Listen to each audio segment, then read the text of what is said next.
What's going on there, YouTube, and welcome back to another comic book video.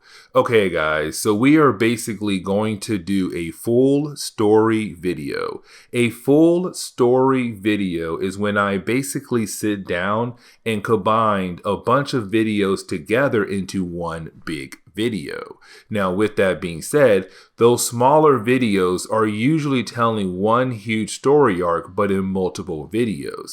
Now, with that being said, though, today's full story video is going to be over the prelude to Secret Invasion. Basically, back in 2008, Marvel gave us Secret Invasion, one of the biggest events ever in Marvel Comics. It was actually a fan favorite event. Now, with that being said, though, what Marvel did was pretty cool here, because a lot of the preludes to Secret Invasion were actually good. It was a good way to lead up to the actual main storyline of Secret Invasion. Now, you did have a lot of different series used to kind of help tell the prelude to Secret Invasion, like Avengers, New Avengers, She-Hulk, X-Factor, and the list goes on. Now, we did not cover every single prelude to Secret Invasion because most of the books that were prelude to Secret Invasion were honestly not that important or not that interesting at all. And so I basically left those books out. And so the ones you're going to see here in today's video, full story video, are the ones that are actually important, but on top of that, were pretty cool as well. But with that being said, here is the full story video to the prelude to Secret Invasion. I hope you enjoy.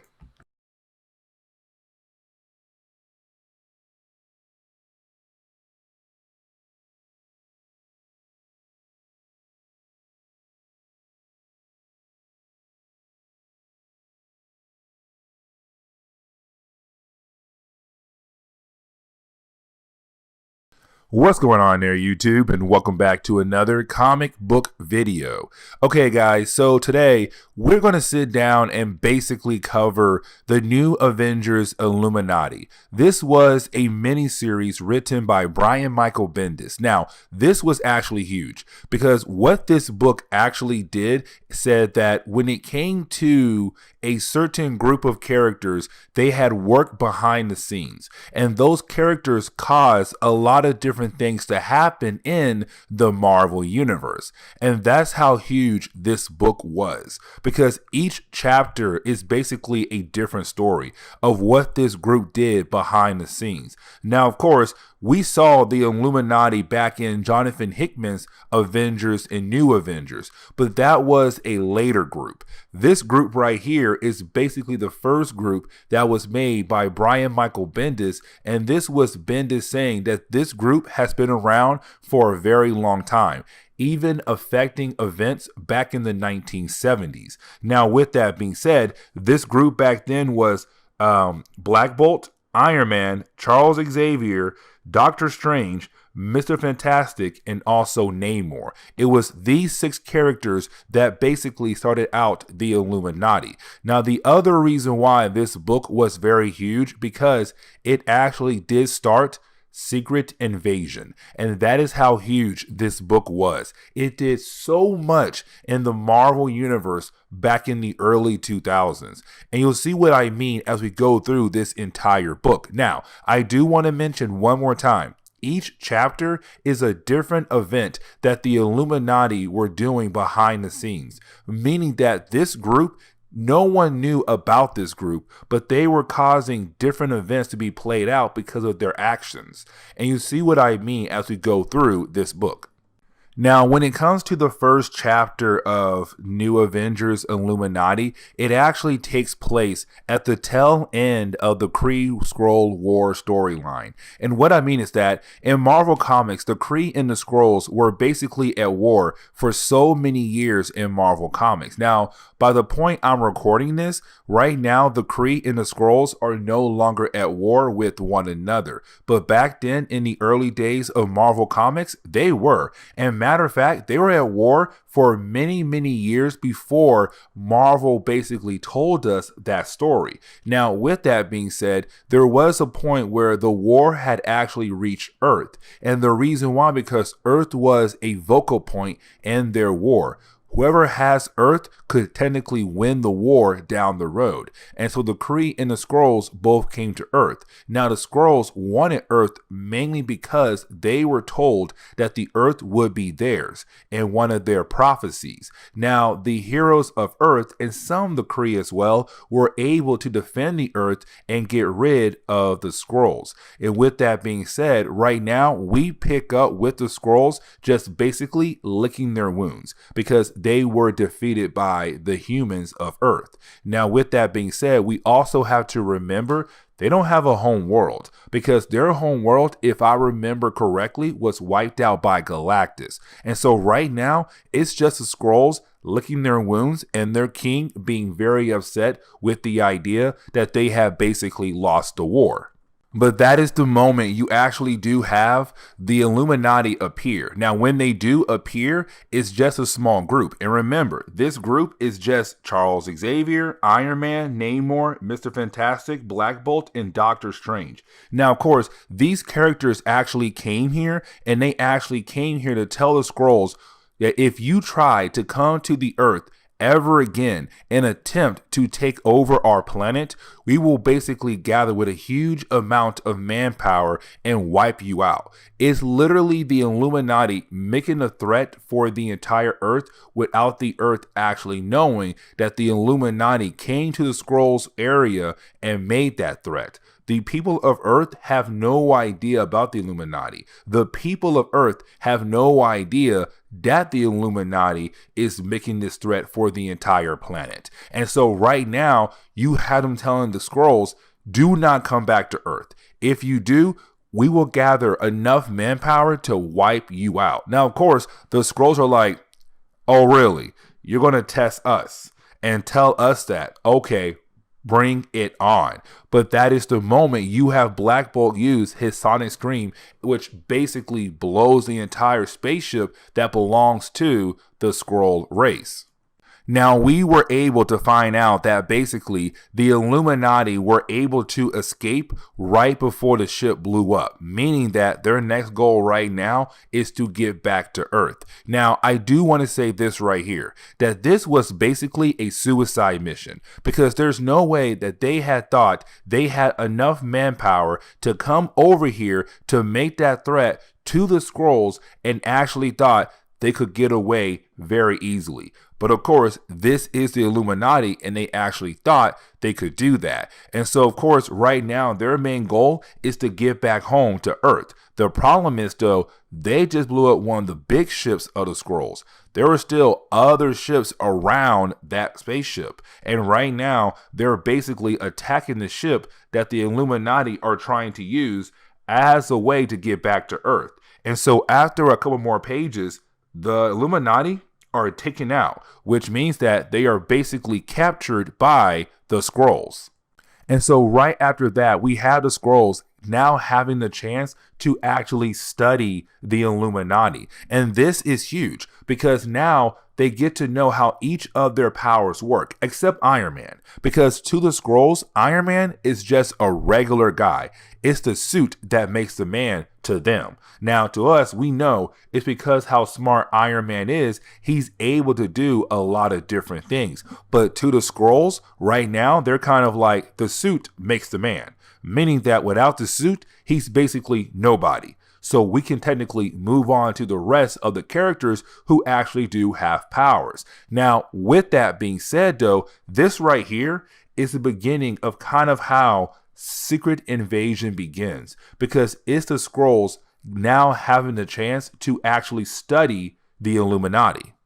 Now, we actually do pick up with Iron Man. Now, with that being said right now, we actually have Iron Man just chilling in his prison cell, but that is the moment you do have a bunch of members of the Avengers appear. And of course, they tell him, hey, Iron Man, we're here to save your life and the others and get the heck out of here. But here's the thing, and this is why I said earlier, to the Skrulls, they believe it was a suit that makes Iron Man Iron Man.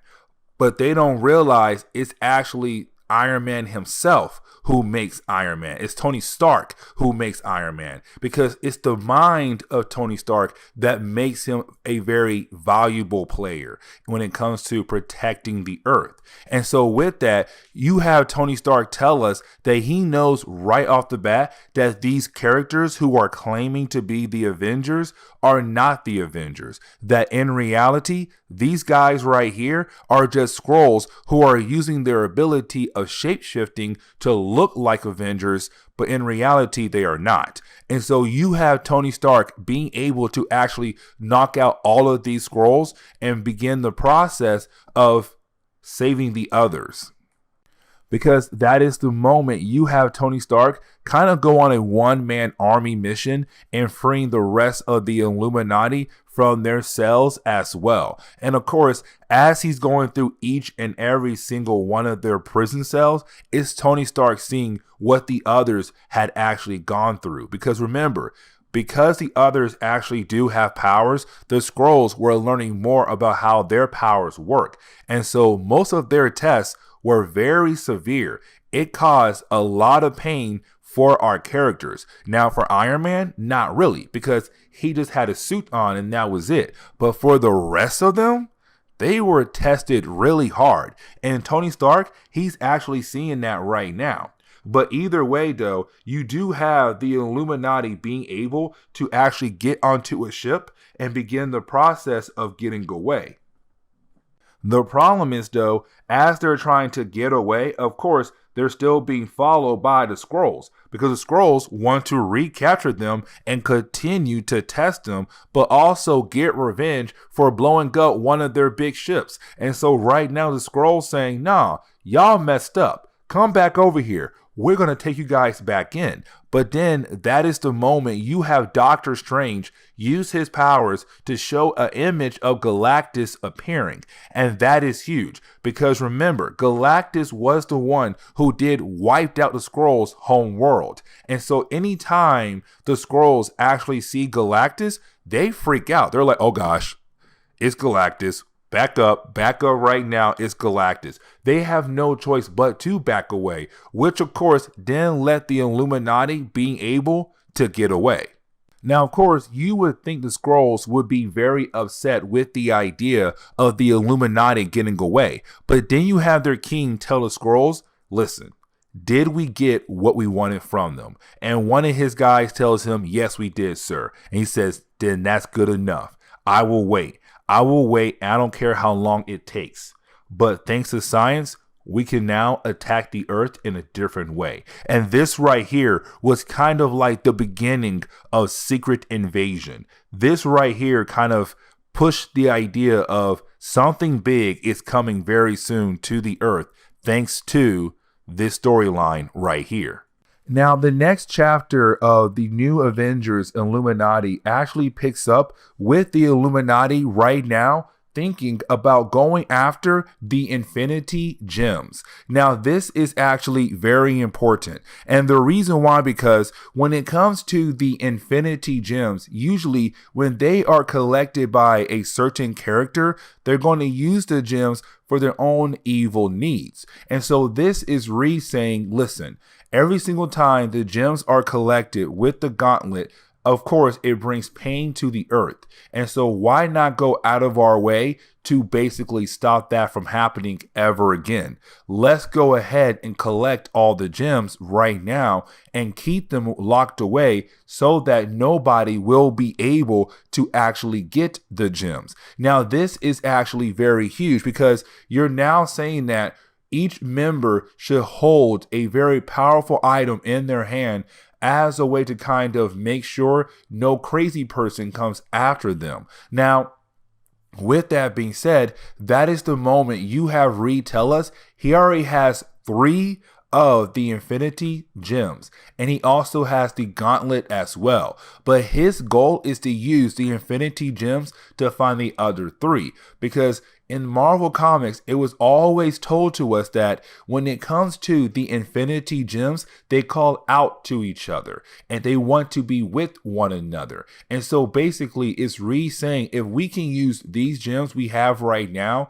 as a way to hopefully find the others, then we can begin the process of locking these things away forever so that nobody can use them again down the road.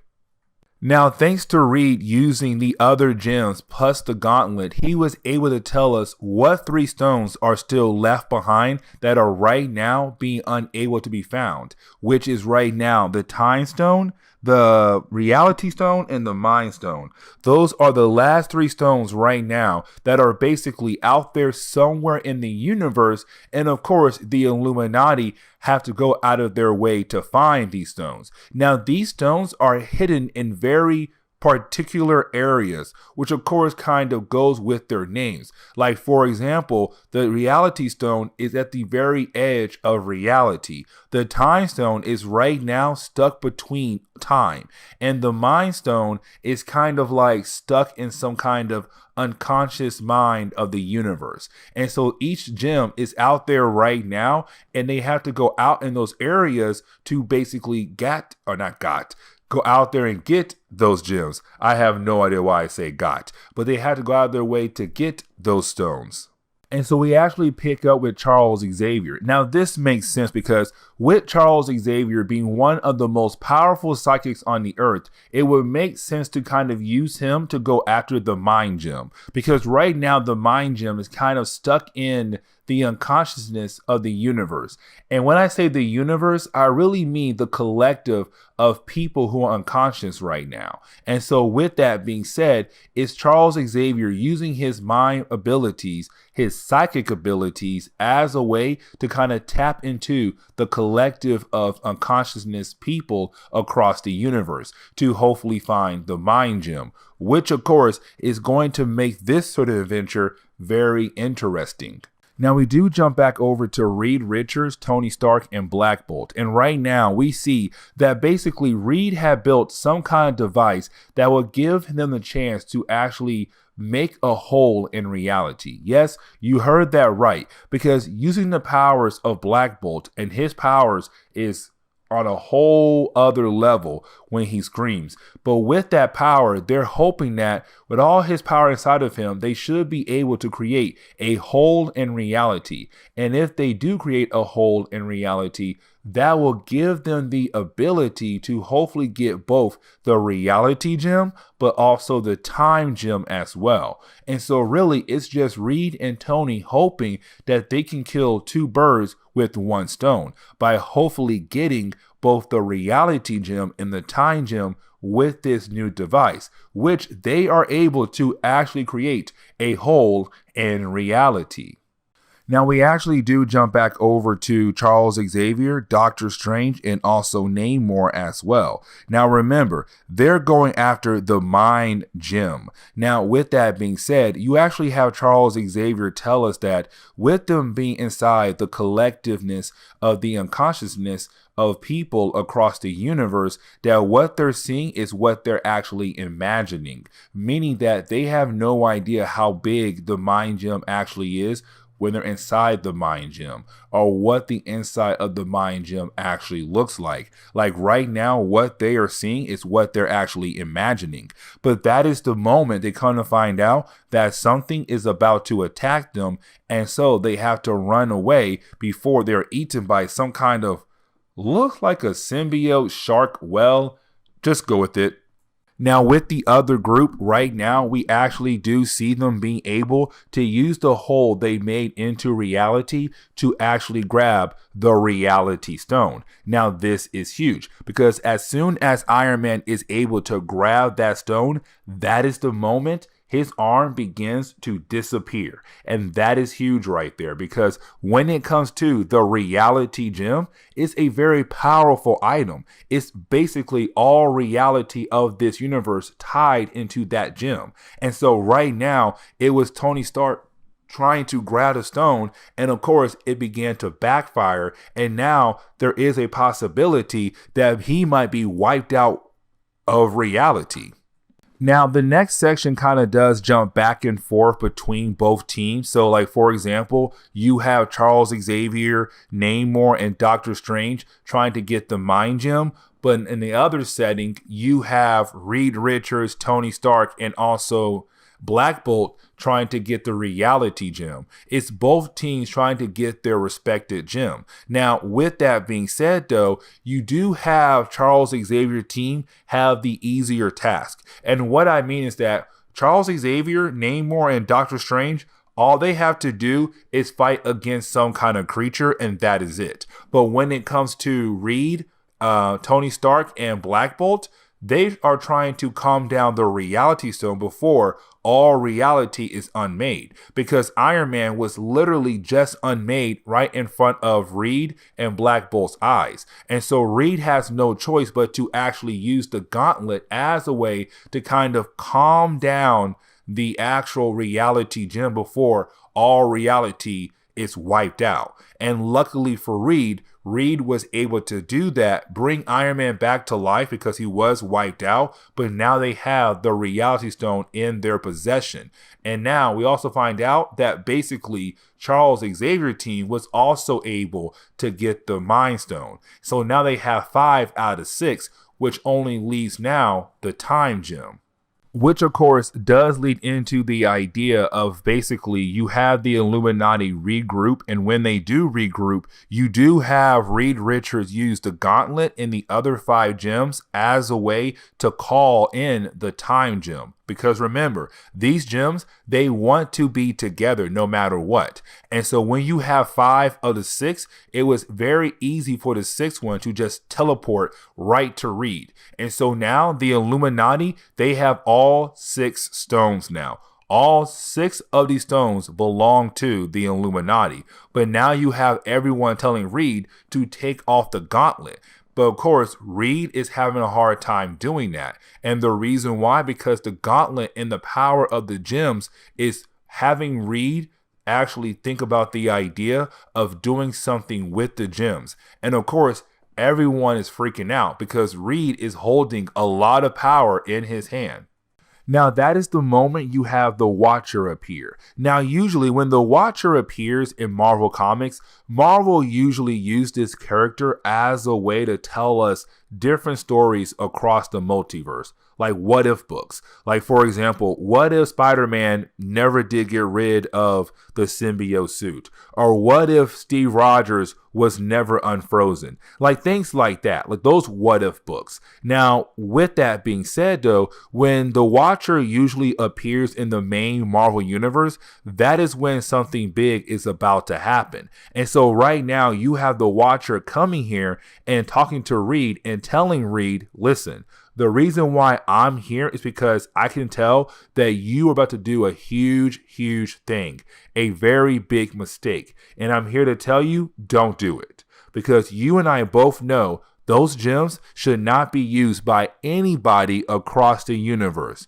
And you have the Watcher add in an extra line by saying especially a human should not be using the gems. But of course, you have Reed agree with the Watcher, and you have Reed say, you're right. These gems should not be used by anybody at all in the universe. But we can make sure that nobody will have access to these gems.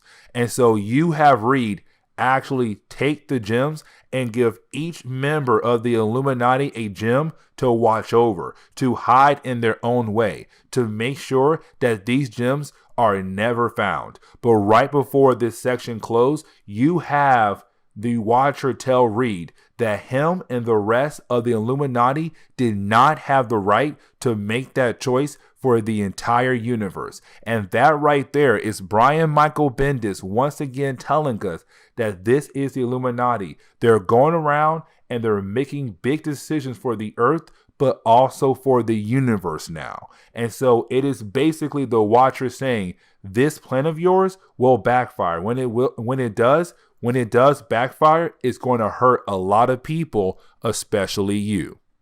Now, the third chapter of this book actually deals with the Beyonder. Now, remember, by this point in Marvel Comics, back in the year 2006, Marvel fans did not know much about the Beyonder because Beyonder originally appeared in the original Secret Wars back in 1984. Now, after that appearance right there, the Beyonder did come back a few more times, like Secret Wars 2 and 3 and other books down the road. But the thing about the Beyonder by this point in the year 2006 was we did not know the complete origin of the character. We kind of had some ideas about the origin of the character, but not a lot. Now, of course, this was Bendis trying to retcon the idea of what is the Beyonder. Now, of course, this storyline right here technically got retcon as well when Jonathan Hickman came back and wrote his Avengers, New Avengers, and his Secret Wars back in the 2010s. Now, with that being said, what Marvel is trying to tell us right now at this point is that the Beyonder is a very unique character because it's Charles Xavier telling us after the end of Secret Wars, or really in the middle of Secret Wars, Charles Xavier tried to reach into the mind of the Beyonder. And what he learned about the Beyonder is that Beyonder is actually an Inhuman and a mutant, which is very huge because now you're saying there is a character that is two complete different species, a mutant but also an Inhuman, and that is huge. Now the thing is though, if this Beyonder is actually an Inhuman, then Black Bolt should know about him. Because when it comes to Black Bolt is the king of all Inhumans across the universe. And so if Black Bolt is the king, he should know if Beyonder is actually an Inhuman. But you have Charles Xavier tell us that when it comes to Black Bolt, he has no idea about if the Beyonder is an Inhuman or not. Now, with that being said, the reason why Charles Xavier called everybody here right now for this meeting is because Charles Xavier knows the Beyonder is actually on his way. And when he appears, of course, is going to be a very bad thing because remember, the Beyonder was so powerful enough to grab heroes and villains and make them fight against one another on a world that he made. That's power on a whole different level. And so right now, it's the Illuminati freaking out about the idea of the Beyonder possibly coming back to Earth. And if he does, that could bring a whole lot more problems for the people of Earth.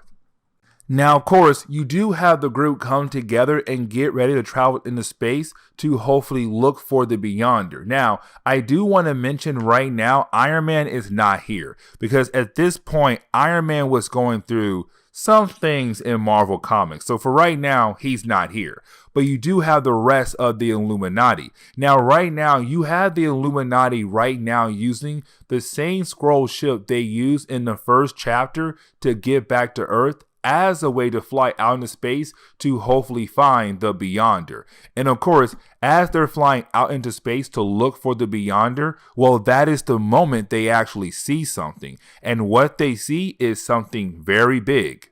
Of course, what they actually do see is Manhattan in the middle of space. Now, of course, this is not Manhattan of New York like the actual Manhattan of New York. This is a version of Manhattan that the Beyonder had made, and he's right now just chilling on Manhattan, his version of Manhattan in the middle of space. That's how powerful the Beyonder is, because he's able to warp reality any way he wants to, and he was able to do this right here. He was able to make in Manhattan in the middle of space. Now, of course, when the Illuminati get into the actual city, they see heroes fighting against one another. So the Beyonder have made other versions of people like Luke Cage, Iron Fist, and Spider-Man. Like, that's how powerful he is. Now, of course, with the Beyonder kind of doing all of this, and with the Illuminati watching him do all of this, the Beyonder was able to realize, oh, somebody is here on my island that's in the middle of space, and they're not actually part of any of this, which means that Beyonder knows the Illuminati are there on his little island. And this actually leads into a very important conversation, because with the Beyonder knowing that the Illuminati are on his island, you do have the Beyonder teleport over to them. And when he does, this begins the conversation, because the Beyonder right off the bat recognizes Black Bolt. And remember, the Black Bolt is the king of all Inhumans across the universe. And so right now you have the Beyonder kind of saying like, hey, listen, my king is here. Black Bolt, oh my gosh, it's great to see you. And it tells you right off the bat that the Beyonder kind of knows that he's basically an Inhuman. Now again, this is Brian Michael Bendis kind of retconning things right now. But either way, it's kind of the Beyonder saying he knows he is Inhuman, but he also knows that Black Bolt is his king. Now, with that being said, you do have the Beyonder tell the Black Bolt,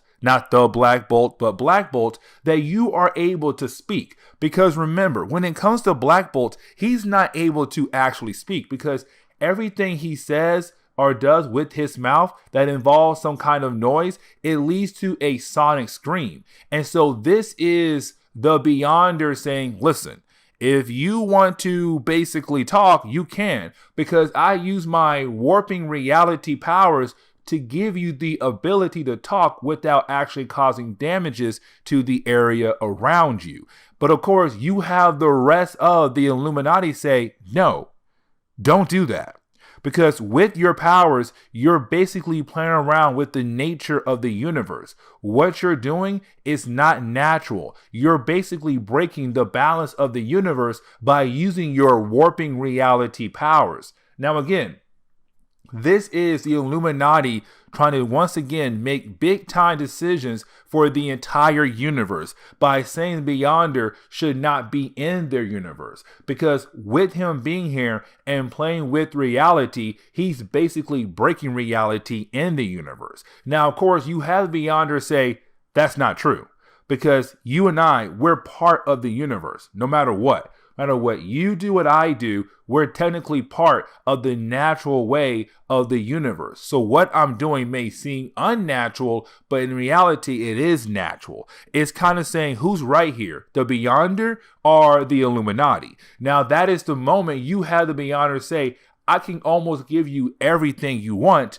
with my powers. And that is the moment you have the Beyonder begin the process of showing the Illuminati what he can actually do with his powers, meaning that he can give them almost everything they want if they allow him to actually do it. And so right now you have the Illuminati like, no, stop all of this. But every single time they tell him to stop, he just keeps going and saying, no, no, no, let me show you what I can do with my powers. Oh my God, I made this. Oh my God, I made that. Like I can do all these things for you. But of course, it's the Illuminati saying, stop this. Because what you're doing is not natural. You're basically breaking the balance of the universe by doing all these different things. But for the Beyonder, he's kind of like, whatever.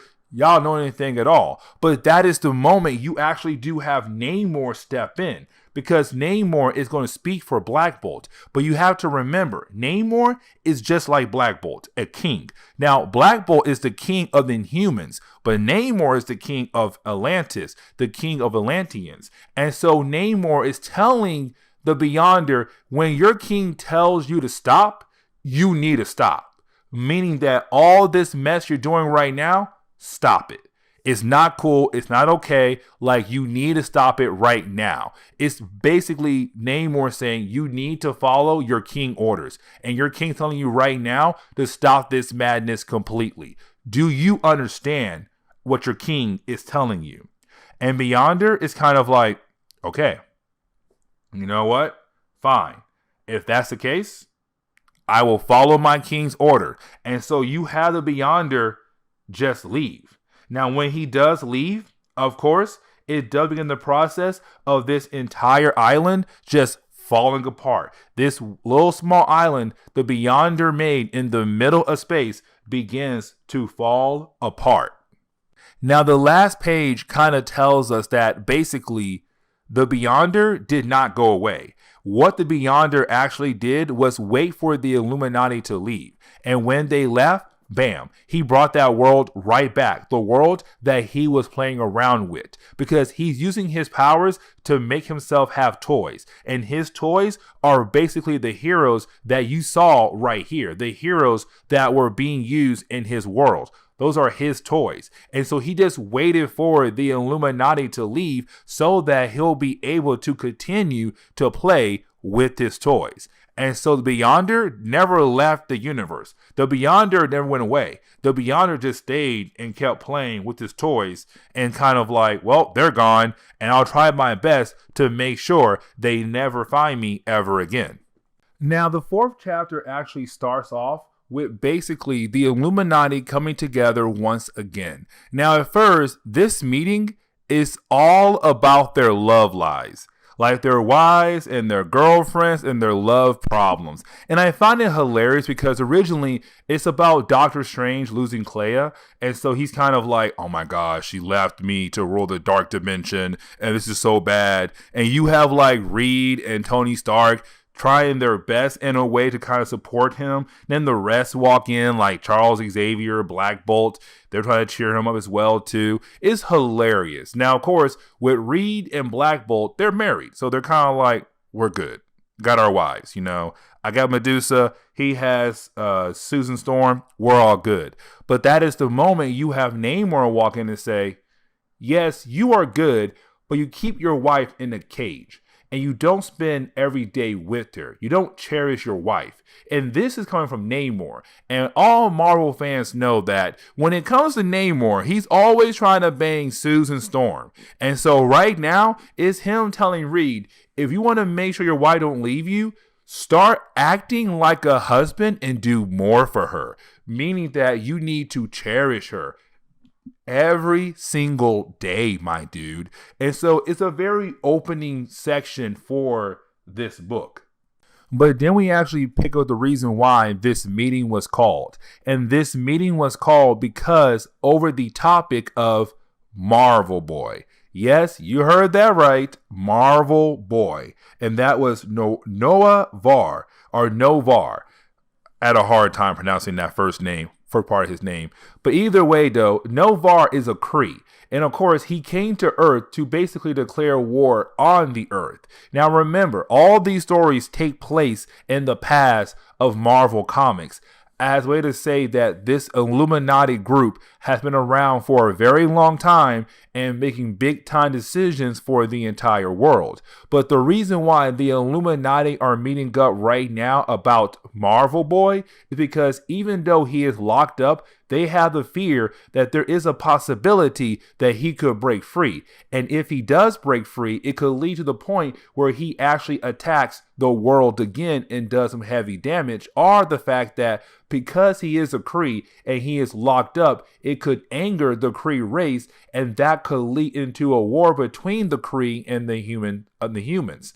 And so right now, you have the Illuminati saying, what should we do? Now, their first thought process is to have Charles Xavier use his powers to change the minds of Marvel Boy.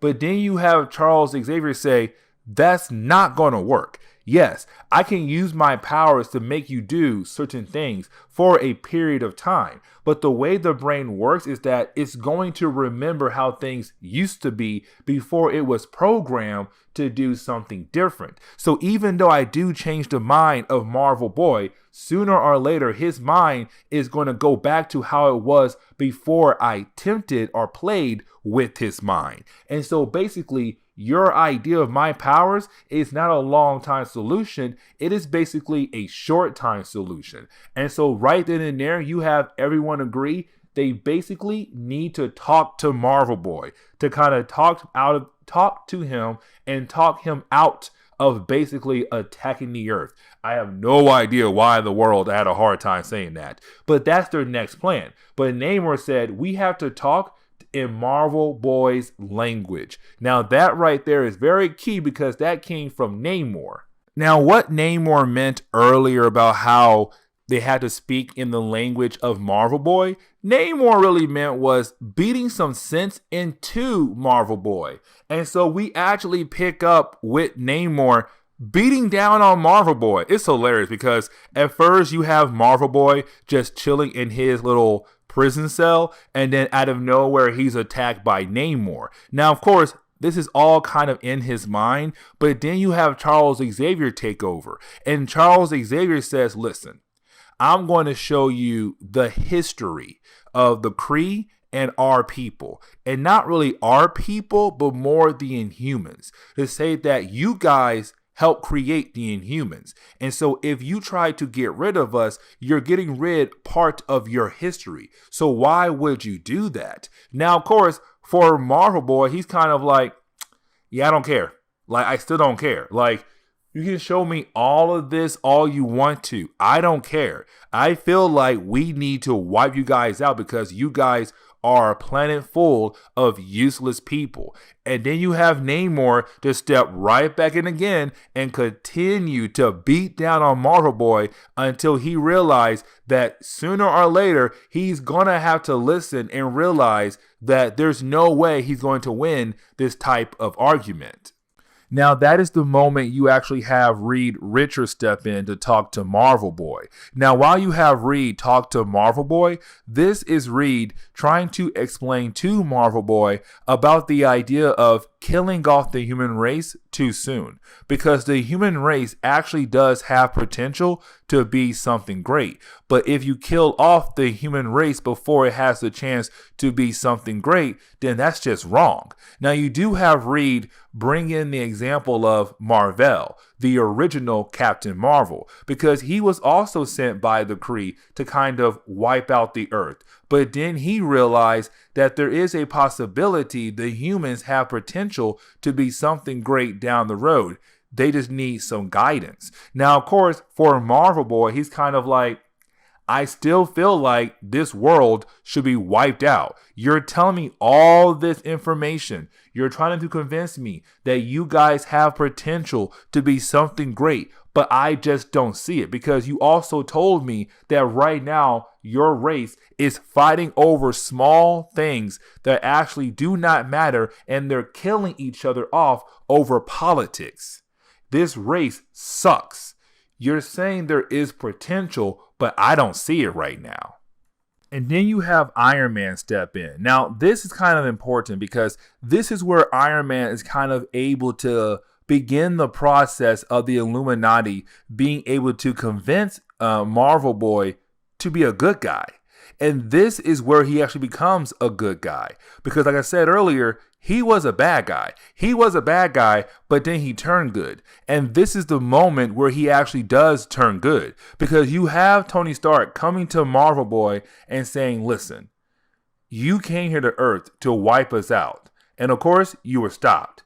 Now, we were not around to actually stop you the first time, but now we are around and we can easily stop you with us being around this time. He's talking about the Illuminati. But you have Tony Stark saying you have the chance to change your ways, to show the world that you are basically a good guy, that you're basically someone who's trying to do good in the universe, but in the right way. And so you have Iron Man say you have two options. You can live like this, being a hero and working alongside other heroes, or you can stay in here. Now, of course, for Marvel Boy, he's kind of like, so you're kind of blackmailing me, or you're kind of telling me if I want to get out of here, I have to basically agree to be your friend. But you have Tony Stark say, no, that's not the case. We're not bribing you. We're not forcing you. We're saying you have to earn your way out of prison. But if you do want to get out of prison, you need to show us that you want to be something good for our world and live a good life on our world, because we're giving you the chance to do that. But you have to earn it, meaning that what you're doing right now is not actually earning it. So I'm hoping you'll make the right decision. Now, this chapter actually closes with 2 pages. The first page is Reed kind of going back home to his family and remembering what Namor told him earlier, that Reed does not actually cherish his wife like he should. And so it's Namor telling Reed back then, you need to be better at actually cherishing your wife. And so it's Reed going home and trying to begin the process of actually being a better husband, where he put the kids to bed and then he goes to Sue. I almost call her the wrong name. He goes to Sue and tells Sue, hey, listen, I want to take you out on a date. Or you and I can go to a picnic with the kids, or we can do both. But I want to spend time with you. And that's Reed kind of saying like, you're right, Namor. I need to be a better husband.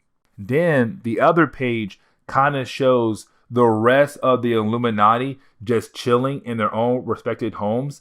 But then at the very end, we actually do see Marvel Boy kind of think about what the Illuminati told him earlier. And he's kind of like, maybe I should be a hero. Maybe I should do good for this planet.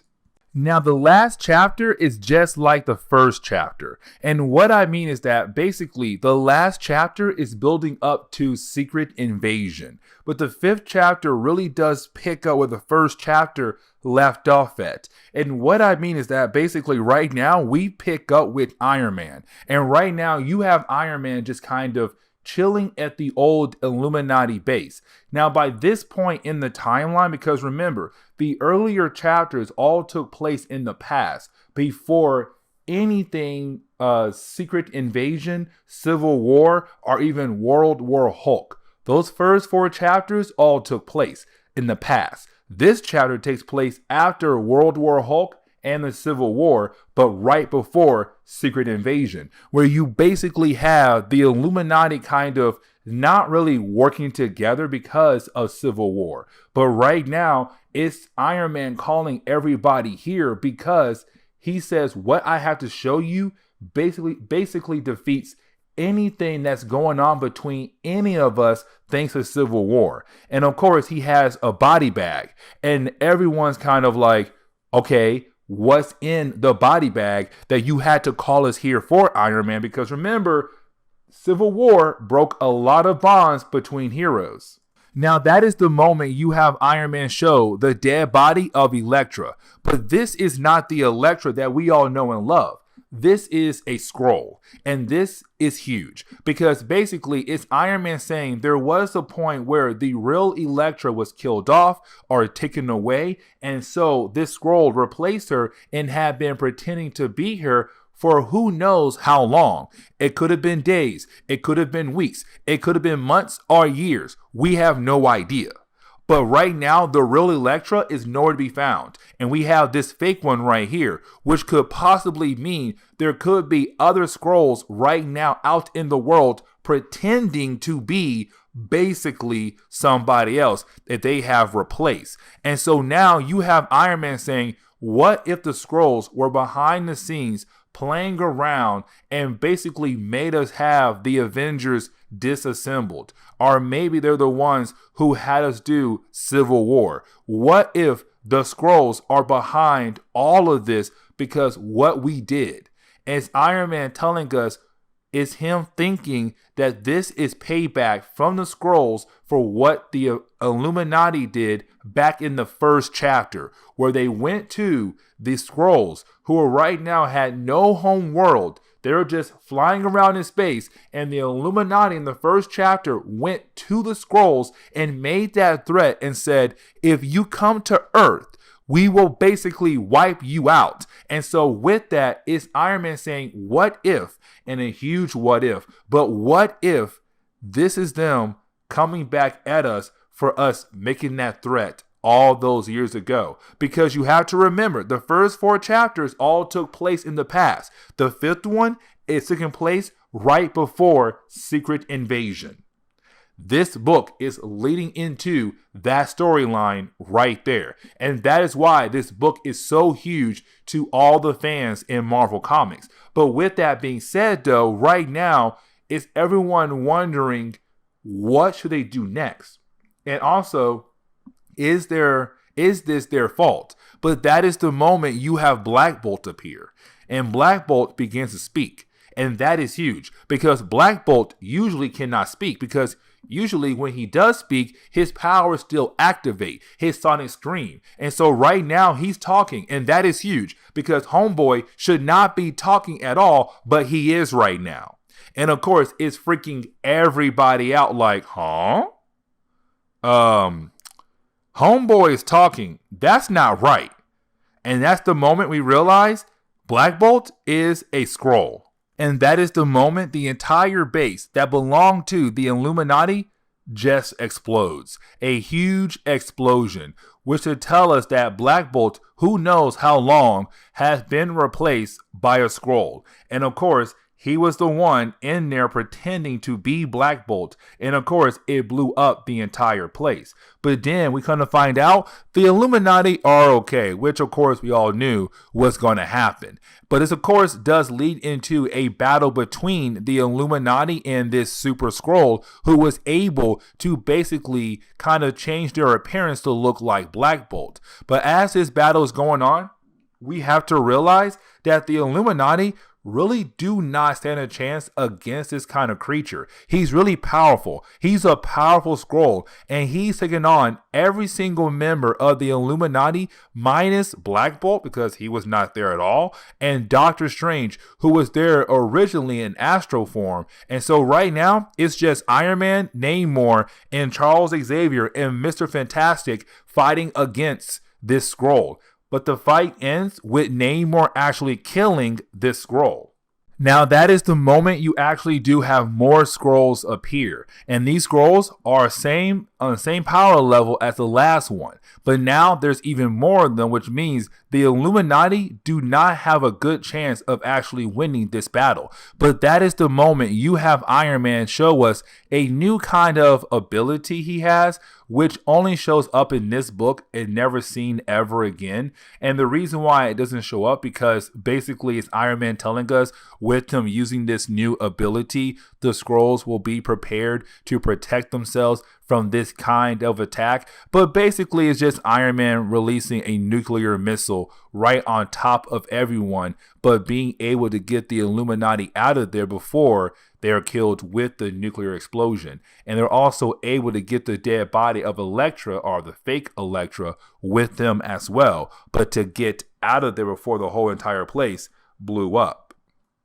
Now this is where the story actually begins to wrap up. And I like how the way the story wraps up because it actually ends on a high note, but with a lot of questions to be answered in later books in the Secret Invasion storyline. And what I mean by that is you basically have everyone of the Illuminati come together minus Black Bolt because he was never there. But you have Charles Xavier said when he read the mind of that Black Bolt, Charles believed it was actually Black Bolt. But of course we know it wasn't, which means the Skrulls were able to kind of alter their minds just good enough to trick psychics to believing they're the actual person. But in reality, that person the psychic thinks they're reading was a Skrull. And so that's how good the Skrulls are. But of course, you did have Iron Man bring up what happened in the first chapter, which was that when they were captured by the Skrulls, they were also tested by the Skrulls to see what they could do with their powers and everything. And so this is Iron Man saying, with that right there, they had learned a lot about mutants, humans, and Inhumans. And with that, they were able to go ahead and slowly move in and take people out left and right without us noticing. This has been going on for a good period of time, which also means there could be more of us out there. And so the story really ends with the idea of Secret Invasion happening very soon, which it did. And so that means if we want to cover Secret Invasion, we could technically cover the entire event because this book was the perfect setup for that storyline. But this is where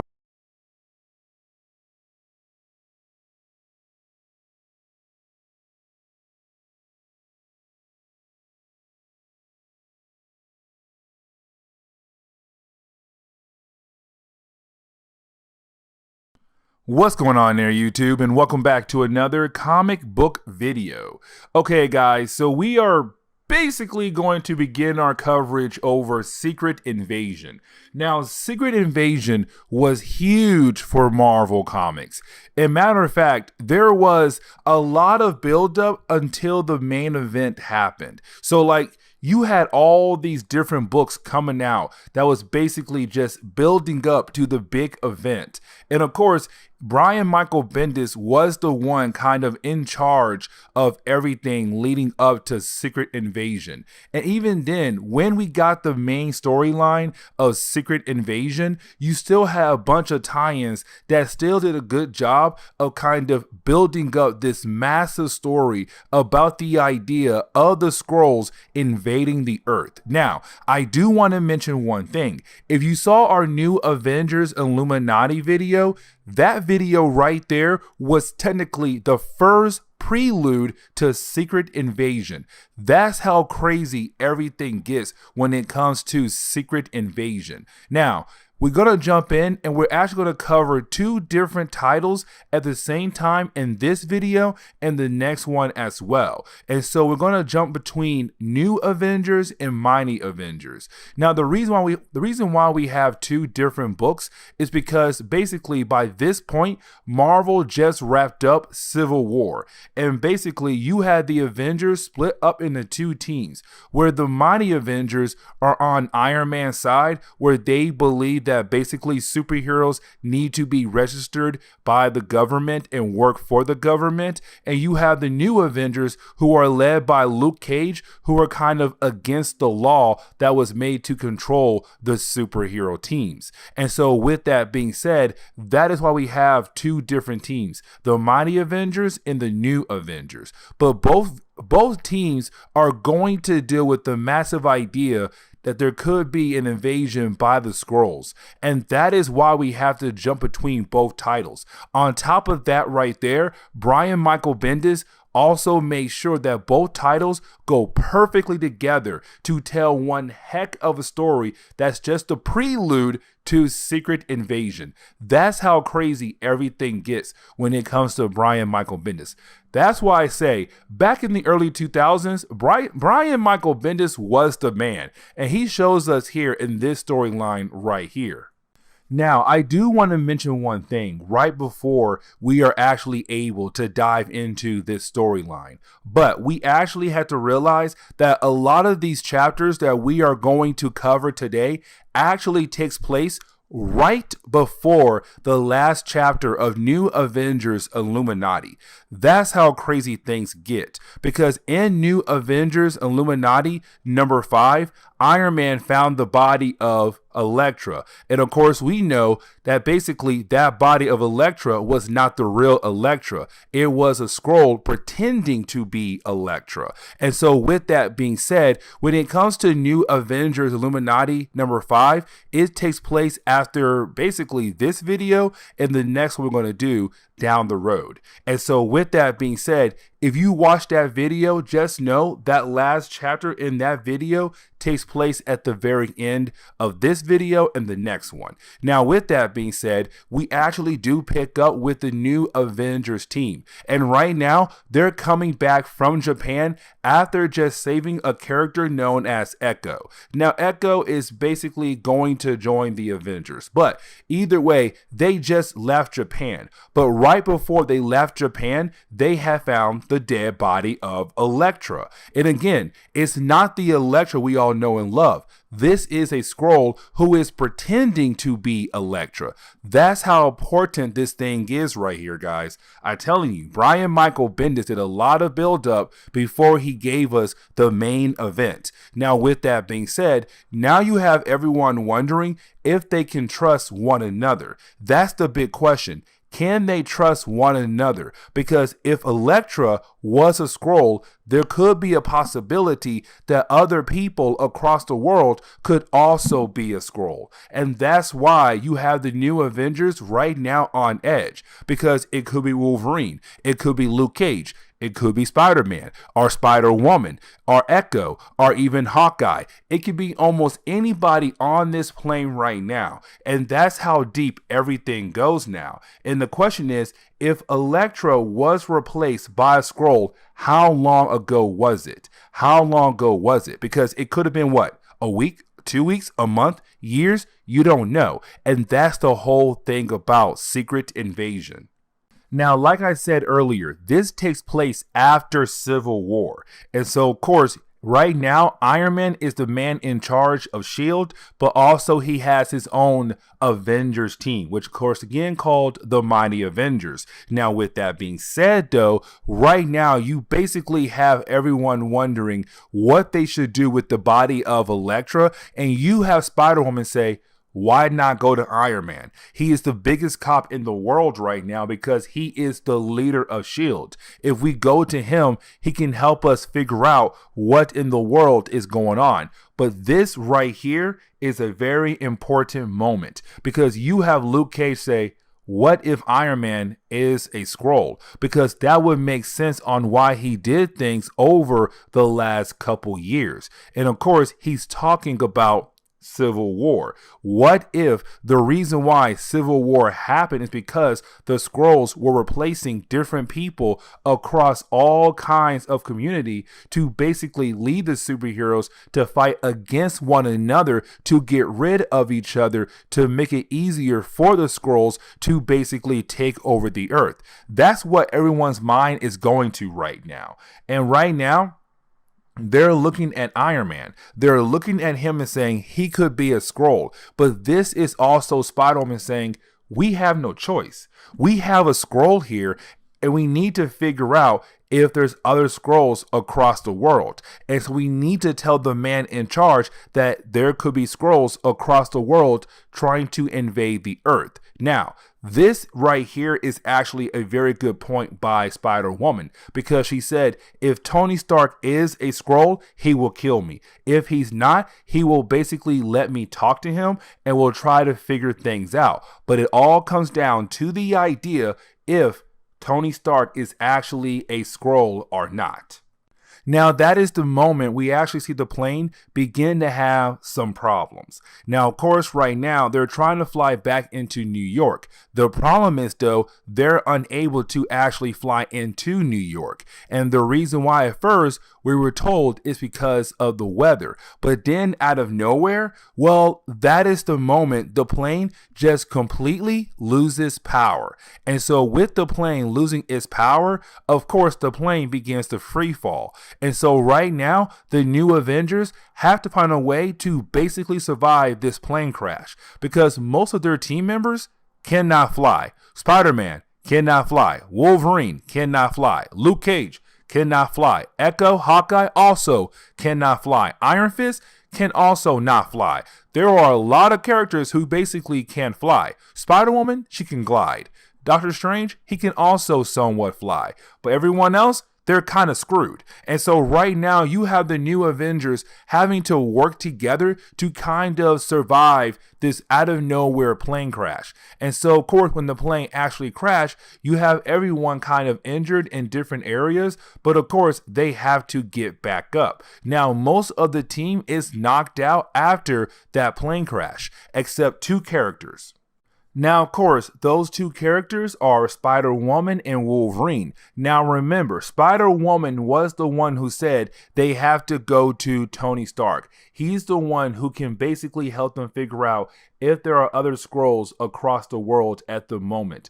Are the Skrulls basically invading the Earth? But everyone else on the new Avengers team do not want to go to Iron Man because they believe that Iron Man could actually be a Skrull. And so, of course, with Spider-Woman and Wolverine being the two characters who basically are waking up after the plane crash, Wolverine is one of the characters who believe that Iron Man could be a Skrull. On top of that, Wolverine does not trust Iron Man. And so when Wolverine does see Spider-Woman trying to take the body of the fake Elektra Skrull, he's kind of like, no, I'm going to stop you right here. And it does lead into a battle between Spider-Woman and Wolverine. Now, this battle is actually pretty interesting, and it does go on for a few pages, except Spider-Woman is actually able to defeat Wolverine, take the body of the fake Elektra, and she leaves. And now we know how Iron Man was able to get the dead body of Elektra, the fake Elektra, as we saw in New Avengers Illuminati, because Spider-Woman took the body and said, "Whoop, I'm going to Iron Man right now to show him what we just found in Japan." Piece of information you need is this right here. When they found Elektra in Japan, she was leading the hand. And so that is why it's kind of scary right now. How many other organizations out there could possibly be taken over by a Skrull? And so now we're going to get into New Avengers number 33. So we're going to continue to follow the New Avengers team. Now, with that being said, we actually do pick up with a flashback. Now, this flashback is really just Hawkeye remembering when he first joined the Avengers, where of course you had Steve Rogers, Captain America, basically training Hawkeye to be a better fighter, because there could be times where Hawkeye may not have his bow. Now, there is a good reason why we're having this flashback. A lot of good reasons. One, to remind us at this point, Steve Rogers is basically dead because it takes place after Civil War. And so Steve Rogers is dead. Number two, this is a Hawkeye that just came back to life. Because you have to remember, Hawkeye died in Avengers Disassembled. Now, he was brought back to life thanks to the whole House of M event. But yeah, he's alive again. But of course, when he comes back around, he finds out that his mentor slash close friend is now dead. It's something hard for him to handle. And so he's having this flashback of when Steve Rogers has showed him some moves to use. Now, there is a third reason, and that third reason right now is that Clint is not going by the name Hawkeye. Matter of fact, he's calling himself Ronin. And of course, if you saw the Avengers Endgame movie, this is where the idea came from, where Hawkeye was in that ninja suit. But either way, that's why we're having this flashback at the moment. Now, getting into the present day, we basically pick up with the New Avengers right now hiding out in a hotel. Now, of course, the reason why they're in this hotel is because, one, they just had to deal with a plane crash.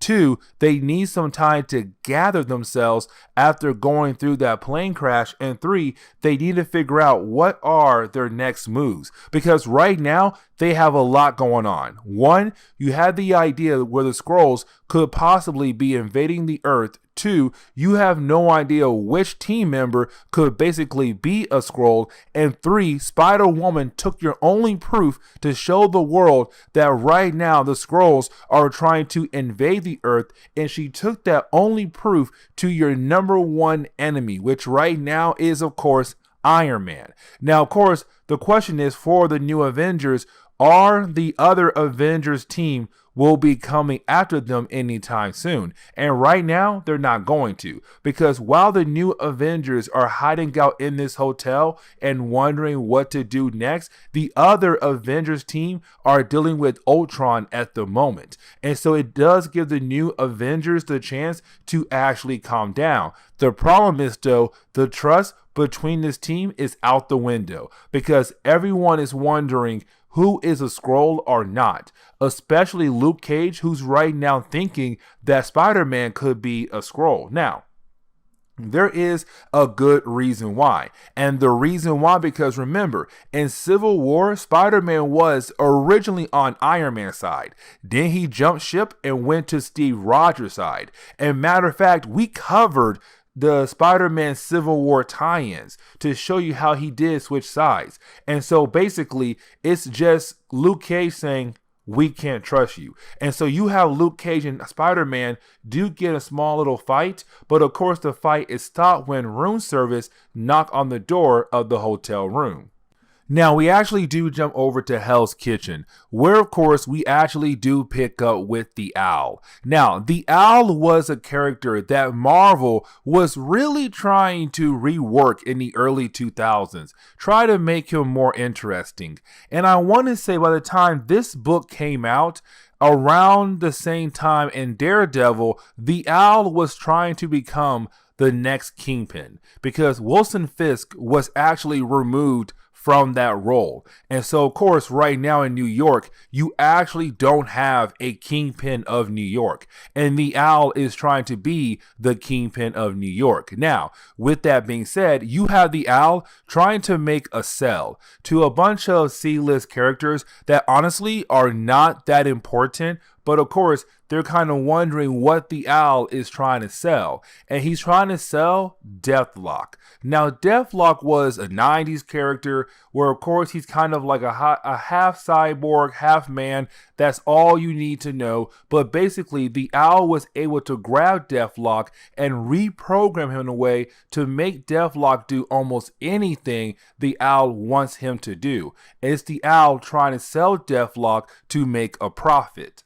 But of course, the Owl's conversation is actually interrupted by a character known as John King. Now, John King is actually working for somebody else.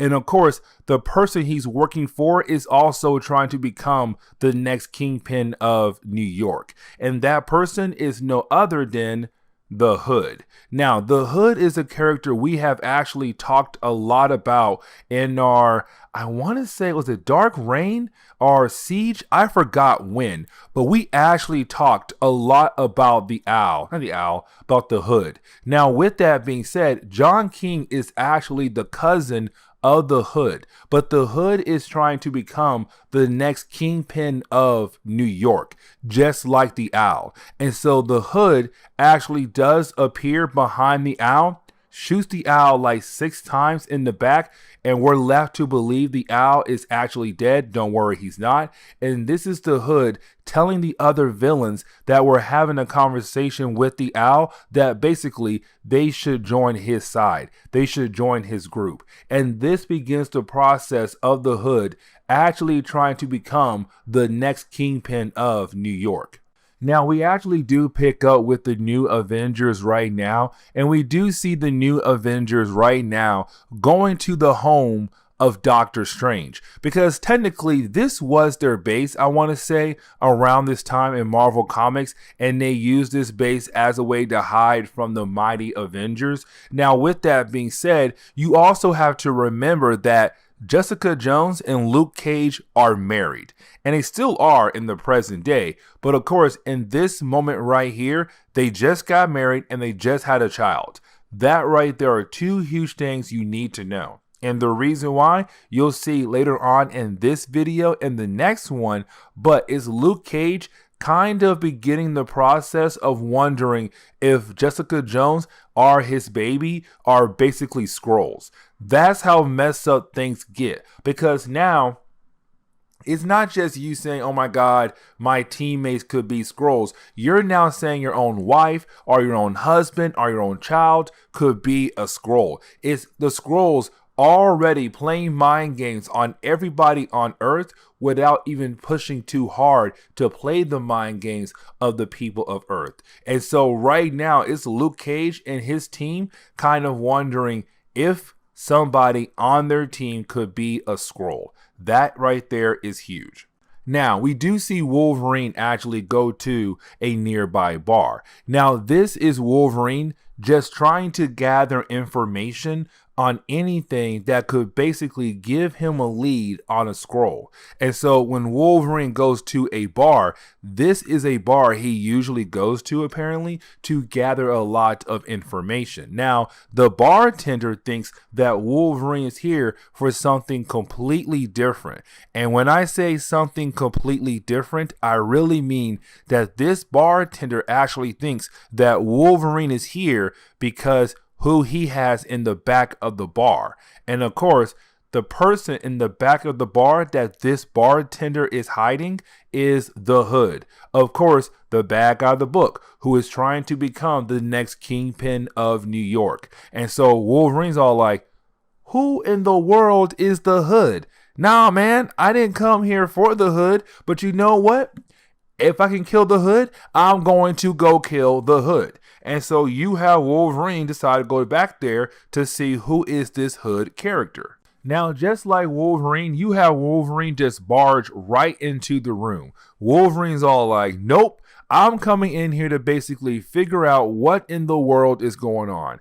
I need to know what in the world you're doing back here and who in the world is the Hood. Now, of course, when Wolverine barged right in, you have the Hood being able to grab his hood and use the hood as a way to kind of reappear right behind Wolverine and point guns right into Wolverine's head to basically say that we are about to have a fight between Wolverine and the Hood.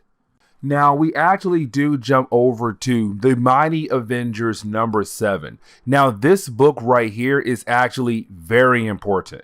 And the reason why, because this is basically the moment where Iron Man finds out about the Skrulls, because we actually do pick up with Spider-Woman walking into his room and showing him the dead body of Elektra that had turned into a Skrull to say, hey, listen, my team of Avengers believe that basically right now the world has been invaded by the Skrulls. The problem is, though, we have no idea who we can trust.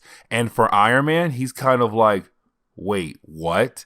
You're telling me you killed Elektra, but she turned into a Skrull, and now the possibility of other Skrulls could be pretending to be other heroes out there in the world. This is huge. Now, this is Spider-Woman also testing Iron Man, because again, she wants to make sure that he is not a Skrull. And if he's not a Skrull, she knows that then he will basically help her figure out what in the world is going on right now across the entire planet. Now, with that being said, right off the bat, you have Iron Man kind of show that there is a possibility that he's not a Skrull. Now, of course, he could be pretending to not be a Skrull, but in reality be a Skrull. But this is Spider-Woman still being careful and kind of like, okay, I'm going to trust you, but what's our next move? Here's the problem, though.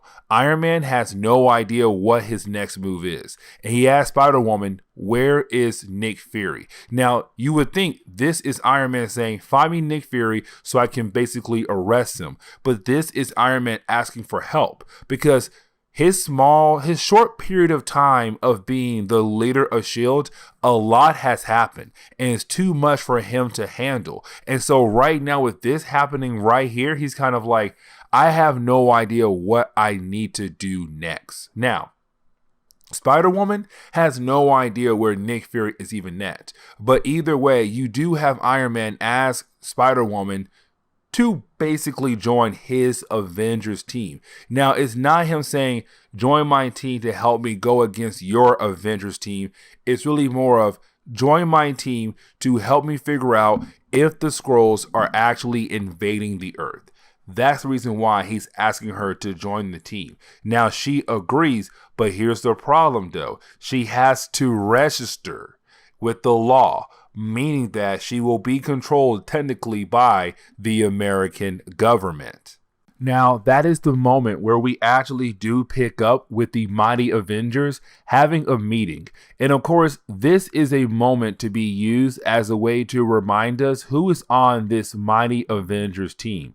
So you have Miss Marvel, which was Carol Danvers. So at this point in Marvel Comics, she was not Captain Marvel yet. She was just Miss Marvel. You have Wasp. You have Wonder Man, Black Widow, Iron Man, Ares, the God of War, and also the Sentry. So you technically have a powerhouse.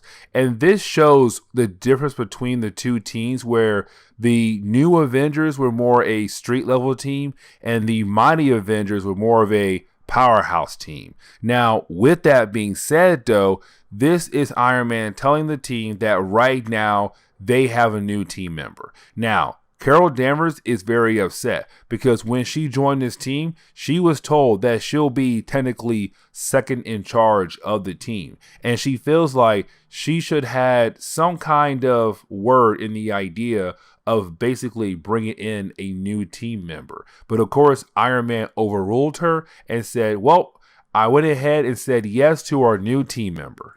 Now, of course, that new team member is Spider-Woman. And so technically right now, she is part of the mighty Avengers team. Now, of course, you have everyone kind of excited to see her, especially her close friends like Carol Danvers and the Black Widow. But the problem is, though, the last time they saw their close friend, she was technically on the other team. She was technically going against the law. And so now it's kind of like, wait, you just recently changed your mind and you joined our team? That seemed very sketchy because when we last saw you, you were very headstrong about the idea of going with the other Avengers team. So how do we know that we can actually trust you? And of course, they're right.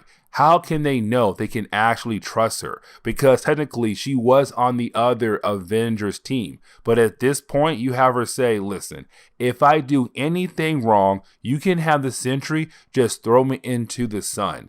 As a way to say, you can trust me. I'm here for good intentions. Now, we know she's not technically, but of course, right now, she has to trick them to make them believe her. Now, that is the moment we actually going to pick up and see what the mighty Avengers are actually going to be dealing with. And what I mean is that they're going to be dealing with a Venom bomb. Yes, you heard that right, a Venom bomb. Because out of nowhere, in the middle of space, there is a random satellite. And with the satellite, it does drop something. And it's something that drops, of course, it does fall onto the earth. And that something is actually going to lead into the entire city of New York turning into symbiotes. Yes, you heard that right. You have a bunch of Venom and Carnages just running around New York City now because of some kind of bomb device that had randomly dropped from a random satellite. And the question is now, where in the world did this bomb come from? Actually, we know where it came from. But the question is, though, who created the bomb? Now, we actually do pick up with the mighty Avengers. Matter of fact, we actually pick up with Tony Stark because this is Tony Stark kind of doing a checkup on the Sentry by talking to the wife of the Sentry, which is Linda. Because by this point, Brian Michael Bendis has established that the Sentry and his mind is very fragile, that sooner or later his mind is actually going to break. On top of that, we have to remember that when it comes to the Sentry, he's holding back a very powerful being known as the Void. And so if the Void is to ever come out, it would be a very, very bad thing basically for the entire universe. But either way, his mind is very fragile. And so this is Tony Stark kind of making sure to see if he's okay by talking to Linda, the wife of the Sentry. And of course, she does tell him like he's having good days and bad days. But of course, it still scares her. And that right there scares Tony Stark. But on top of that right there, that she asks Tony Stark to find a way to power him down or to kill him. That's how scared she is of her own husband. Now, of course, it does catch Tony Stark off guard when you have the wife of one of your team members asking you to find a way to depower him or to kill him. Yeah, you will be thrown off by that. But either way, that is the moment you do have Tony Stark get a call from Maria Hill to inform him that basically the city has been turned into a bunch of Venom and Carnages. And so you have the mighty Avengers leaving to go handle that problem over there. Now, we actually do pick up with New Avengers number 34, and so we actually do jump back over to the New Avengers team, where, of course, we actually pick up with that fight with Wolverine fighting against the Hood. Now, like I said earlier, when it comes to the Hood basically holds on to a hood that gives him, like, magical abilities. And so, of course, he's kind of able to teleport and do other things while fighting against Wolverine. So you would think that Wolverine would be able to actually take on the Hood. But of course, when you're fighting against someone like the Hood who has magical abilities to teleport and do other things, it does make the fight actually pretty difficult for Wolverine to actually win. Now, with that being said, though, you do have Wolverine continue to try his best to fight against the Hood. The problem is, though, that is the moment you have a demonic form actually released from the Hood. Like the Hood does turn into a demonic form. And this begins the process of basically Brian Michael Bendis telling us there's more going on with the Hood that the Hood does not even know about himself. But either way, though, you do have the Hood being able to actually defeat Wolverine and getting away. Now, we actually do pick up with Doctor Strange. Now, this is the moment where we technically kind of learn that Doctor Strange is sleeping with the night nurse. Now, if you're wondering who in the world is the night nurse, well, let me explain. So the night nurse is basically a nurse who helps superheroes get patched up, especially the heroes who are trying to keep their secret identity a secret. And so with that, she's kind of like a night nurse. She works at an office where heroes go to get fixed up. And basically we kind of find out that her and Doctor Strange are a couple. They're doing things with each other, the usual stuff. But of course they kind of want to keep it a secret, even though some people already know about their little love life. Now, that is the moment where we basically continue the idea that the new Avengers are having a trust issue right now. And of course, it makes sense why this volume was called Trust or The Trust, because basically it's the new Avengers wondering everything they have seen recently with Elektra, and of course how the team has been acting and other characters have been acting. They don't really actually trust one another, which of course does make sense. But the thing is, though, if they're going to be a team, they gotta have that trust, and that right there is very important. And so that is the moment you actually have Doctor Strange say that he actually knows a spell that could technically help them figure out who is actually who, meaning that this spell is going to show them true selves. And when that spell actually work, of course, it will show if they are a Skrull or not a Skrull. And that's why the spell is so important. And so, of course, you do have Doctor Strange basically use the spell as a way to show everyone them true selves. And of course, it does show that everybody here is not a Skrull, that everybody is technically in the clear, which of course is a great thing to see, because now the heroes can go back into trusting one another like they should, because if they're going to be a team, they're going to have to trust one another.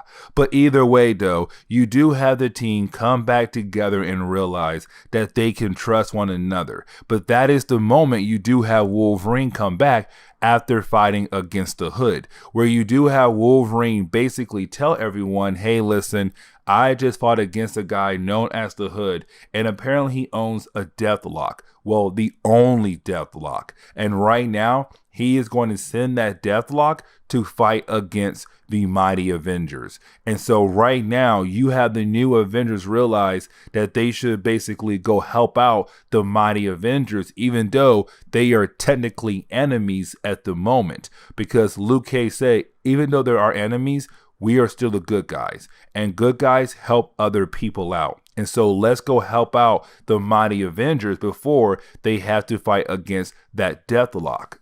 And this is where you see the two books actually continue to cross over with one another. And the reason why I say that is because that is the moment you do have the new Avengers going over to Avengers Tower to tell the mighty Avengers about the deathlock that's basically coming. The problem is, though, they see the mighty Avengers leaving Avengers Tower, and they're kind of like, I wonder where the mighty Avengers are going. And we know where they're going, because right now in New York, everybody is being turned into a symbiote. And so, of course, you have the new Avengers realize, oh my God, the city is being under attack. What in the world is going on? And that is the moment you have Maya Lopez, aka Echo, actually get taken over by a symbiote. And so that is how the mighty Avengers actually get involved with the new Avengers fighting against the army of symbiotes in New York City. Now, the final chapter of this book or this video, we're going to pick up with Mighty Avengers number 8. Now, with that being said, though, with Mighty Avengers number 8, we actually pick up in the past first. And the reason why, because we actually pick up with a conversation between Hank Pym and the Wasp. Now, this is actually very important because in Marvel Comics, Hank Pym has basically been painted as a wife beater, an abuser. And of course, he has been labeled that not just in the main Marvel universe, but also in the Ultimate Marvel universe. Now, the reason why I'm bringing that up right now is because these two characters have been divorced for a very long time in Marvel Comics. But either way, you do have Hank Pym give Janet some kind of present, and it's kind of weird, but what he tells us that this present will give her the ability to basically grow in size, because before this the Wasp could never really grow in size. She could just shrink down, that is it. And so now she has the ability to make herself a giant wasp.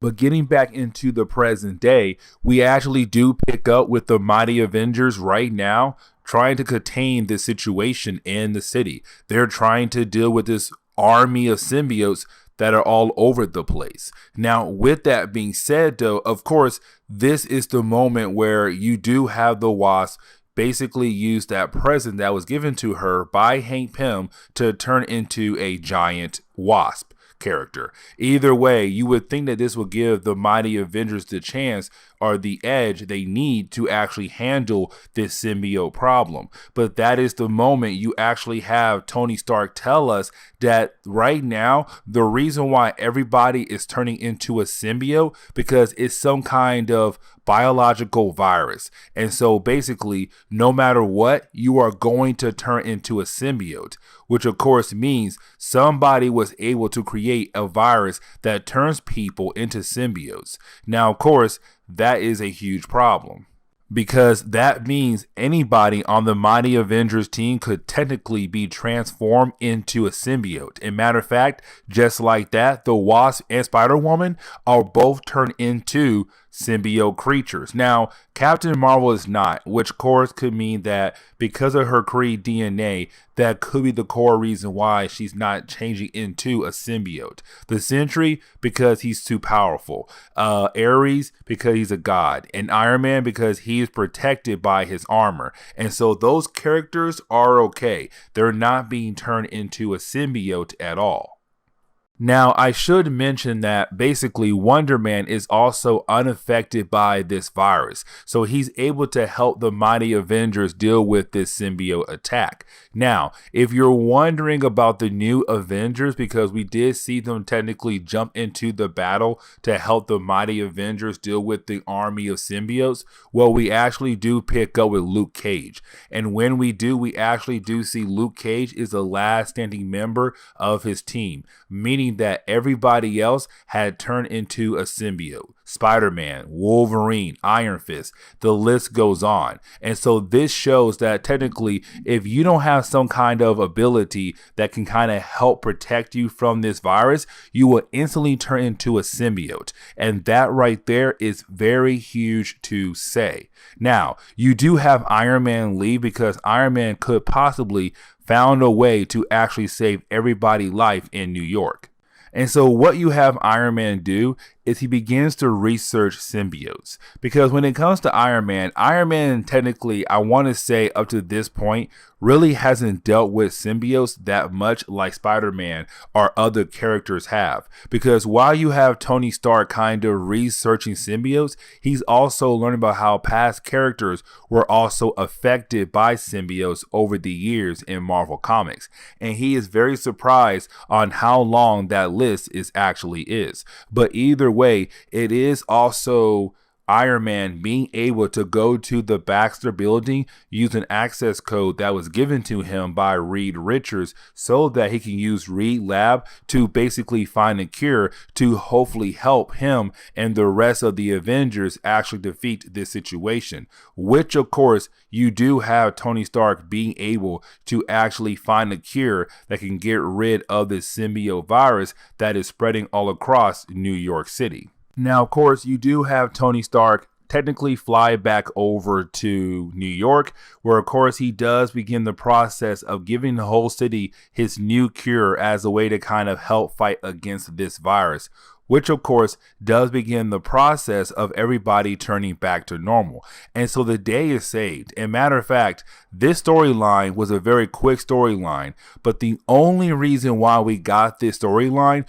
was a way for Brian Michael Bendis to kind of keep you intrigued in reading both the Mighty Avengers and the New Avengers, because he wanted the two teams to cross over, because he's slowly building up to the actual Secret Invasion storyline. Now, with that being said, after everybody has been cured, you would possibly think that the two Avengers team would fight against one another, because remember, when it comes to the Mighty Avengers, they basically do work for the American government. They all registered under that new law. The New Avengers, Luke Cage team, they did not. They're going against the law. And so you would think the Mighty Avengers would actually try to arrest the New Avengers, but they don't. Instead, you have the New Avengers just begin the process of helping innocent people who were basically affected by this virus. And the Mighty Avengers don't even try to stop them, because they both know that this is the right thing to actually do.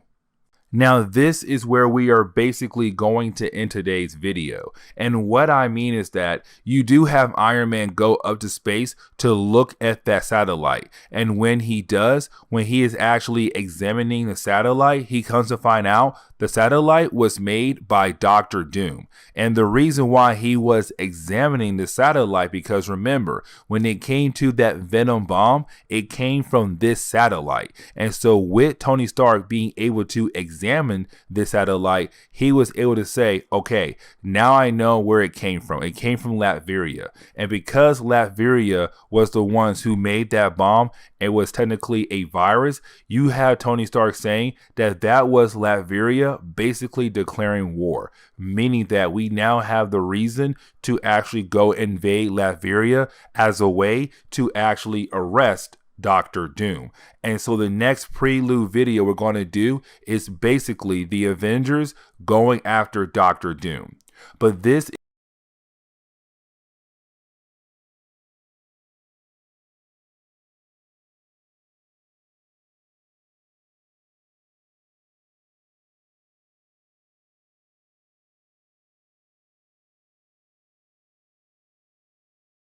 What's going on there, YouTube, and welcome back to another comic book video.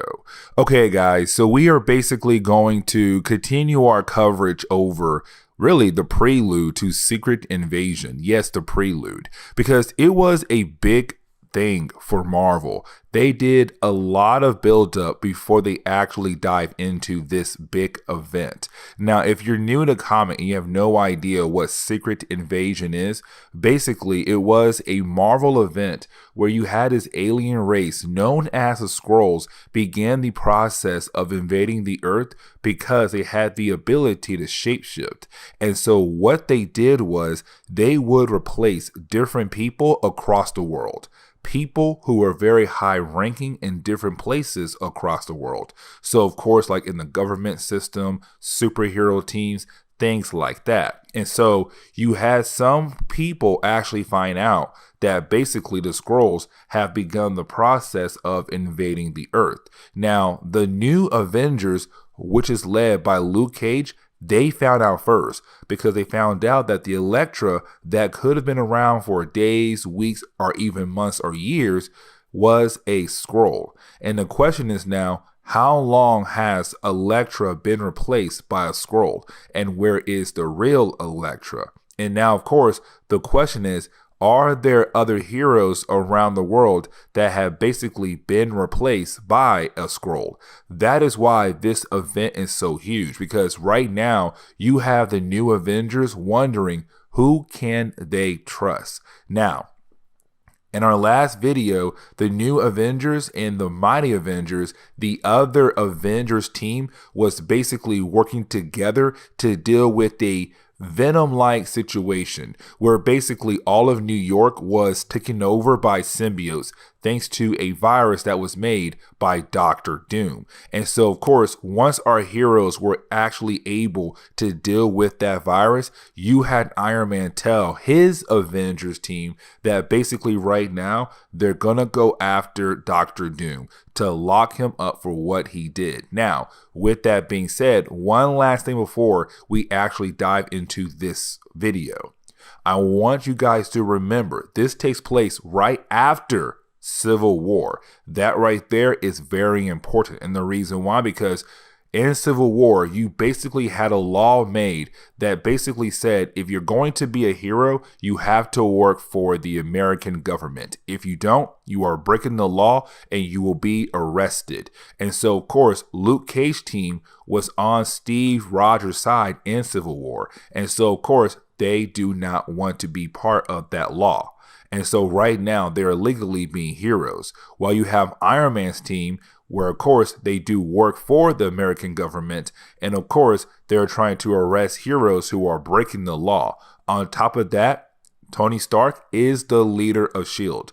All those things right there are very important to understand what's happening right now in Secret Invasion.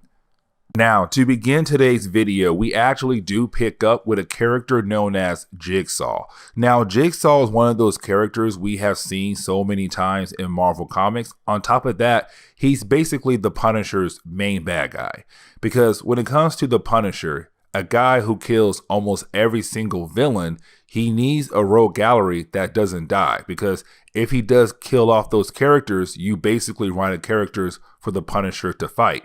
But either way, you do have the Punisher villain known as Jigsaw right now just doing some shady work in the area. Now, of course, that is the moment he is confronted by Tigra. Now, Tigra is one of those characters that Marvel tried so many times to get popular throughout the years of Marvel Comics, but unfortunately, she never got popular. And even now in Marvel Comics, she's still one of those characters that they still try to push out. And of course, fans just don't care. Now, with that being said, you have Tigra being able to actually stop Jigsaw. The problem is, though, right after she does stop Jigsaw, well, you do have some cops walk in. Now, usually the cops will let the Avengers work as long as the Avengers show their Avengers card. And with Tigra being a reserve member of the Avengers, she does have a card, but these cops are just not listening.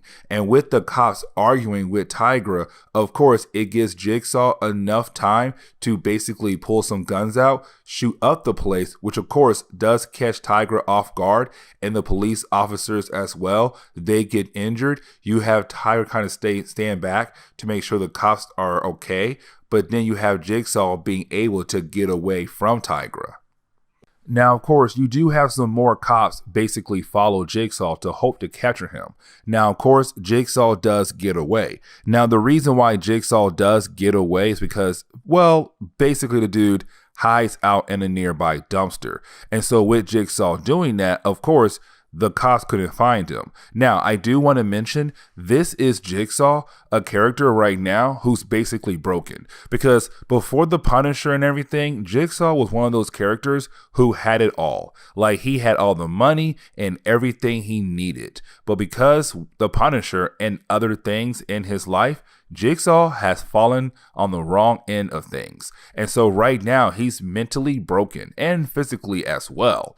But of course, that is the moment he finds a note in his pocket. And this note is basically an invitation to a meeting. And of course, you have Jigsaw wondering, what is this meeting all about? And so, of course, you do have Jigsaw go to that meeting. And this is where we basically continue the storyline, or one of the two storylines in our last video. And the reason why I said basically we're picking up with one of the two storylines from the last video is because in the last video, we covered two books, The Mighty Avengers and The New Avengers. And of course, they're two different teams. But of course, in their books, you had different things going on. And so in the New Avengers team and their books right now, you basically have different characters trying to become the next Kingpin. Because by this point in Marvel Comics, Wilson Fisk is no longer the Kingpin. Because in Brian Michael Bendis' Daredevil run, the Kingpin, Wilson Fisk, was removed from that role.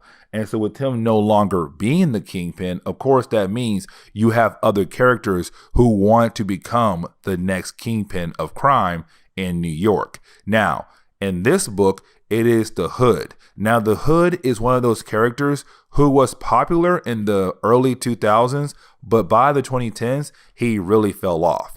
But the Hood is basically a guy who found a hood, a magical hood that gives him magical abilities. And of course, he is using those abilities to kind of help him become the next Kingpin. And so the meeting that Jigsaw heard about was led by the Hood. It's the Hood calling in a lot of C-list, D-list characters, some B-list, but mostly C-list and D-list characters to this meeting, and it's basically him saying we should all work together. But of course, it's still him being in charge of the whole operation. It's just him saying if we work together, be smart with our moves, we could basically rule the entire city. Nobody could stop us, not even the mighty Avengers that are led by Iron Man. And so this is the Hood promising every single person in this room that he has a way to help them out. And he also has a way to win a war against the heroes and basically take over New York. Now, to kind of convince them that he can actually do all of this, he tells Jigsaw that he knows what Jigsaw wants, and he's going to give Jigsaw that item that he basically wants. And of course, the one thing Jigsaw wanted was revenge against Tigra, because Tigra did ruin his night. And so it's basically the Hood telling Jigsaw, I'm going to prove to everyone here that I am a capable leader, but on top of that, I'm going to give you guys everything you want, starting with Jigsaw, by going after Tigra. Now, for the Hood, honestly, this is not a big target, because Tigra was always one of those characters that Marvel tries so hard to get more popular, but of course, they never could. But again, is one of those characters that you can say she's not a high target. Other characters like Black Widow, Steve Rogers, Iron Man, yeah, those are big targets, but Tigra is not. But of course, with the Hood being able to go after Tigra and actually attack her in her own home and force her to obey him, is still good enough to the eyes of the other characters that the Hood is trying to recruit. Because you have the Hood go to Tigra's apartment, abuse her, beats her down, and basically tells her if she does not stay away from his men and his operation, he will kill her mother. And of course, he knows where her mother lives. And this is enough for all those different characters, all those different villains to look at the Hood and say, oh my God, what he's doing is great. Maybe, just maybe, we should follow the Hood. He can lead us to the promised land. Now, you have to also remember one of the things we did talk about in our last video, which is basically that the Hood is also in control of Deathlock. And remember that Deathlock is one of those 90s characters that fans used to love, and Marvel's just using him now as a plot device. But basically, Deathlock is a half man, half machine dude. Hoorah. Either way, though, basically the Hood has reprogrammed Deathlock, and so now Deathlock must do whatever the Hood wants Deathlock to do. Now, Wolverine overheard about the Hood actually controlling Deathlock, and Wolverine thinks that Deathlock was going to be sent over to Avengers Tower as a way to surprise the Avengers and kill off Iron Man's team. And so you had Wolverine go back to his Avengers team to tell them they should go help Iron Man and his team before they are completely killed off by Deathlock. The problem is, though, when Luke Cage and his Avengers team actually arrive to help out the mighty Avengers, well, of course, they stepped right into that whole Venom event. And so they never did stop Deathlock. But here's the thing, though. The Hood never did send Deathlock after the mighty Avengers. Instead, what the Hood did was he sent out Deathlock to rob a very important bank that was holding a lot of money. So basically, while you have both the Avengers team dealing with the Venom event in our last video, Deathlock was sent to a bank to get the Hood and his crew a lot of money. And so this is the Hood continuing to show everyone that he can be a great leader. On top of that right there, you also have the Hood find out that the Avengers, the mighty Avengers, are right now not in America. Because remember, at the end of our last video, Iron Man found out that basically the Venom virus we saw in our last video was created by Dr. Doom. And so this is Iron Man saying we are going to go after Dr. Doom and basically stop him and arrest him for what he did to our country. Now, the next chapter is basically a book that's kind of reviewing everything we talked about earlier in our last video, where of course we had the Venom virus turn everybody in Manhattan to basically Venom-like characters.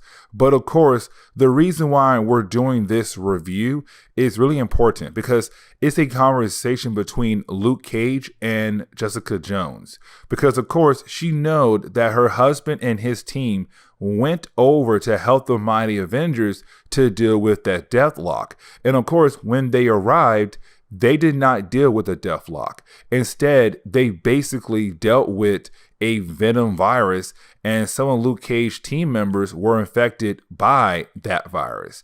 And so Luke Cage had no choice but to work with the mighty Avengers to basically free everybody who was affected by the virus. Now, here's the big thing though, because the question was, okay, what happened after Iron Man gave everyone the cure to the virus? Why didn't the mighty Avengers basically arrest you guys? Because remember, the new Avengers were on Steve Rogers' side in Civil War. They believe that basically right now, heroes should not be forced to work for the American government. And so with that being said, they're technically outlaws. They should be arrested. But of course, the question was, why didn't the mighty Avengers arrest them? Because the mighty Avengers work for the American government. And of course, the reason why, because innocent people at that moment, they needed help. The entire city was just infected by a Venom virus. And of course, everyone is injured, confused, or other things had happened in the meantime where of course there could have been deaths. And so that means instead of trying to arrest other heroes who are just trying to be heroes, why not let them help you help innocent people get on their feet? And so, of course, that is the reason why the mighty Avengers did not arrest the new Avengers. And so, with that being said, after that, we all know Iron Man called up his team and they basically left to go deal with Dr. Doom. Now, this actually leads into Brian Michael Bendis kind of reminding us basically about the idea that nobody trusts each other. And what I mean by that is when it came to Luke Cage and his team, when they found out about the fake Elektra in our last video, Luke Cage lost his mind and began to wonder who he can trust. And at that point, it was no one, not even his own wife. And that's how big this event was back in the early 2000s, because you have to realize if you were out there being a superhero and you found out that basically Skrulls have been invading the earth by replacing people, you're now wondering if your wife is actually your wife or a Skrull. And that's Luke Cage right now. Even though he tells Jessica Jones that basically he does trust her, at first, he did not. He was kind of like, are you a Skrull? Like, are you actually my wife? Is our child my child are a Skrull as well. Like, homeboy did not believe anyone in the room. It wasn't until Doctor Strange used a spell to basically say, everyone in the room is not a Skrull. You're good to go, Luke Cage. Move on. But even then, though, that could still been wrong, because we saw earlier Wolverine said he had no idea when he was fighting against Elektra that she was a Skrull. And that's huge, because Wolverine's senses are usually great enough to tell things apart. Now, of course, you also have Brian Michael Bendis remind us that in our last video, Spider-Woman took the dead body of the fake Elektra over to Iron Man. Now, when it came to the new Avengers, she was the only one who believed that was a good idea. The rest of the team said no, because Iron Man, who is the leader of the mighty Avengers, but also S.H.I.E.L.D., and you have the new Avengers say, Iron Man is the reason why we had a civil war, the death of Steve Rogers, and also a lot of our friends right now locked away in prison, all because of Steve Rogers. And so it's basically them saying, it's all because of Tony Stark. I said Steve Rogers, my bad. But you basically have the new Avengers say it's all because of Tony Stark. And with that being said, it's them saying, what if Tony Stark is a Skrull? That would explain his behavior over the last couple months, years, or whatever in comics. But of course, it's also Spider-Woman saying he is the leader of S.H.I.E.L.D., Homeland Security. We have to tell him just in case, because if not, more and more people could be replaced by Skrulls, and that could affect our chances of winning. Now, if he is a Skrull, he'll kill me. But if he's not a Skrull, he'll let me live, and he will help me figure out this Skrull problem, which of course we saw in our last video. Tony Stark is not a Skrull. That right now he's kind of freaking out because Skrulls are invading the Earth. And that right there is very huge. And so you have Wolverine basically sneak into Avengers Tower. Now, when he does, of course, he does go over to the room that belongs to Spider-Woman. Because remember, Avengers Tower is basically owned by the mighty Avengers. Well, really owned by Iron Man. But either way, you have Wolverine sneak into the shower of Spider-Woman to catch her off guard, to see if she basically is a traitor. Because, of course, she went over to the enemy side to warn them about a Skrull. But, of course, it's Wolverine kind of wondering two things. One, is Spider-Woman basically jumping sides? Is she on the side of Iron Man now for good, but for the wrong reasons? Or two, was Spider-Woman a Skrull, and she basically took that dead body of that Skrull to Iron Man, who could also be a Skrull, to warn him that the new Avengers know about the Skrulls? Like, it's Wolverine on edge for a lot of different reasons. But of course, you have Spider-Woman tell Wolverine that basically she did tell Tony Stark he's not a Skrull because homeboy is freaking out and trying to figure out how to handle this Skrull problem. Now, while you have Wolverine and Spider-Woman talking to one another, you have Black Widow walk into the shower as well, which I'm kind of like, why is she walking to the same shower that belongs to Spider-Woman, not, her own bathroom? But either way, when Black Widow walks in, she's very confused on why in the world Spider-Woman is talking to Wolverine. But either way, you have Wolverine just going ahead and jumping out the window to get away before there is a possibility that he could be captured. Now, when he does leave, you have Black Widow begin to wonder, is Spider-Woman actually part of the team, or is she a spy for the new Avengers? Now, we actually do pick up with the new Avengers right now kind of having a meeting in New Jersey. And the reason why, because of course, they found out about the bank that was attacked by the Hood, who was using the Deathlock earlier to basically rob that bank. And so you have the new Avengers kind of like, listen, we have to go figure out where in the world these guys went to, because they robbed a major bank and took a lot of money. And of course, you have Doctor Strange being able to use a spell to kind of lead them over to the location of where the Hood and his crew is actually at. at. Now, of course, when they arrive, Doctor Strange does use another spell to basically say, hey, there are a lot of guys in there. If we go in there, there is a possibility that we could be overrun and taken out because there's more of them than us. But of course, you have the new Avengers come up with a game plan. And that game plan is to use a third spell to kind of show an illusion of a bunch of fake Avengers members helping out the new Avengers as a way to kind of throw off the Hood and his crew. Because if the Hood only sees like 6 or 7 characters, he's not scared. But if he sees like an army of Avengers characters, then he'll be scared and basically not able to focus on task on hand. And so, of course, you have the new Avengers attack the Hood's base with the illusion of a bunch of fake Avengers being there at the moment.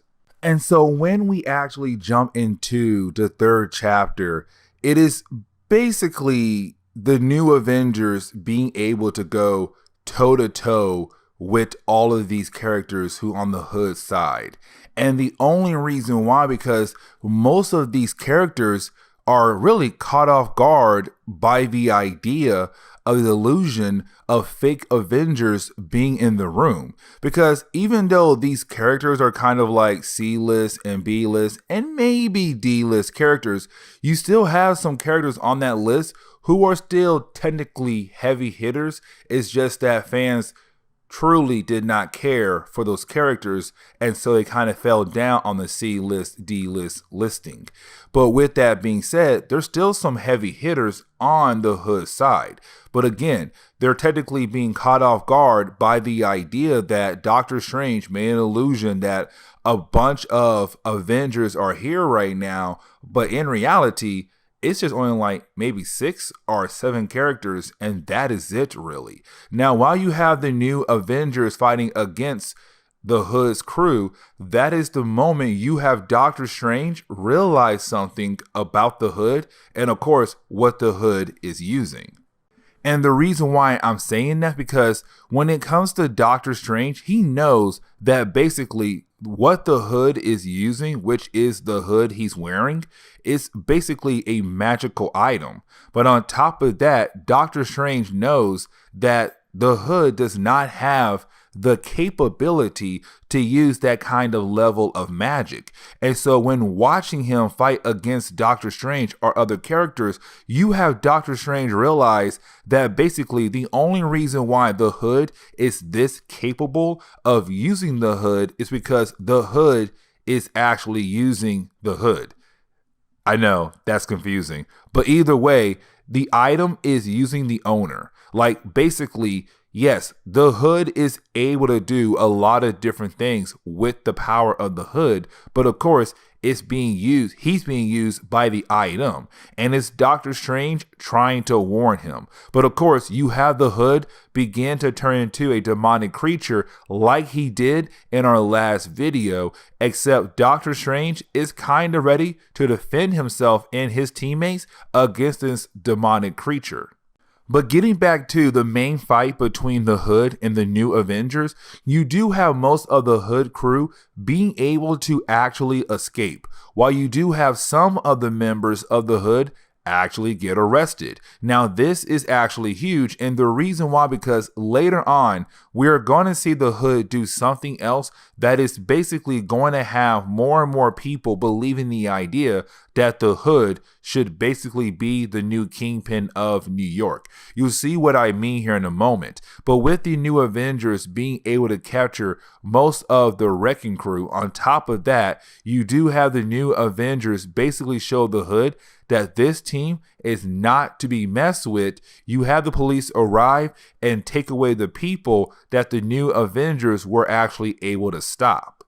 Now, after the new Avengers have basically stopped those characters that were working for the Hood, they do give those characters over to S.H.I.E.L.D.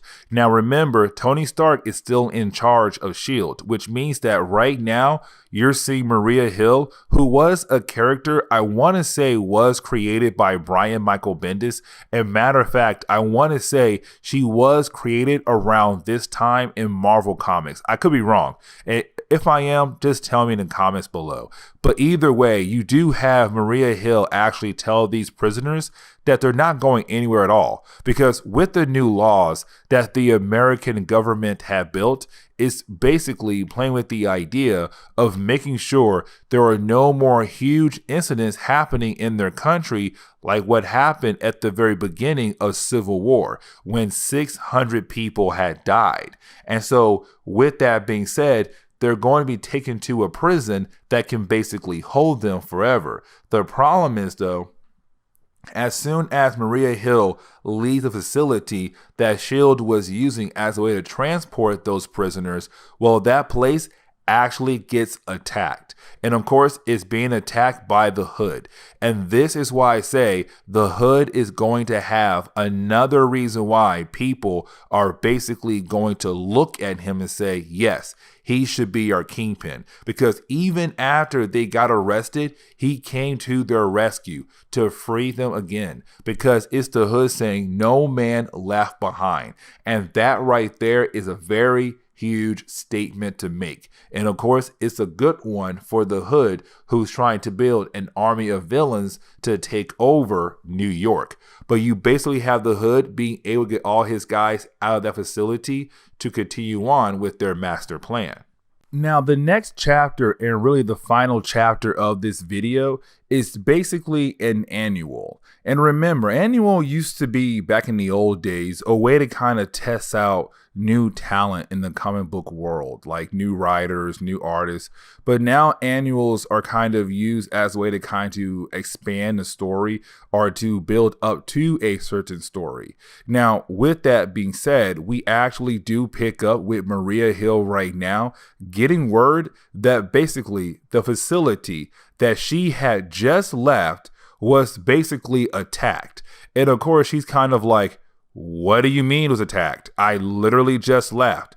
What happened to all the different agents we had there? And of course, she's informed that they were all completely taken out and the prisoners had escaped. And so, of course, you have Maria Hill very upset about the idea of what happened. Now, of course, we actually do pick up with the Hood right now, meeting up with Tigra. Now, the reason why he's meeting up with Tigra is because he wants to know the location of where the new Avengers are basically hiding out at. Now, remember, earlier in this video, we saw Tigra basically being forced to help out the Hood. Like, she was being forced to help him out because, one, he attacked her in her own home and beat the living you-know-what out of her, but also he also has her mother nearby where he can basically kill her mother as a way to say, if you disobey me, I will kill your mother. And so, of course, she has no choice but to basically help the Hood when he asks for help. Now, with that being said, he does ask her, where is the new Avengers base? Because the mighty Avengers should know where the new Avengers are basically hiding out at. But of course, you have Tigra tell the Hood that they're hiding out in Doctor Strange's home. Now, you would think with that information, the mighty Avengers would basically just go there and attack the new Avengers, because Doctor Strange's house is not really hidden. It's a well-known place in the Marvel universe. The thing is, though, thanks to a magical spell, it looks abandoned. And so, of course, basically no one knows that the new Avengers are actually hiding out in there because it looks abandoned.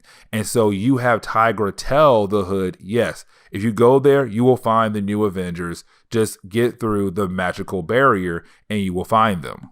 Now, that is the moment where we actually do pick up with the new Avengers basically arriving back to their base. And of course, their base is the home of Doctor Strange. Now, they just came back after fighting against the villains. And this is why I say I kind of feel like the timing is off, because the Hood was able to go free his captives, free his homeboys out of S.H.I.E.L.D.'s base and go back to their base, then go attack Tigra to get information about where the new Avengers are hiding out at, while the new Avengers are just now arriving back home. Like, I feel like the new Avengers should have been back a long time ago. But either way, you do have the new Avengers coming back home after fighting against the Hood and his crew. When they do get back home, that is the moment we see that something is actually wrong with Doctor Strange. And the question is, though, what? Now, outside the home of Doctor Strange, we do see the Hood and his entire crew right now outside watching the place because they're trying to make sure that the information that they got from Tigra is actually true, that the new Avengers are hiding out in this place. Now, with that being said, though, you do have the Hood use a magical spell to kind of look inside. And of course, he can tell that what Tigra told them is the truth, that the new Avengers are hiding out in the home of Doctor Strange. But of course, the place looks abandoned, but in reality, it is not abandoned. Now, here is another thing. The place is protected by a magical barrier, but honestly, it's not a huge problem for the Hood. But here's the thing, though. Spider-Man was about to leave and go home. But as he was leaving, his spider sense goes off and it tells him, hey, the Hood and his entire crew are here. And so you have Spider-Man go right back inside to basically warn the new Avengers that they are about to be attacked.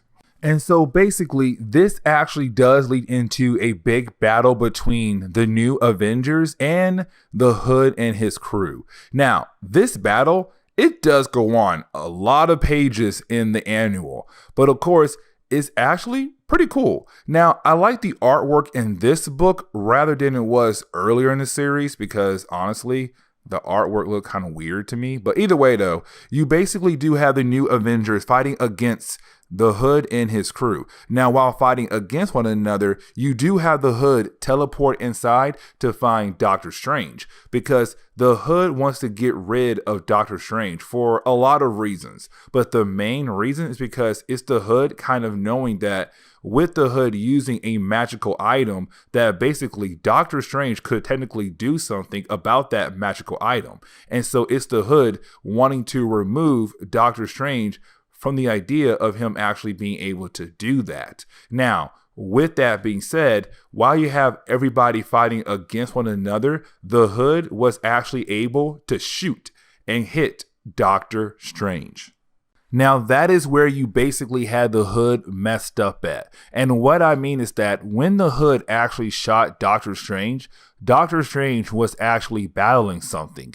And what he was battling was trying to control some kind of demonic spirit or demonic energy that he basically tried to use earlier as a way to kind of help him deal with different things that the new Avengers were basically dealing with. And so what I mean is that when the Hood shot Doctor Strange and Doctor Strange did quote unquote die or almost died, Doctor Strange lost control of that demonic energy and it just comes out full strength. And when it does, it takes everybody out. I mean, new Avengers, the Hood, and his entire crew are all taken out. Just like that. Bam, bam, bam, bam, bam. You're kind of like, oh my God, Doctor Strange, what spell did you use? What is wrong with you? Now, you do have Doctor Strange being able to actually kind of control the energy once again. But of course, it's kind of like, dude, what you just did was legitly crazy. That is wild. And so it's kind of like, okay, so what happens next now? Now, the Hood was able to get away once again, but with the Hood being able to get away, when he does get away, you do have Carol Danvers and some S.H.I.E.L.D. agents arrive. Because remember, Carol Danvers is part of the Mighty Avengers, the team that basically does work for the American government. And so, of course, with the Hood attacking the base of Doctor Strange, it basically did confirm for the Mighty Avengers that the new Avengers were hiding out in this place, because the Mighty Avengers never attacked the place because Doctor Strange made the place look like it was basically abandoned. But of course, when the Hood attacked the place, it was confirmed that it was not abandoned. The new Avengers were actually hiding out in this place. Now, you do not have Carol Danvers basically arrest the new Avengers. And the reason why, because she can tell Luke Cage is very worried about his wife and his daughter. Because when the Hood attacked the place, Jessica Jones and their kid was there. Now, Spider-Man was able to get Jessica Jones and the kid out of there before things got even worse. But of course, it's Carol Danvers saying, I am going to let it slide today because basically right now you're dealing with a lot. You have a kid and a wife to worry about, but this is the only time I am basically going to give you a pass. And so you have Carol Danvers let Luke Cage actually leave. Now, we actually do pick up with the Hood. And right now, you have the Hood right now kind of hiding out in some alleyway because one, he's exhausted. But two, he kind of needs to realize or figure out, what his next move is. Like, what can he do next? Now, this is the moment we kind of find out that basically he has been talking to somebody, but we have no idea who. Because it seems like this voice is in his head and telling him what to do next. And of course, he's wondering, okay, if the next move is actually going to work. But to kind of end this video on a huge cliffhanger, we actually do pick up with Jessica Jones and the baby of her and Luke Cage. And of course, Spider-Man was able to get her and the baby out of there when the Hood attacked the base of Doctor Strange, but she kept running. And this is Jessica Jones making a mother move. And when I say a mother move, what I mean is that basically she's making a move as a mother to protect her child. And so where she goes is to Avengers Tower to basically go ahead and register under the new America's government law. And of course, could possibly mean that she could join the mighty Avengers, the enemies of the new Avengers. And so with that being said, this is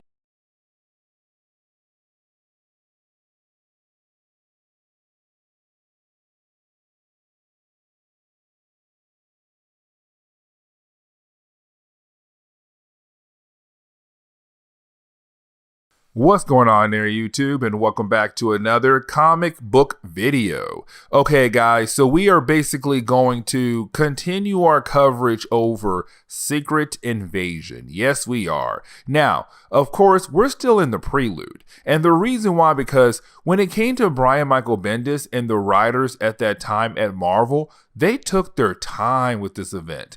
Like, there was a lot of buildup. And of course, it wasn't just the Avengers and new Avengers. Like, this event affected a lot of different characters in the Marvel universe. Because you're basically talking about the idea that the Skrulls have been secretly replacing people left and right across the world. Some people in government offices are, of course, superheroes as well. Now, you have to remember, only a select few people know about the Skrulls invasion. And so with that right now, you still have some heroes out there who have no idea about the Skrulls basically invading the Earth. And so that's why I say we have to cover everything, because there was a lot of buildup to this event. And again, not just with Brian Michael Bendis, but also other writers. Now, right now in this video, it's all about the Avengers. Now remember, this takes place after Civil War. And so with that, you have two different teams. You have the Mighty Avengers and the New Avengers. Now, the reason why you have two teams is because Civil War was a big event where basically you had superheroes fight against each other because the American government came out and said there is a new law. If you're going to be a hero in our country, you have to register. If you don't do that, basically you're breaking the law and you're going to jail. That was the whole idea of Civil War. Now, Iron Man and his side, they agreed with the law. But Steve Rogers and his side, they disagreed with the law. Now, of course, at the end of Civil War, you basically had the two sides become their own Avengers team. So the Mighty Avengers are Iron Man's characters who still believe the law is actually a good law and they work with the American government and S.H.I.E.L.D. And the New Avengers, Luke Cage team, well, basically right now, they are still Steve Rogers' team. Even though he died by this point, they still believe the law is not a good law, and of course they're fighting against it. And so that is why you have two different teams. And of course we have to jump back and forth between both teams when it comes to Brian Michael Bendis kind of building up to basically Secret Invasion. Now this video is all about the Mighty Avengers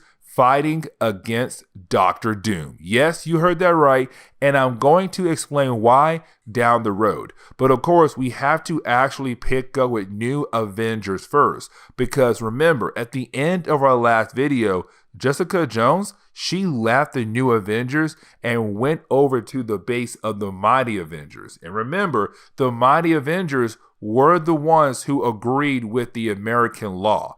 And so it's kind of like Jessica Jones saying that she is going to basically join the Mighty Avengers or actually register so that she will not be an illegal character right now in the Marvel Universe.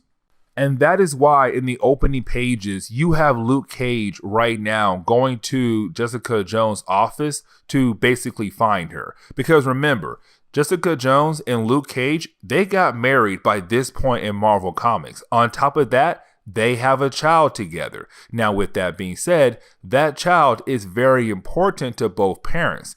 And so at the end of our last video, you had a bad guy known as the Hood who was trying to become the next kingpin of New York. He attacked the New Avengers base. And of course, it put Luke Cage, baby, in harm's way.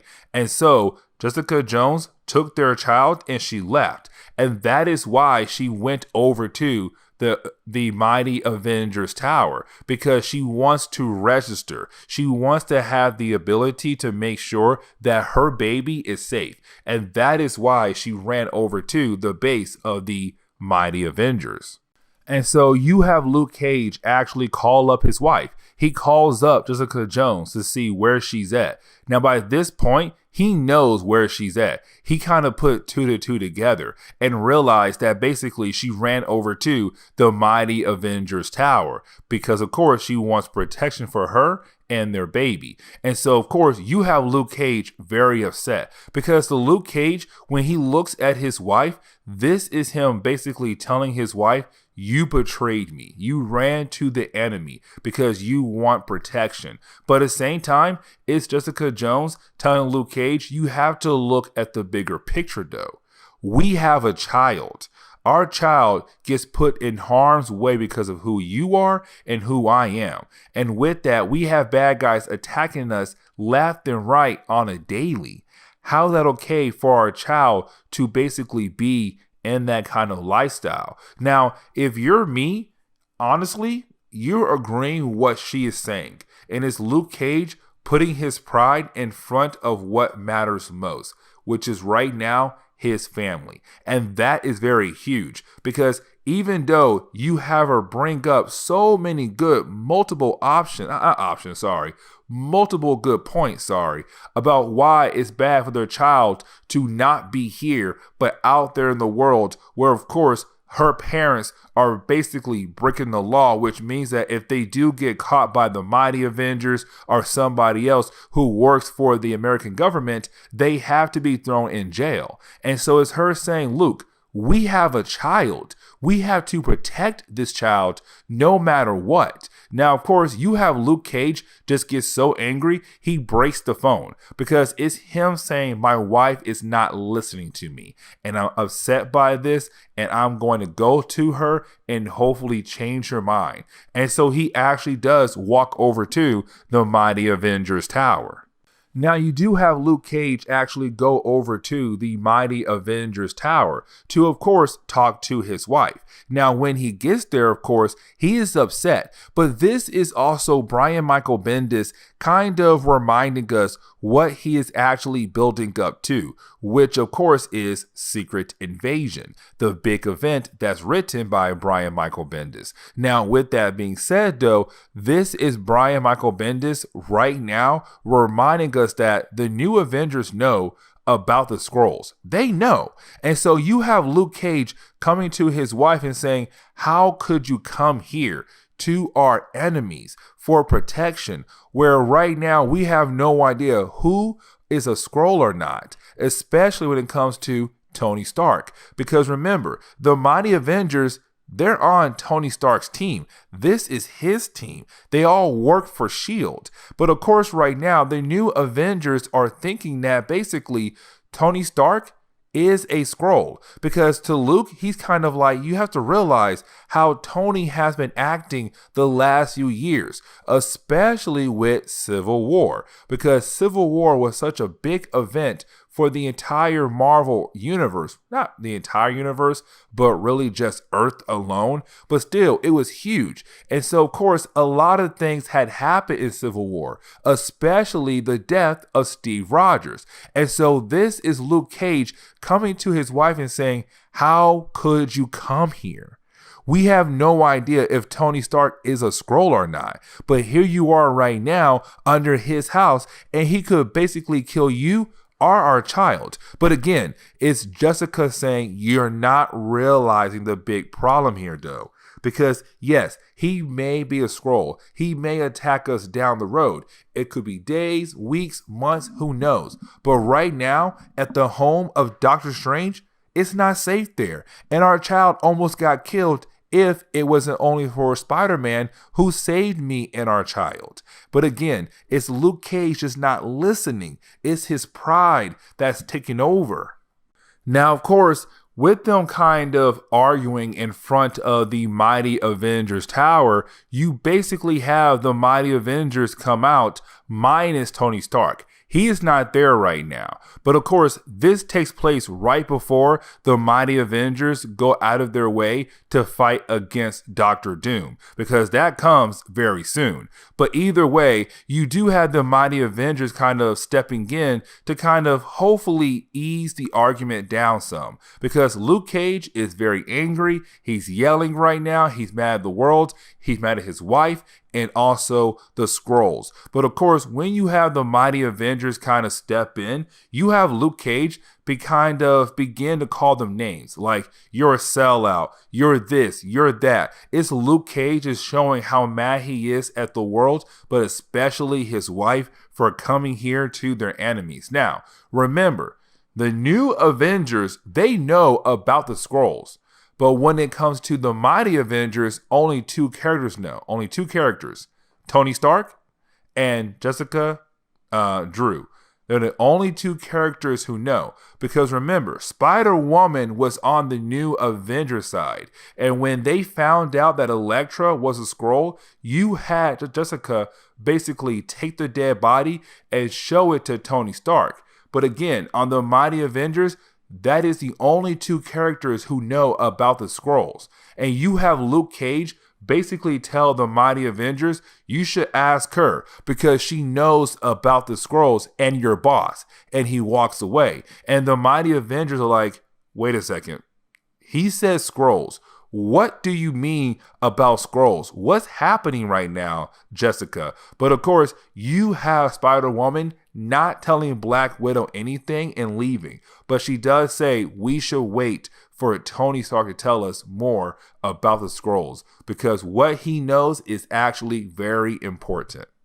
Now, the last section of this chapter is basically the new Avengers getting a new base. And really, their new base is an apartment. Now, it's a nice apartment, but of course, it is an apartment. Because remember, the Iron Fist is on this team. And so, of course, Iron Fist has some moolah, where he was able to actually buy out this apartment. So, of course, the new Avengers could have a base.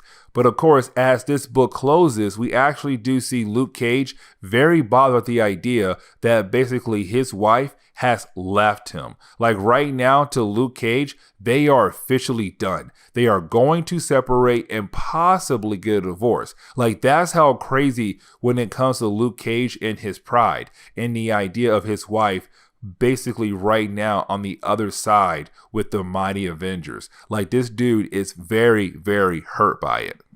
Now, that is the moment where we actually do pick up with Mighty Avengers number 9. Of course, we're now getting into the idea of the Mighty Avengers fighting against Doctor Doom. Now, before we actually see that battle, we actually pick up with Doctor Doom in the past. Because right now you have Doctor Doom going back to, I want to say is the 6th century, to hang out with a character known as Morgan Le Fay. Now, the reason why Doctor Doom does that is because it's really him going to her as a way for her to show him how to use magic so that he'll become a more powerful threat to other characters down the road. And so basically he does go back in time, hang out with her, and she does teach him magic. Here's the problem though.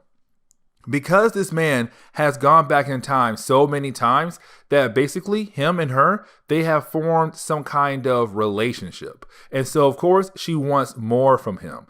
And so she tells him if he comes back here again from the future, which right now it is for her case, when he does come back, she wants him to bring her something. Now, of course, Doctor Doom does not want to do that because he's very afraid about the idea of bringing something from the future to the past that could basically ruin the future somehow down the road. And so he's kind of like, we'll see. He says no, but of course, as a married man now, you know, when your wife says she wants something, 9 out of 10 times, you're probably going to buy it. Now, when Doctor Doom does get back into the present day, you do have some of the scientists basically tell him, hey, we possibly have a problem. So one of your satellites that had the Venom bomb project basically released that bomb. And of course, all of New York was turned into symbiotes. And right now, the Avengers were able to kind of get rid of that problem, but they were able to kind of find out that we were the ones who had made that satellite. And so right now you have literally the Avengers on their way to battle against you for technically attacking the United States. Now, of course, with the Avengers attacking Doctor Doom, this kind of leads into what I say is Brian Michael Bendis being Brian Michael Bendis. And what I mean is that, and honestly, I didn't realize this until somebody told me. And then when I went back and read a lot of Brian Michael Bendis books, but basically Brian Michael Bendis was really big on the idea of splash pages. Now, splash pages were done before him, but of course, he's really big on it because for him, it's kind of less work to write things about in those splash pages. And also, if you're trying to show off a huge action scene, then of course, you're going to do a splash page. And so with the Avengers attacking the home of Doctor Doom, Latveria Castle, Doom, whatever, basically, you have a lot of splash pages. Like this man wanted you to see the big battle between Doctor Doom, his Doombots, against Iron Man and the Mighty Avengers. Like, there were a lot of splash pages. And I'm like, man, this is Brian Michael Bendis being Brian Michael Bendis. Now, of course, this actually leads into a battle between Doctor Doom and Iron Man. Now, this is Marvel being Marvel. And what I mean by that is that basically, over the years, Marvel has tried to make Iron Man say that he's a rival to Doctor Doom. And in respect, he is. Because usually when folks look at Doctor Doom, they say he's the rival to Reed Richards. Mr. Fantastic, that is it. But for me personally, I say no. He's a rival for Iron Man as well. Because when it comes to the smartest people on Earth, yes, your top two is Doctor Doom and Reed Richards. Sometimes Valeria, but also it's kind of like, depends on the writer. But either way, Iron Man is still up there in some categories. And when I say categories, I really mean that when it comes to your top people on Earth, the smartest, when you want a weapon made, you go to Iron Man.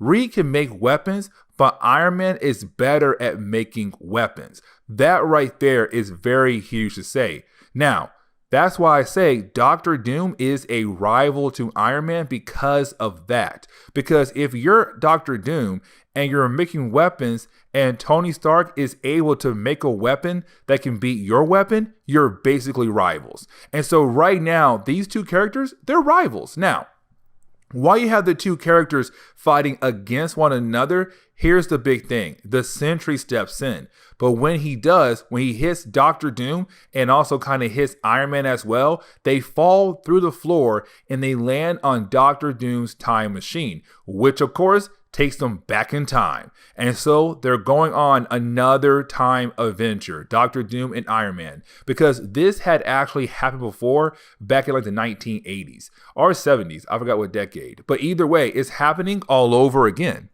Now, of course, when Iron Man wakes back up, he does look around and he basically sees that right now he went back in time. Now, at first, he has no idea. At first, he's kind of like, okay, where am I? What's happening? Why does New York look different? Why does New York look like what it used to look like back in the old days? Telling Iron Man, oh my God, I went back in time. Now, with that being said, though, when Iron Man realized that, of course, you have Doctor Doom attacking Iron Man because Doctor Doom is ticked off at Iron Man. And so Doctor Doom wants to fight Iron Man because now it seems like they're trapped in the past once again.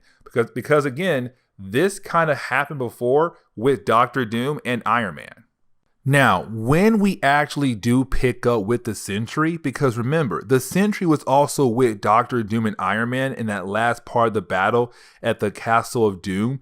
And of course, all three characters fell into the time machine. And so with that, he actually ended up somewhere else, but still the same time period. So like they're all in the same time period. They're all in the same city. They're all in New York. But the Sentry is somewhere else in New York. And so when he wakes up, he realizes something seems off with the area.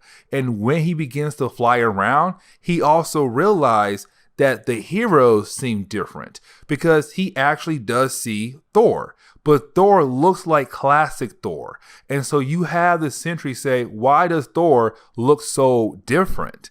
But then he also sees something else that makes him realize that something must have happened. Because that is the moment you actually have the Sentry see his watch tower. Remember, in the present day, you have Avengers Tower. But on top of that tower, you also have the watchtower that belongs to the Sentry. But in this time period, there is no Avengers Tower. There's just the watchtower that belongs to the Sentry, which of course tells them, oh my God, where am I? This is a different time period. But when he sees himself also in the past, he definitely realized that he's right now not in the present day.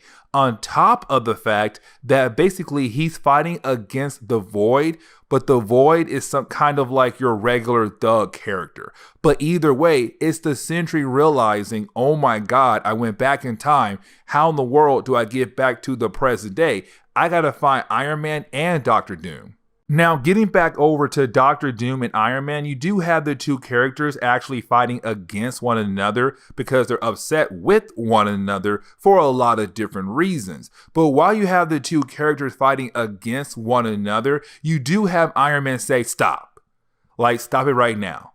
We have to realize that right now we're both at fault here. Like basically right now, you and I have to work together because if we don't leave, we could ruin everything for time across the universe right now. Like basically us being here is a huge risk. And so of course you do have Doctor Doom realize that he actually has no choice but to work with Iron Man. Because if he doesn't, it could lead to more problems down the road for basically almost anything in their universe. So he's like, fine, we will work together. We have no choice. Let's do it. Now, you do have the Sentry once again just fly in out of nowhere and begins to attack Doctor Doom, because this is a Sentry upset with Doctor Doom because he blames Doctor Doom for where they are right now, because it was Doctor Doom who kind of did make that Venom bomb that basically meant that he did attack the United States, which of course led to the Avengers going over to Latveria to get revenge to capture Doctor Doom. And of course, it led to them falling into a time machine and going back in time. But we also have to remember, by this point in Marvel Comics, the Sentry's mental health is at an all-time low. It is not good. Like, his mind is very fragile. And that right there will play to a very important storyline down the road known as Siege. But either way, right now, it's Iron Man saying, listen, Doom, stop attacking him because he can kill you if he actually put his mind to it. But you have Doctor Doom say, can he? Because right now, it seems like his mind state is not good. Which of course is Brian Michael Bendis telling us that the Sentry's mental health is not good, but of course that's a very bad thing because this dude is very powerful, but he's also holding inside the Void, a very powerful character. Now, you do have Doctor Doom and Tony Stark and the Sentry realize who would have a time machine at this point in time to basically help them get back into the present day. And of course, that would be Reed Richards. Now, with that being said, though, of course, the problem is, though, they cannot be seen by Reed or any other members of the Fantastic Four as they're breaking into the Baxter building. But here's the thing, though. You have the Sentry realize if they do break in, it should be him. And the reason why, because it seems like this is the point in time where, of course, everyone still knows the Sentry. And what I mean is that, so when Brian Michael Bendis brought in the Sentry in Marvel Comics, he basically said that the Sentry was around forever. Like, basically, he was there at the very beginning of Stan Lee's work on the Marvel Universe, with the Avengers, Fantastic Four, and so on and so on. The Sentry was always there, but the reason why you never saw him in those comics until now, because he was forgotten. And if I remember correctly, it's because he was basically holding the Void, this powerful creature that could wipe out the entire universe. And so what they did was Reed basically made a machine to make the entire world forget about the Sentry as a way to kind of protect him, but to also protect the universe from the Void. And I want to say the Sentry also forgot who he was as well. And so with that being said, he basically been forgotten about the world. And so at this time point they're in right now, the world still knows about the Sentry, but of course that means very soon they're going to forget about the Sentry when Reed makes that when Reed makes a machine to make the world forget about the Sentry. Now, of course, this does sound like a good game plan, but at the same time, it's still a bad game plan. And the reason why is this right here. They have no idea when the big moment happens when Reed makes the entire world forget about the Sentry. It could be minutes, hours, days, weeks, months, or years. And so with the Sentry going into the Baxter building with that thought process of they're going to forget me soon, and he fights against a thing, you don't know when that machine's being made by Reed, which could mean that basically they could remember you and try to figure out why was a future you here in the past for. But of course, for Brian Michael Bendis, who cares? The story does move on. And so either way, you actually have the Sentry being able to get the time machine. Now, of course, you do have our characters being able to actually use the time machine as a way to get back to the present day. Here's the problem, though. When they do arrive back in the present day, Doctor Doom is not there. It's just Iron Man and the Sentry. And they're kind of like, where is Doctor Doom? Because when they used a time machine in the past, they were all standing together. And so it's kind of like, okay, if we were all standing together, then where is Doctor Doom? And then when they go to the sky, they have Miss Marvel running to them like, we gotta get out of here. And you're kind of like, what's happening? What in the world is going on? And of course, that is the moment you have one of the biggest explosions in this storyline happen. And you're kind of like, what did Doctor Doom do when they all arrived back here to the present day?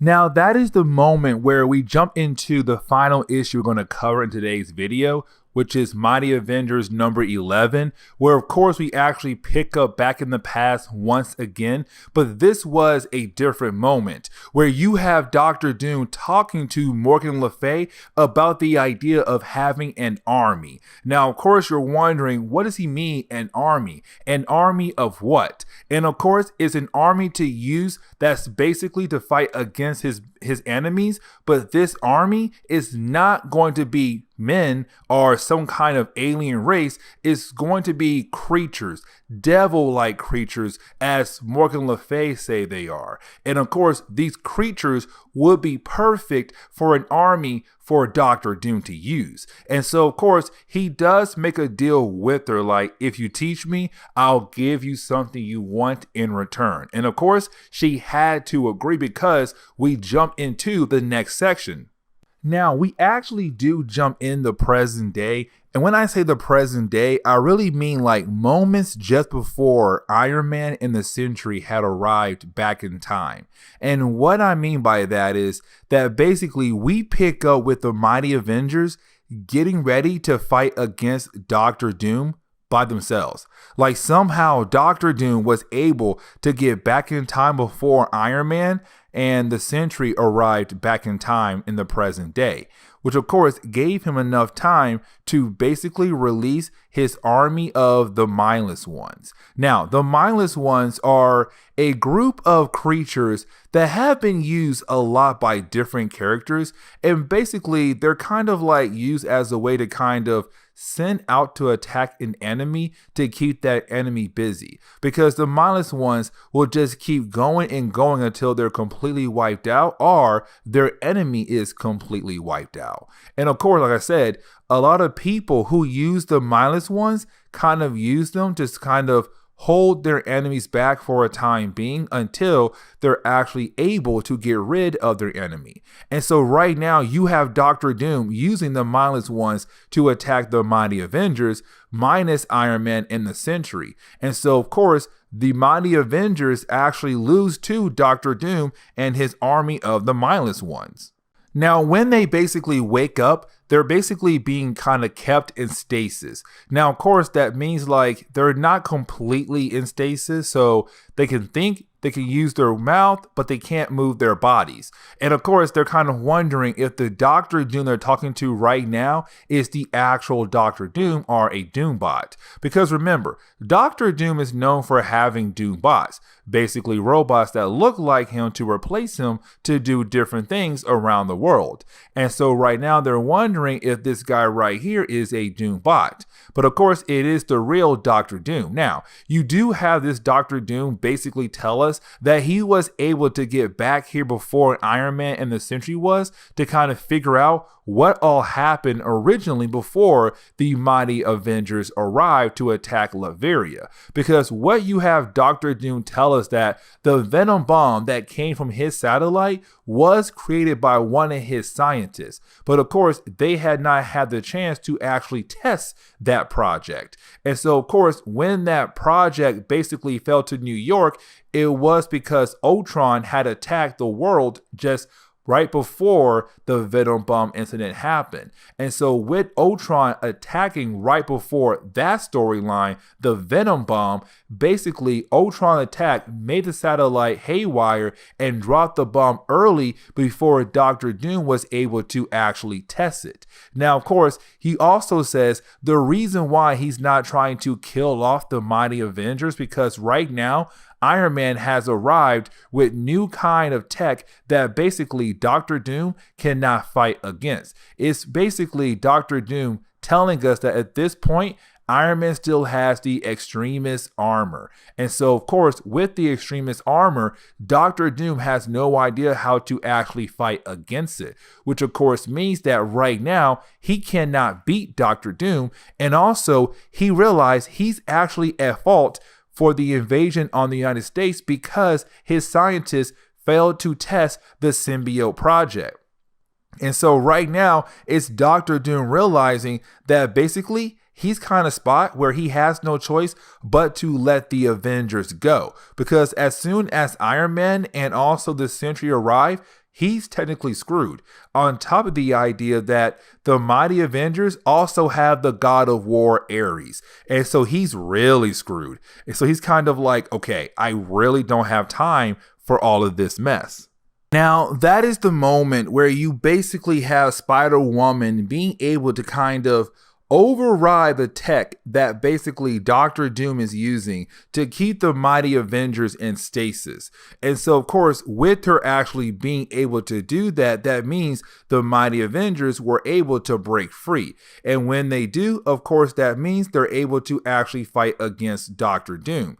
But that is the moment we come to find out that Doctor Doom had basically placed a bomb to blow up as soon as Iron Man and the Sentry arrived back in the present day from the time machine. And so you have Carol leave to basically go warn them about the explosion.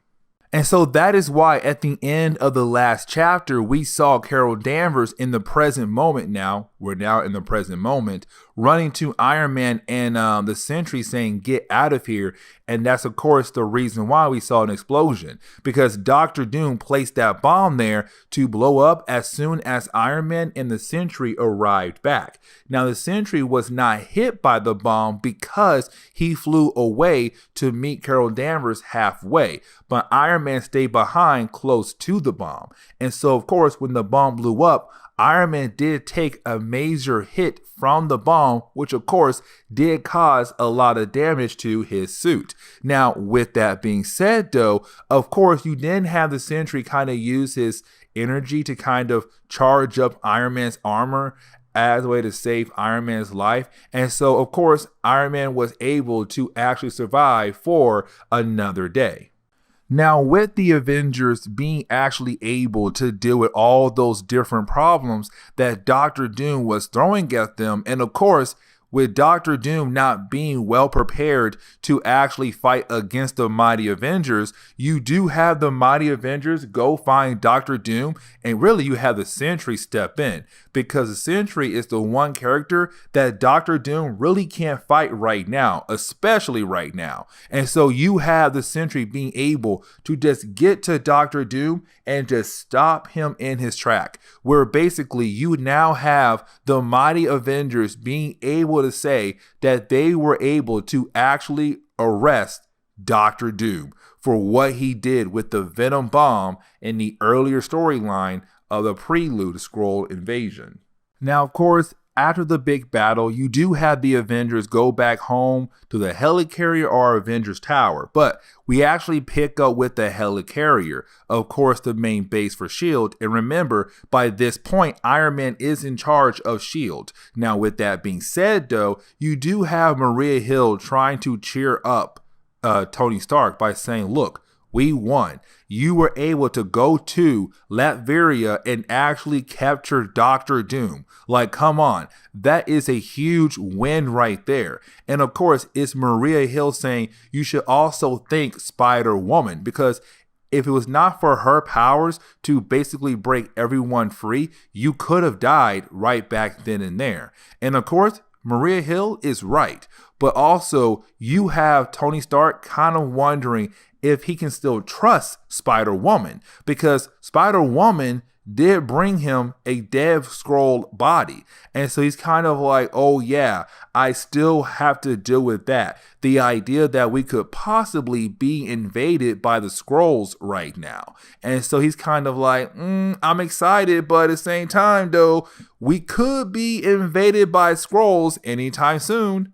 Now, that is the moment where we actually do pick up with Black Widow going to Spider-Woman, because this is Black Widow continuing the idea of telling us she does not trust Spider-Woman at all. That she looks at Spider-Woman in a way of like, you're a spy for the new Avengers, the other team, or that you're basically working for somebody else and we have no idea why.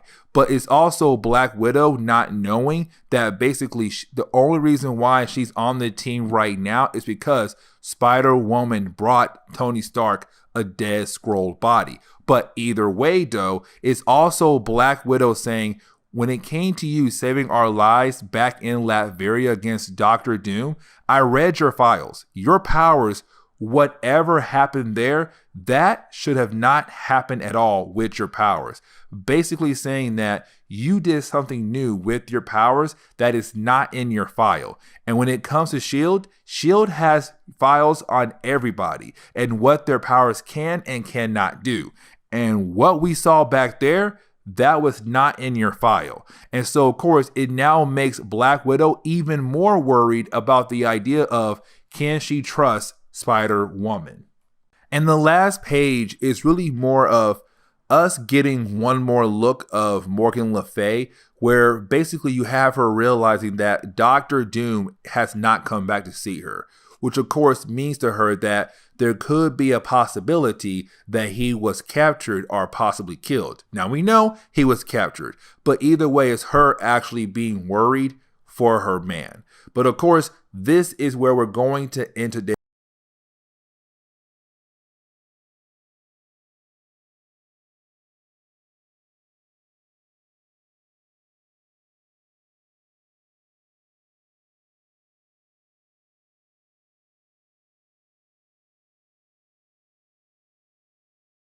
What's going on there, YouTube, and welcome back to another comic book video. Okay, guys, so we are basically going to continue our coverage over the prelude to Secret Invasion. Now, the reason why I say the prelude is because basically when it came to Marvel, they kind of took their time building up this huge crossover event that they wanted to do. And that was Secret Invasion. Now, of course, they made sure to use a lot of different books, but each book was used in a different way to kind of build up this entire event. And of course, we're covering the miniseries that came out back in 2008, known as the Captain Marvel miniseries. Now, the reason why we're covering this miniseries because, well, for two reasons. One, it's all about the original Captain Marvel, the guy known as Mar-Vell. Remember, Mar-Vell was a Kree soldier who was basically sent here to blow the Earth up. But of course, he changed his mind when he realized that there was potential in humans. And so he became a good guy and called himself Captain Marvel. Now, he died back in, I want to say 1979 from cancer, basically. Now, with that being said, he has been dead ever since then. And of course, out of nowhere in this miniseries, he's alive again. Now, there is a good reason why he's alive again, but of course, it does bring up a lot of different questions. Now, if you have seen my Thunderbolts Secret Invasion tie-in video, because we were covering Norman Osborn's Thunderbolts,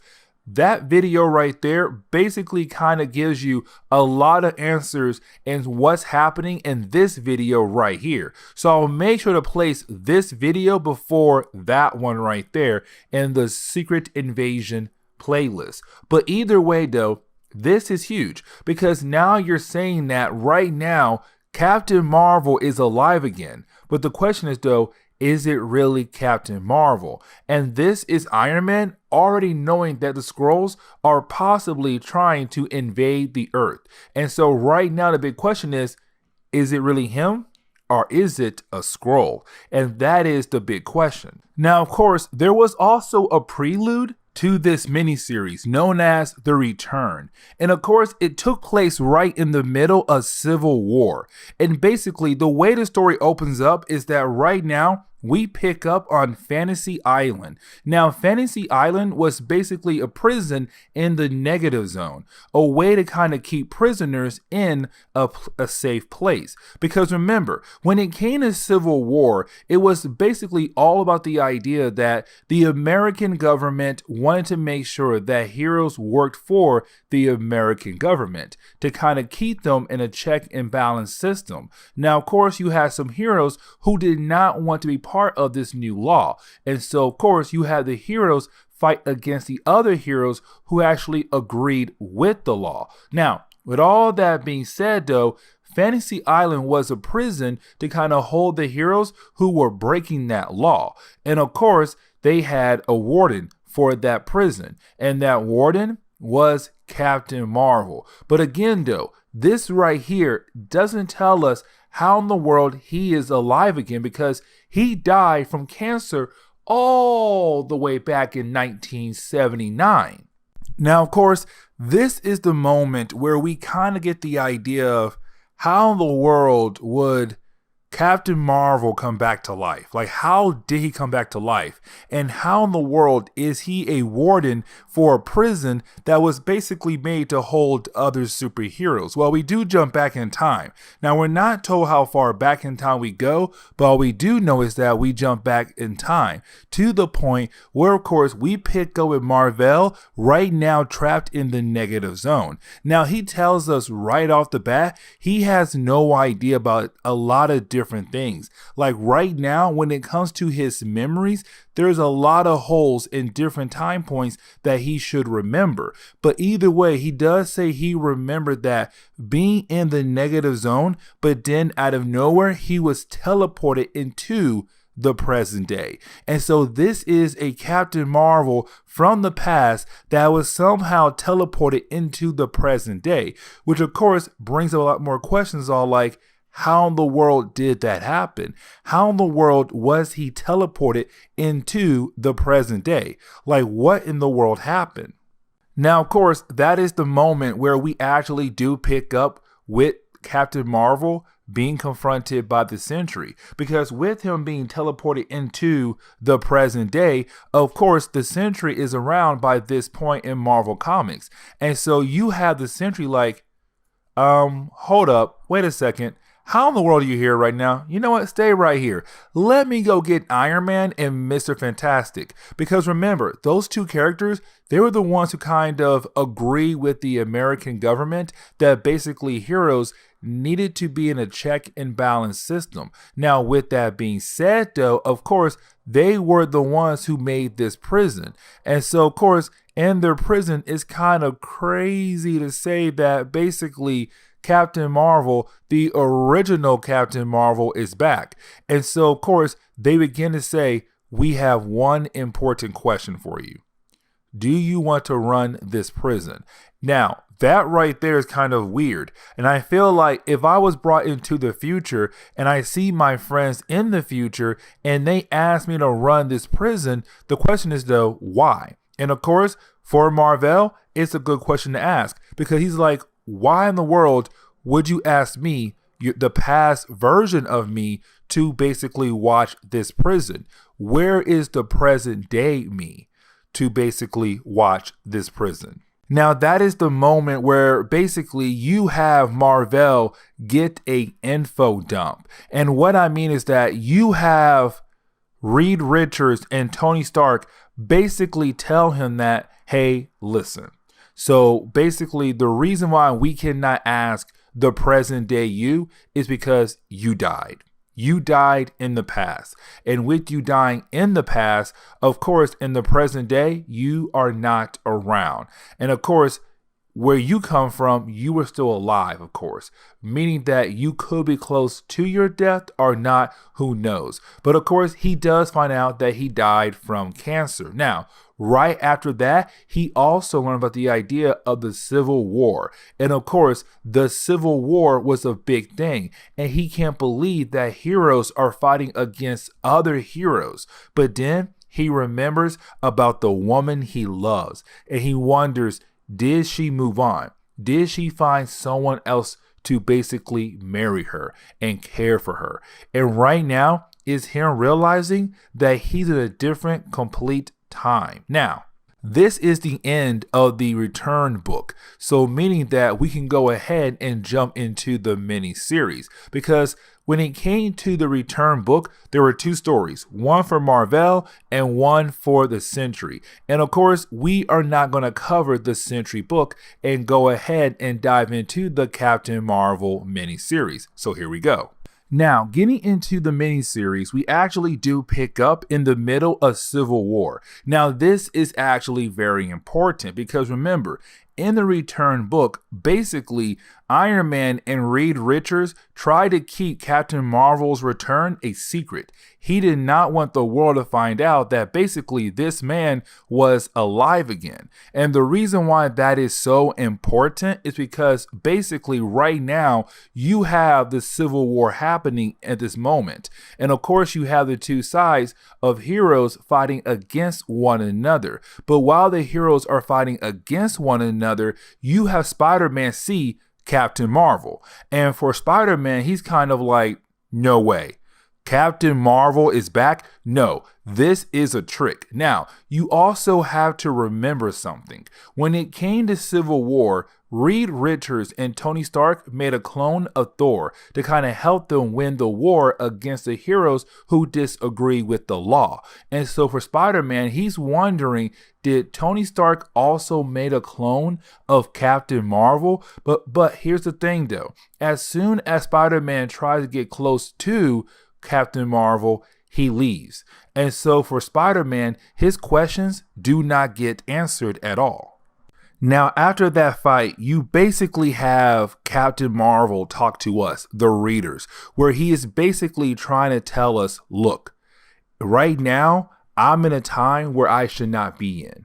I had died in the past. I died from cancer, or what my people call it, of course, the black end. But either way, I had died, and now I'm back. And that right there should not be possible, but of course it is, and I'm here now. Now, of course, he does tell us one thing.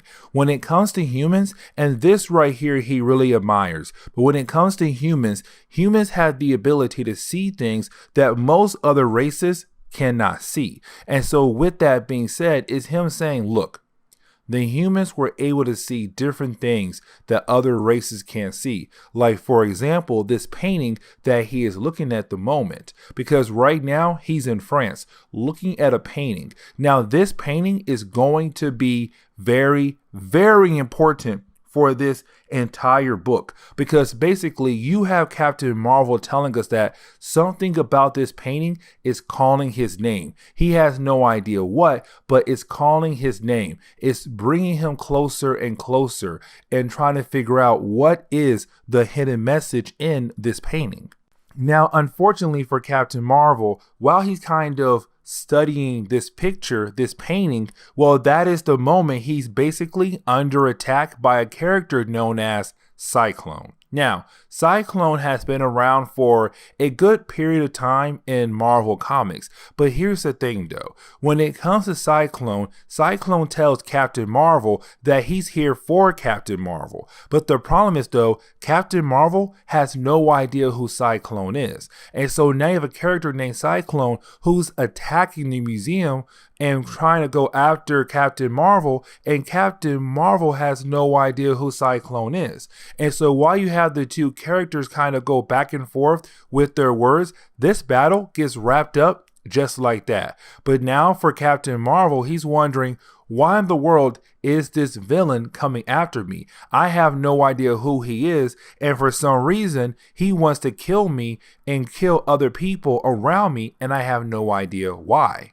Now, that is the moment where we basically pick up with a character known as Heather Sentez, and I really hope I pronounce her last name correctly, but basically Heather Sentez is a S.H.I.E.L.D. agent. Now remember, by this point in Marvel Comics, S.H.I.E.L.D. is being run by Tony Stark, no one else Tony Stark. But basically right now we have these two characters having a psychic meeting thanks to a psychic who's able to connect their minds to have this meeting. Now basically it's Tony Stark telling her that her new mission is to find Captain Marvel because Tony Stark is worried about the idea that Captain Marvel now has the knowledge about the idea that he dies in his future, but of course Tony Stark's in the rest of the heroes' past.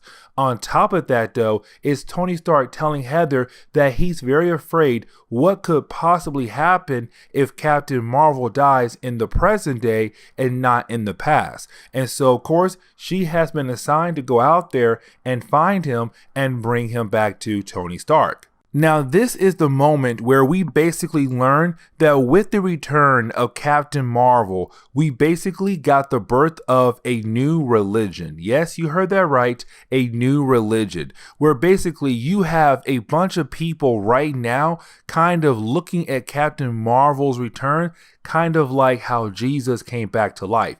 They're comparing this man to Jesus and saying, look, he came back to life and he actually talked to Mother Star, of course, the lady who's in charge of this new religion. And so because this man came back to life, you have a lot of people looking at that like he is some kind of God. And of course, by this point in Marvel Comics, you did have some characters come back to life here and there, but not that many yet. And so, of course, when this dude comes back to life, everyone in the public is looking at him like, oh my God, he's alive? He's a god.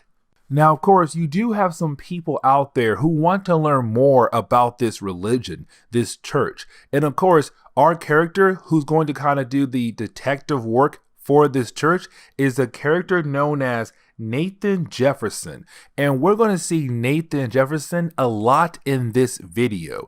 Now, with that being said, though, right now he does try to go to the church to get in and they tell him no. And of course, he does hand the member his card saying that he wants to talk to Mother Star. And of course, you do have that church member kind of take that card right over to Mother Star. Now, of course, when he does do that, Mother Star tells this member of the church to go ahead and take that card and throw it with the rest of the cards that Nathan has left at this church, because Nathan knows that something is up with this church. Nathan knows that something is up with Mother Star as well. Now we do pick back up with Captain Marvel once again, and right now you have Captain Marvel right back at that museum, and he is studying that photo once again because he keeps reminding himself what about humans are like to him, that humans have the ability to see things that most other races are unable to see. And so right now is him basically studying this photo and trying to learn more about this photo. But while studying this photo, of course, he's confronted by Agent Heather. And of course, you have Heather tell him, hey, listen, man, Tony Stark had basically assigned me to come find you and tell you to go back home. And so now I'm going to call him up and tell him that basically I found you, you're in France, and from there, my job is done. Like literally, homegirl does not care much. She's kind of like, hey, I did my job. I found him. I told him to come home. That's it. I'm out. Bye. But either way, for Captain Marvel, he's kind of wondering, why did Tony Stark send her, but not the Sentry? Because Captain Marvel knows Heather can't stop him. The Sentry can stop him. Miss Marvel can stop him, but not her. And so is him wondering, how in the world did Tony Stark conclude that she would be the best option to bring me in?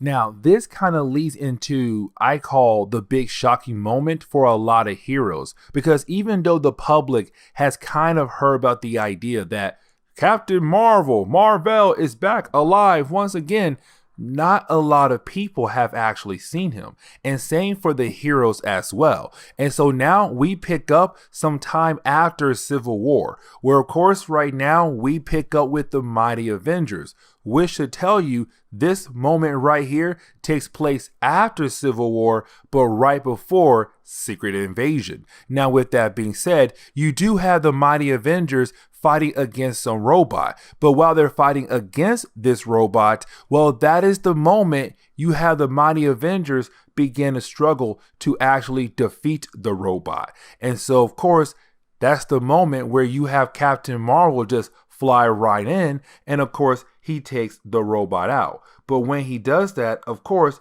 now the mighty Avengers, they now know that Captain Marvel is alive again. But for Miss Marvel, somebody who was very close to him, now she also knows that Captain Marvel is actually alive again. Now, of course, with the return of Captain Marvel being back in the main Marvel universe, you have a lot of eyes on him.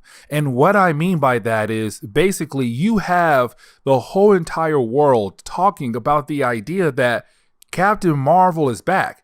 This was a guy who was basically declared dead, and now he's back, and the public now knows about it. The Daily Bugle is talking about it. This is huge news. Now, of course, like I said earlier, there were a few people who saw him or, ran into him and everything. But of course, now with him going around being a hero, more and more people are finding out. The public is finding out. And of course, the question everyone is having right now, how in the world is this man alive again?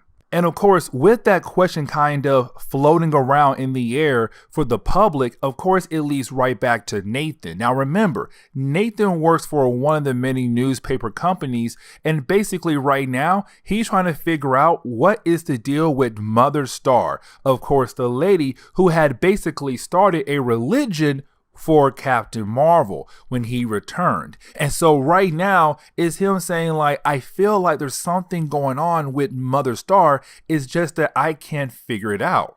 But then we jump back over to Captain Marvel. Now, of course, right now you have him kind of remind us a power he has from the early days of Marvel Comics, which is cosmic awareness. Now, it was a cool power to have, but here's the thing though. When Captain Marvel tells us that basically he had that power in the past, cosmic awareness, of course, now when he tries to use that power, he's unable to actually use that power. And of course, when he tries to access a certain memory, he's unable to actually access that certain memory. And so right now is him kind of freaking out because he does not understand what happened to his cosmic awareness powers. Now, of course, you do have Captain Marvel kind of continuing to look at that painting again. The same painting we saw in the last chapter. The one where he said something about this painting is calling his name, is pulling him in, and he doesn't understand why. What is going on with this painting? He has so many questions, but again, he has no idea what to do with those questions. All he knows is that this painting is calling his name, and he wished that he was a human to actually understand what is the message in this painting, or what's really behind this painting that's calling him in. But before he's able to actually study the painting, well, that is the moment he gets a door knock. And of course, it's Carol Danvers. And this is huge because Carol Danvers and him go way back.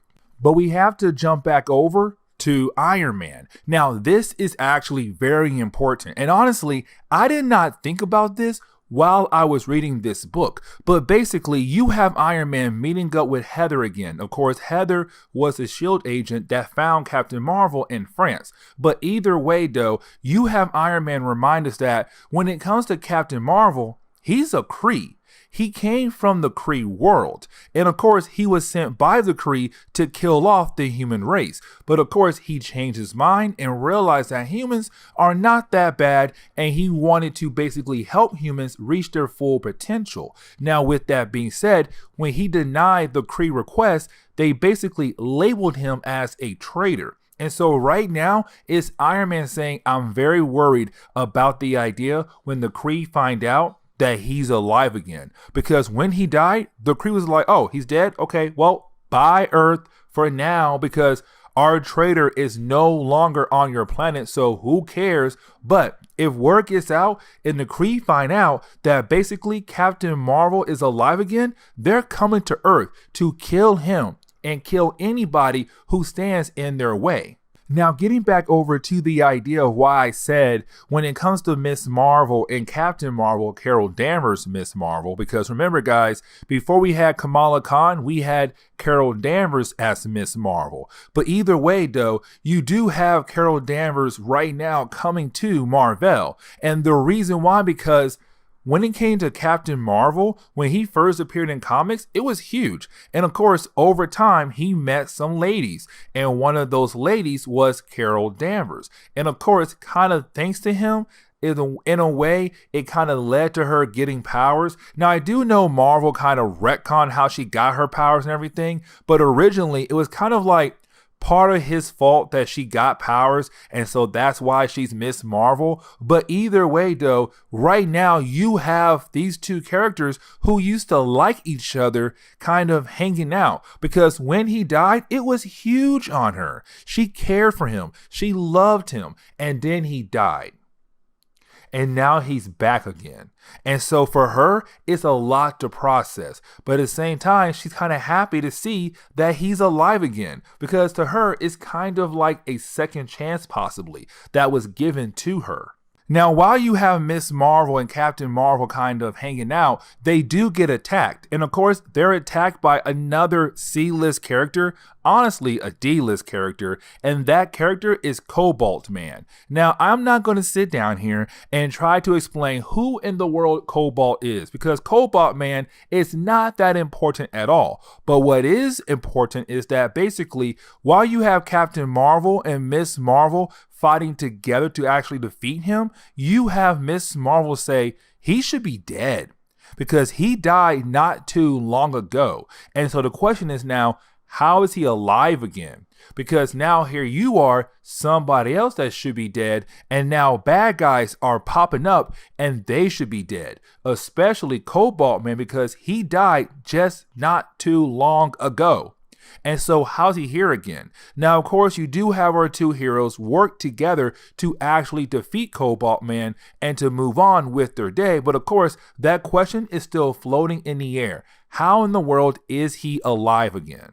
Now, we do jump over to the church that's basically about Captain Marvel, their new religion that was basically started by Mother Star. Now, of course, this is where we pick up with Nathan, because remember, Nathan is that reporter who's trying to get some more information about Mother Star, trying to learn more about her and why in the world did she start this church. Now, of course, while she's kind of in the middle of preaching, you do have Nathan kind of sneak by her to go into her office to hopefully find some kind of information that basically shows that she's doing this for some kind of evil plan. The problem is though, he gets caught by Mother Star. And of course, she does kick him out. But before she does that, she does talk to him and try to explain to him that basically what she's doing right now is not all bad. That basically she's doing this for a good reason. Now, we have no idea what that good reason is,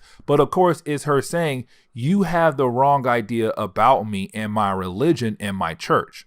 Now, we do get this page where basically Captain Marvel is not home right now. And the reason why, because he called a meeting with Iron Man on the helicarrier. And so while Captain Marvel is away from his apartment, you do have Heather and a couple other agents basically breaking into this man's home. Now, of course, when they get inside his home, they find out that this man is heavily studying that photo where this man has printed many different pages where you can put those pages together like a puzzle to remake that painting. He's hoping that with him kind of printing out different parts of the painting on different pages, maybe, just maybe, he'll find a missing message, some kind of hidden message. But of course, for Heather and these other S.H.I.E.L.D. agents, they're kind of like, what in the world is going on here? Now, of course, we actually do pick up with Iron Man and Captain Marvel with this meeting. Here comes the problem, though. Iron Man nor Captain Marvel called this meeting, and apparently they both believe that the other person had called this meeting. And so, of course, when you have Captain Marvel asking Iron Man, why in the world did you call this meeting?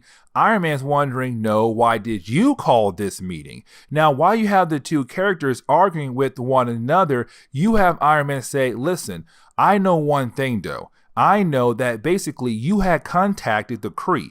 And of course, that is a problem. Now, of course, for Captain Marvel, he's all like, what do you mean I called the Kree? Why in the world would I call the Kree? Why would I do that? Because to them, I am basically a traitor. And so Iron Man says, well, up in the sky right now, that's a Kree ship. And they're coming right here right now to meet with you, apparently. And so, of course, while Iron Man and Captain Marvel are talking to one another, well, that is the moment you have the Kree ship arrive. And of course, a couple Kree do come out of the ship. Now, of course, we do jump into the next chapter. Now, of course, I know you guys, you want to see the big fight between Captain Marvel and Iron Man against the Kree soldiers. But of course, right now, we have to jump back over to Nathan. Because right now, remember, Nathan is trying to figure out what is the whole ordeal with Mother Star. Why did she make a religion? What is her master plan? What is she doing behind the scenes? And the problem is, though, he is so upset about the idea that the public is more worried about the idea that Captain Marvel is fighting against a guy known as Cobalt Man, but not worried about the idea that basically Captain Marvel's back again, but also Captain Marvel has a new religion behind him now. Like, it's Nathan saying the public is not worried about the right thing, and that ticks him off a lot. But getting back over to Iron Man and Captain Marvel as they're fighting against the Kree soldiers, because remember, at the end of the last chapter, as soon as the Kree arrive, the big question is, why is the Kree here? Well, now we know. They came here to kill Captain Marvel. And so you have Iron Man and Captain Marvel working together to basically get rid of these Kree soldiers. Now, while they're fighting against the Kree, this should tell Iron Man that basically Captain Marvel did not call the Kree soldiers here. And so, of course, now he can believe that Captain Marvel was telling him the truth earlier. Now, this is where I say Marvel brings in Secret Invasion. This book jumps right into the prelude to Secret Invasion, and this is why. Because while you have our two heroes fighting against the Kree, well, that is the moment you have one of the Krees actually shoot Captain Marvel in the head. Now, the blast should have knocked him out, but it doesn't. Captain Marvel gets right back up, and of course, the Kree's confused, like, that gun should have knocked him out. How in the world is this man alive right now? This makes no sense at all. And so you have Iron Man and Captain Marvel continue to fight against the Kree to the point where basically you have them being able to defeat the Kree. But here comes the big problem though. When they grab one of the Kree soldiers, that Kree soldier turns into a Skrull. And now the question is, why was a Skrull pretending to be Kree to get to Captain Marvel?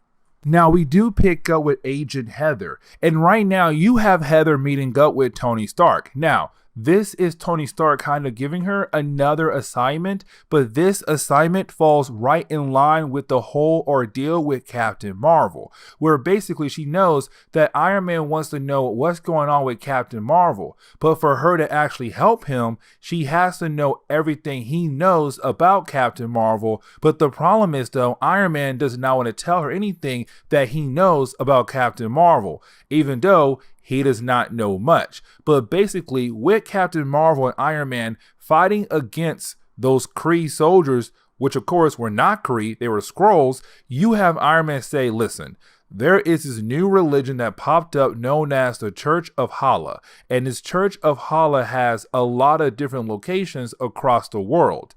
And my thought process says, it's weird how some Kree soldiers attacked us and they were Skrulls. So what if this new Church of Hala is just more Skrulls pretending to be humans? And so it's Iron Man saying, here's your goal. I want you to go to these different locations to figure out if the Church of Hala are Kree, humans, or Skrulls. do your job, and go. Bye. Now, the next section is honestly showing us what Iron Man said is true. That basically right now, with the church growing at a fast rate, the Church of Hala, they have so many different locations around the world. Now, with that being said, though, of course, we actually jump over to one of those locations. And the reason why, because we pick up with Nathan. And remember, Nathan is that reporter who is trying to gather information about the Church of Hala, but also Mother Star. Now, he does go to a location where he believes that could be far away enough from Mother Star so that he'll be able to actually gather some information about the Church of Hala, but also Mother Star. And so he's hoping to get enough information to basically figure out what is going on with the Church of Hala. Now, we actually do pick up with Agent Heather, and right now you have Agent Heather breaking into one of the locations that belongs to the Church of Hala. Now, when she breaks into this location, of course, she does hear some members of the church talking about one of their members dying and his body being in the back. Now, right there, that should be a red flag.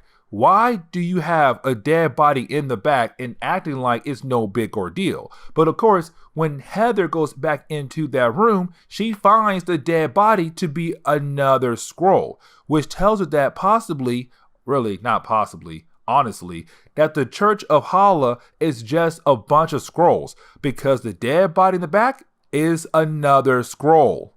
Now, we do jump back over to Captain Marvel. Now, there is something you guys have to remember about Captain Marvel right now, that he does not remember anything at all. Like, Homeboy does not remember a lot of different things. I mean, he remembers some stuff, but of course, there's some key things he should remember. But then out of nowhere, he gets this flashback. And this flashback is him waking up somewhere. And of course, he's confronted by a Skrull. And so he's wondering, what in the world was that flashback? Because as soon as I woke up, apparently in this flashback, I was confronted by a Skrull. I fought that Skrull, and then that's all I can remember. What happened in that flashback moment? But of course, out of nowhere, his mind begins to think back to that painting. The painting he saw back in London. It just keeps flashing back in his mind over and over and over again, to the point where the man just crashed in the middle of the city. And when he comes back to, he just flies away. But again, the question is though, what is so big about that painting? What is so important about it? And what was that flashback of him waking up and being confronted by a Skrull?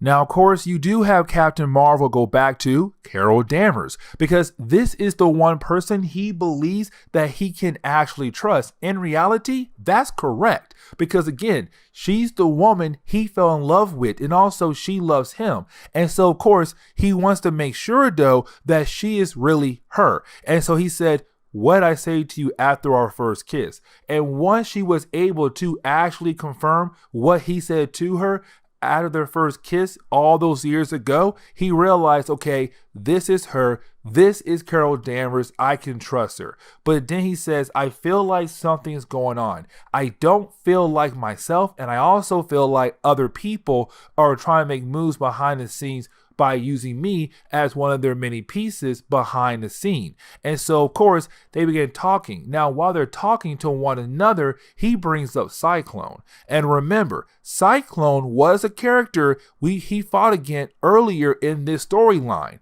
But here is the shocking moment, because just like Cobalt Man, Cyclone has been dead. Now, the thing is, though, Cyclone has been dead for years on years. And so it's Miss Marvel, Carol Danvers, saying, wait, you fought against Cyclone?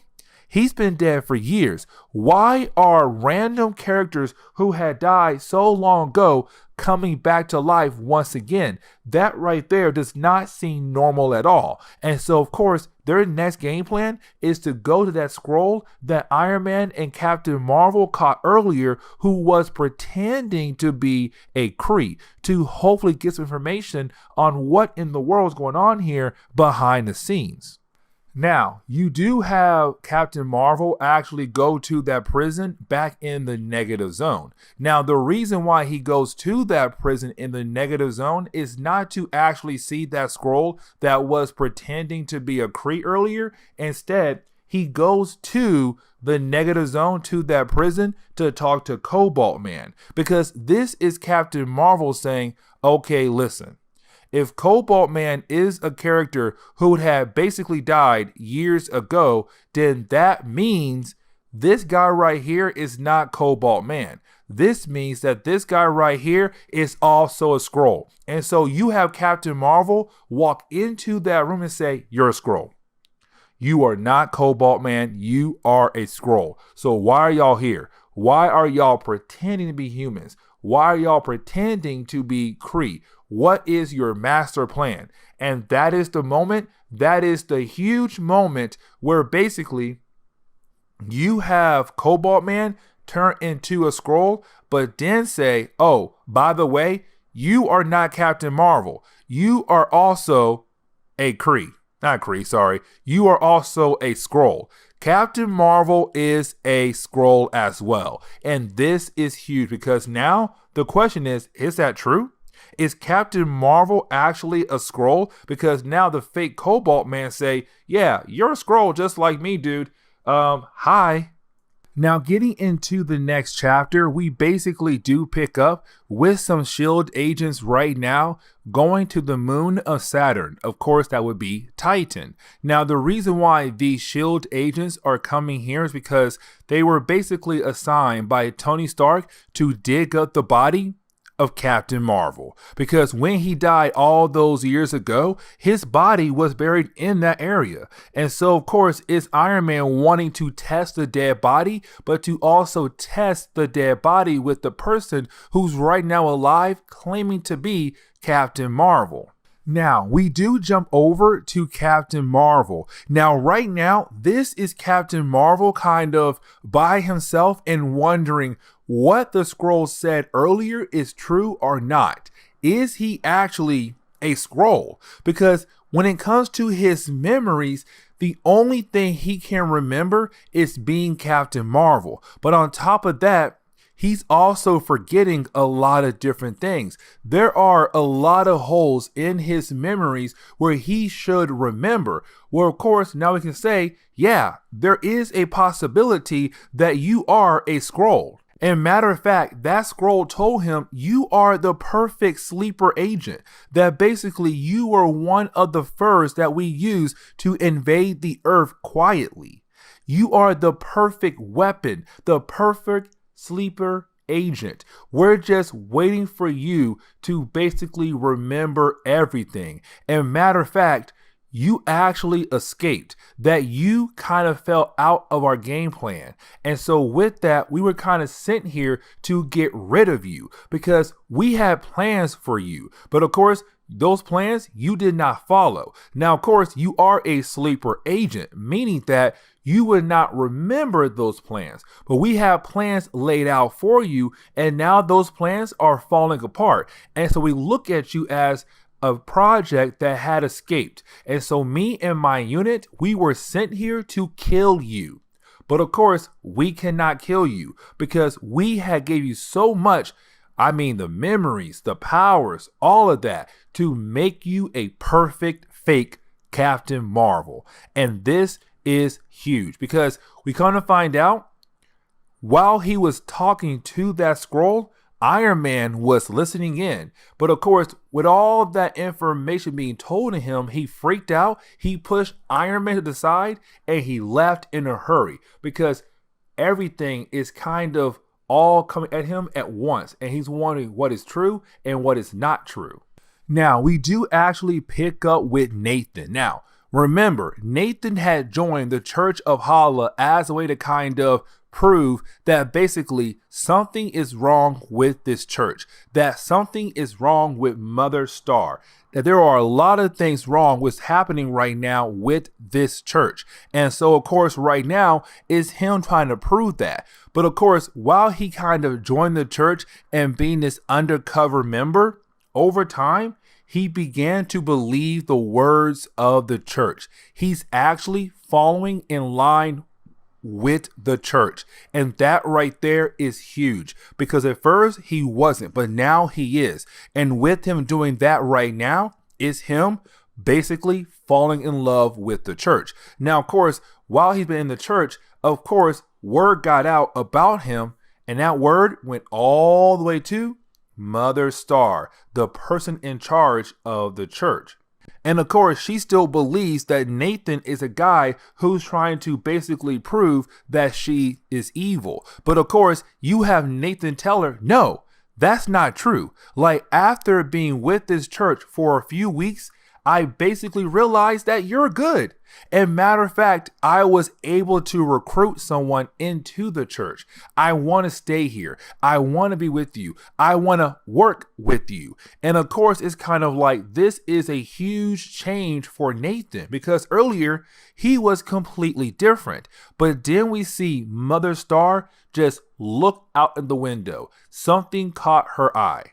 Now, of course, what she sees outside the window is Captain Marvel. This dude just literally appeared and all like, hey, I want to talk to Mother Star. And the reason why, because there is no connection really, but the reason why, because he heard about the Church of Hala. He heard what she has been trying to do. He realized that her Church of Hala is actually helping people, because what the Church of Hala did was say, listen, if Captain Marvel came back from the dead to have a second chance in life, to continue to be a hero, then you have the chance to be a better person. And so with that, he's kind of like, you inspire so many people, but I feel like I'm lost. And I'm hoping that you could basically help me kind of regain what I lost, but to also regain the ability to remember everything about me. Now we do pick back up with Iron Man. And the reason why, because Iron Man is watching all the film from earlier when Captain Marvel found out that basically he is a Skrull. Now, you do have this Skrull tell Captain Marvel, listen, if you died from cancer in the past, then why are you not sick right now?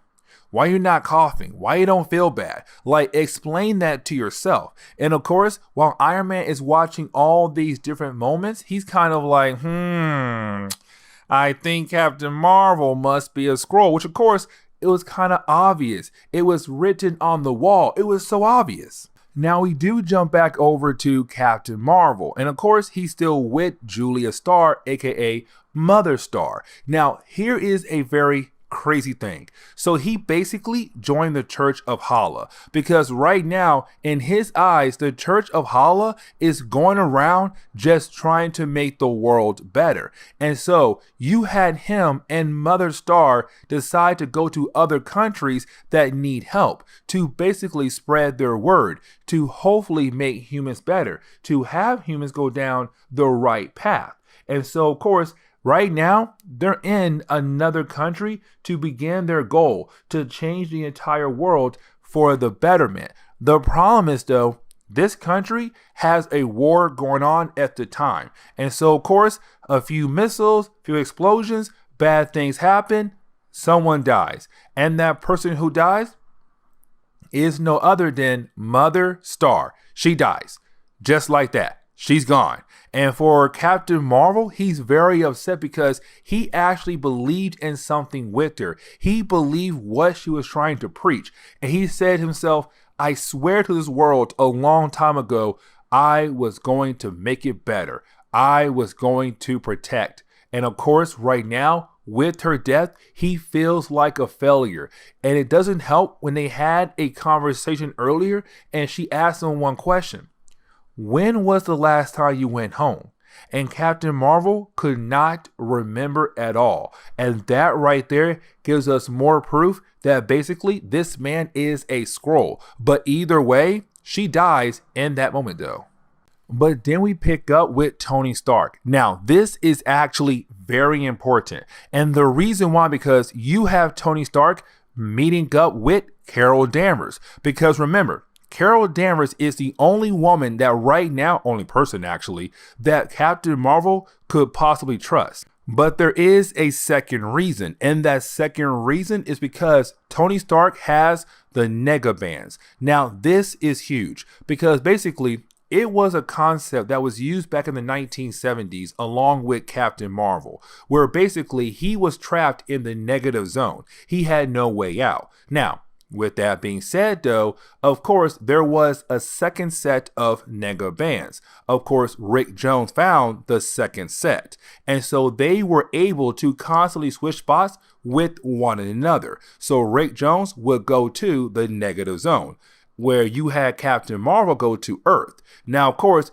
they would constantly kind of switch spots so that each person could have time on Earth. Now, with all that being said, what Tony Stark wants to do is to see, one, if the negabands that Captain Marvel has is real, and two, to send him away.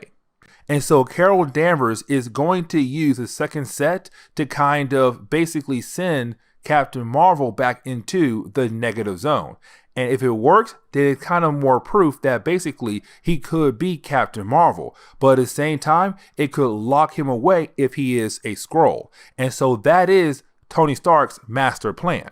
And so, of course, you do have Carol Danvers go and find Captain Marvel. Now, remember, right now, she is the only person that this man actually trusts. And so, of course, he's coming to her like, hey, Carol, what's going on? I need to talk to somebody because there's a lot going on with me and possibly you as well. So let's talk. But of course, before he's able to actually talk to her, she's all like, nope, bam, negabands, boom, and sends him right into the negative zone, breaking that trust. And of course, now he's very hurt by it.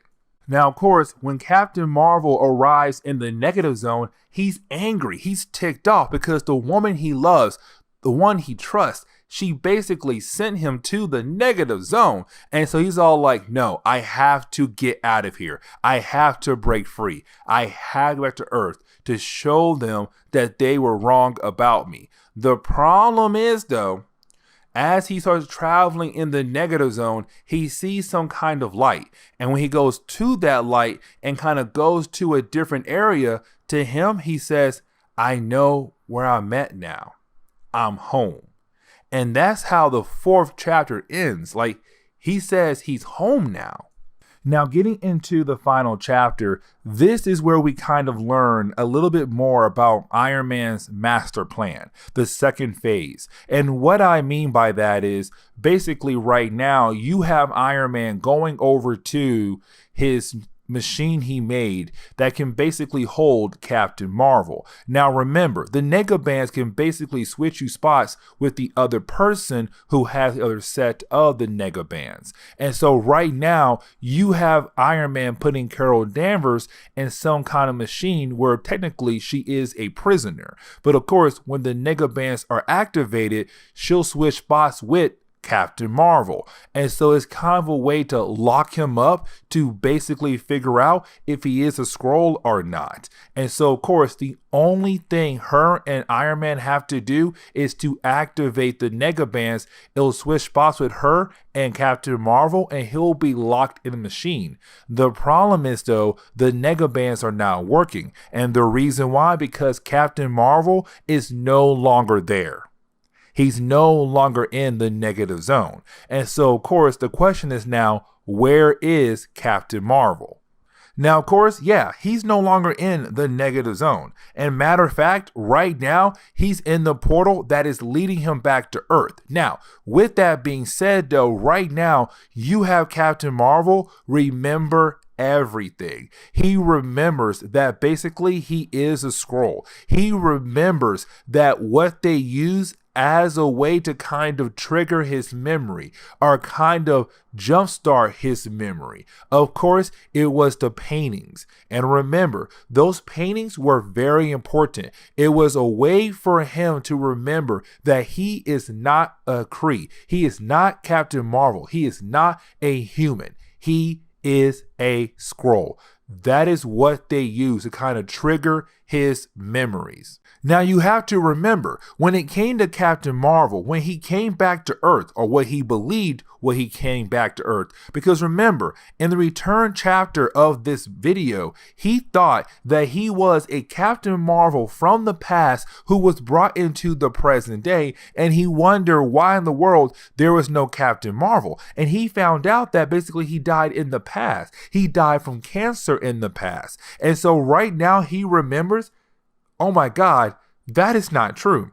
I am not Captain Marvel at all. I am not Captain Marvel who died years ago.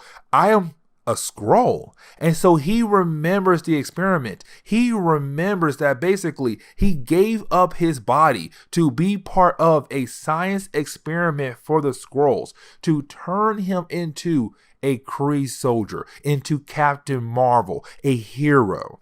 And so no, he's not Kree. He's not a hero. He's not even a human. He is a Skrull whose body was modified and his brain was modified to make him feel and think that he was actually Captain Marvel, but he is not. And of course, it is so much for him to handle all at once. He freaks out. He's like, oh my God, I'm a Skrull. Like, this is huge. This is something he did not imagine to happen to him. And so, of course, when they finished the experiment, his mind actually believed that he was a Kree. He was Captain Marvel. And so he began to attack the facility that they were working on him at, where, of course, he did kill a lot of different Skrulls. Now, you do have Captain Marvel go right back to that facility that basically had made him. Now, this is the huge part though, because when he gets back there, he kills all the Skrulls that have basically made him. But here comes the next part though, y'all. Here comes the next part, because right after he kills them, we figure out why he thought that basically he was Captain Marvel from the past, because their facility is in the negative zone and he escaped there and just fell out into the negative zone. And so when he woke up and all his memories came together, he thought that he was from the past brought into the present day. But in reality, he just escaped some random facility and just landed in the middle of the negative zone.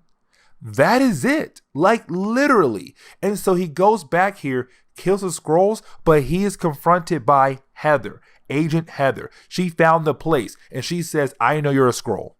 I know you are a Skrull, and I'm amazed on what the Skrulls did to have us fool, because they modify your body so much to the point where your body looks and samples like it's Captain Marvel, but those samples are incorrect.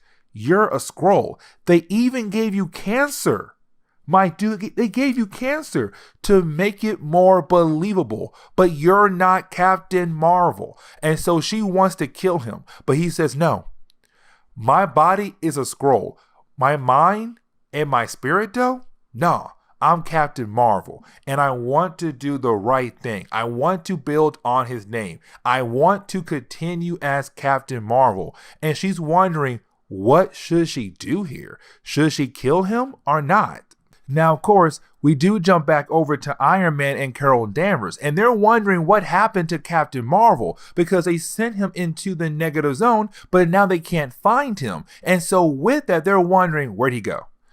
Where did he go? How in the world did he get away? And did he go back in time? Now, for Carol Danvers, she's really worried about the idea that this Captain Marvel, who she believes could be the real Captain Marvel, went back in time with the thought of her betraying him. And so now he'll hate her in the past. Now, we know it's not even Captain Marvel. It's a Skrull. But of course, she believes that it was Captain Marvel. And Iron Man, he still has doubts. But of course, they have no idea where Captain Marvel, this fake one, is at the moment. Now, we do jump back over to Nathan, and this is where the book is going to end, guys. I'm sorry, but this is where Nathan comes in, and you have Nathan, who had joined the Church of Hala, give a speech, where apparently when Captain Marvel came back, for 24 hours, nothing bad happened across the world.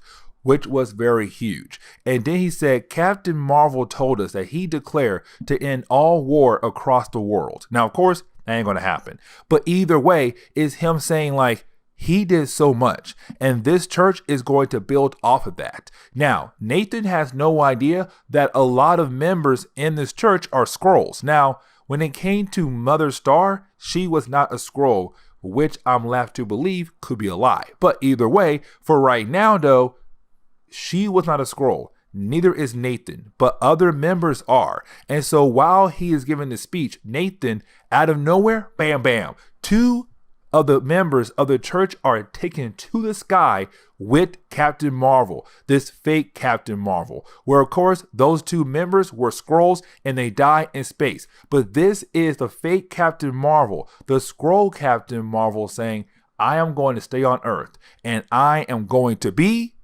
Captain Marvel. And he flies to the sky or space to say that he is not going anywhere at all. And that is the end of the book. Yeah, that's it. So guys,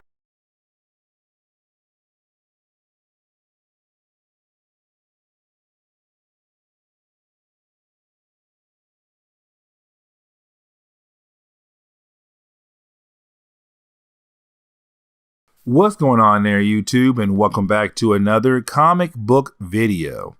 Okay, guys, so we are basically going to continue our coverage over Secret Invasion, where we actually pick up with some tie-ins that basically come from the Miss Marvel series. And so with that, we're still kind of in the Prelude era of Secret Invasion as we work our way up to the actual main event. Now, with that being said, when it comes to Secret Invasion, like I said in the other videos, Marvel tried their best to kind of do this huge build up to the actual main storyline. And so you have some tie-ins that actually took place before the first part of the main event. And so when it comes to these tie-ins from the Miss Marvel series, they take place right before the actual main event. Now, this is Carol Danvers' Miss Marvel, not Kamala Khan, because at this point in Marvel Comics, she was not Captain Marvel yet, and Kamala Khan was not even made yet. Now, with that being said, the reason why we're focusing on Miss Marvel is because, one, at this point in Marvel Comics, she was the leader or one of the leaders of the mighty Avengers. And so it's her finding out that basically Skrulls have invaded the Earth. And with the Skrulls invading the Earth, now other members of the Avengers are finding out, because Tony Stark was trying his best to keep it hush hush. He didn't want everyone finding out so fast, just in case it could alert the Skrulls that basically humans were on their plan. And so you have Miss Marvel, one of the many members of the Avengers, finding out, or she's going to find out in the storyline, which of course is going to lead to a lot more things happening down the road. Now, getting into today's storyline, we actually do pick up in the past when Carol Danvers was just Carol Danvers. She did not have her powers yet. And matter of fact, she was just head of security for NASA.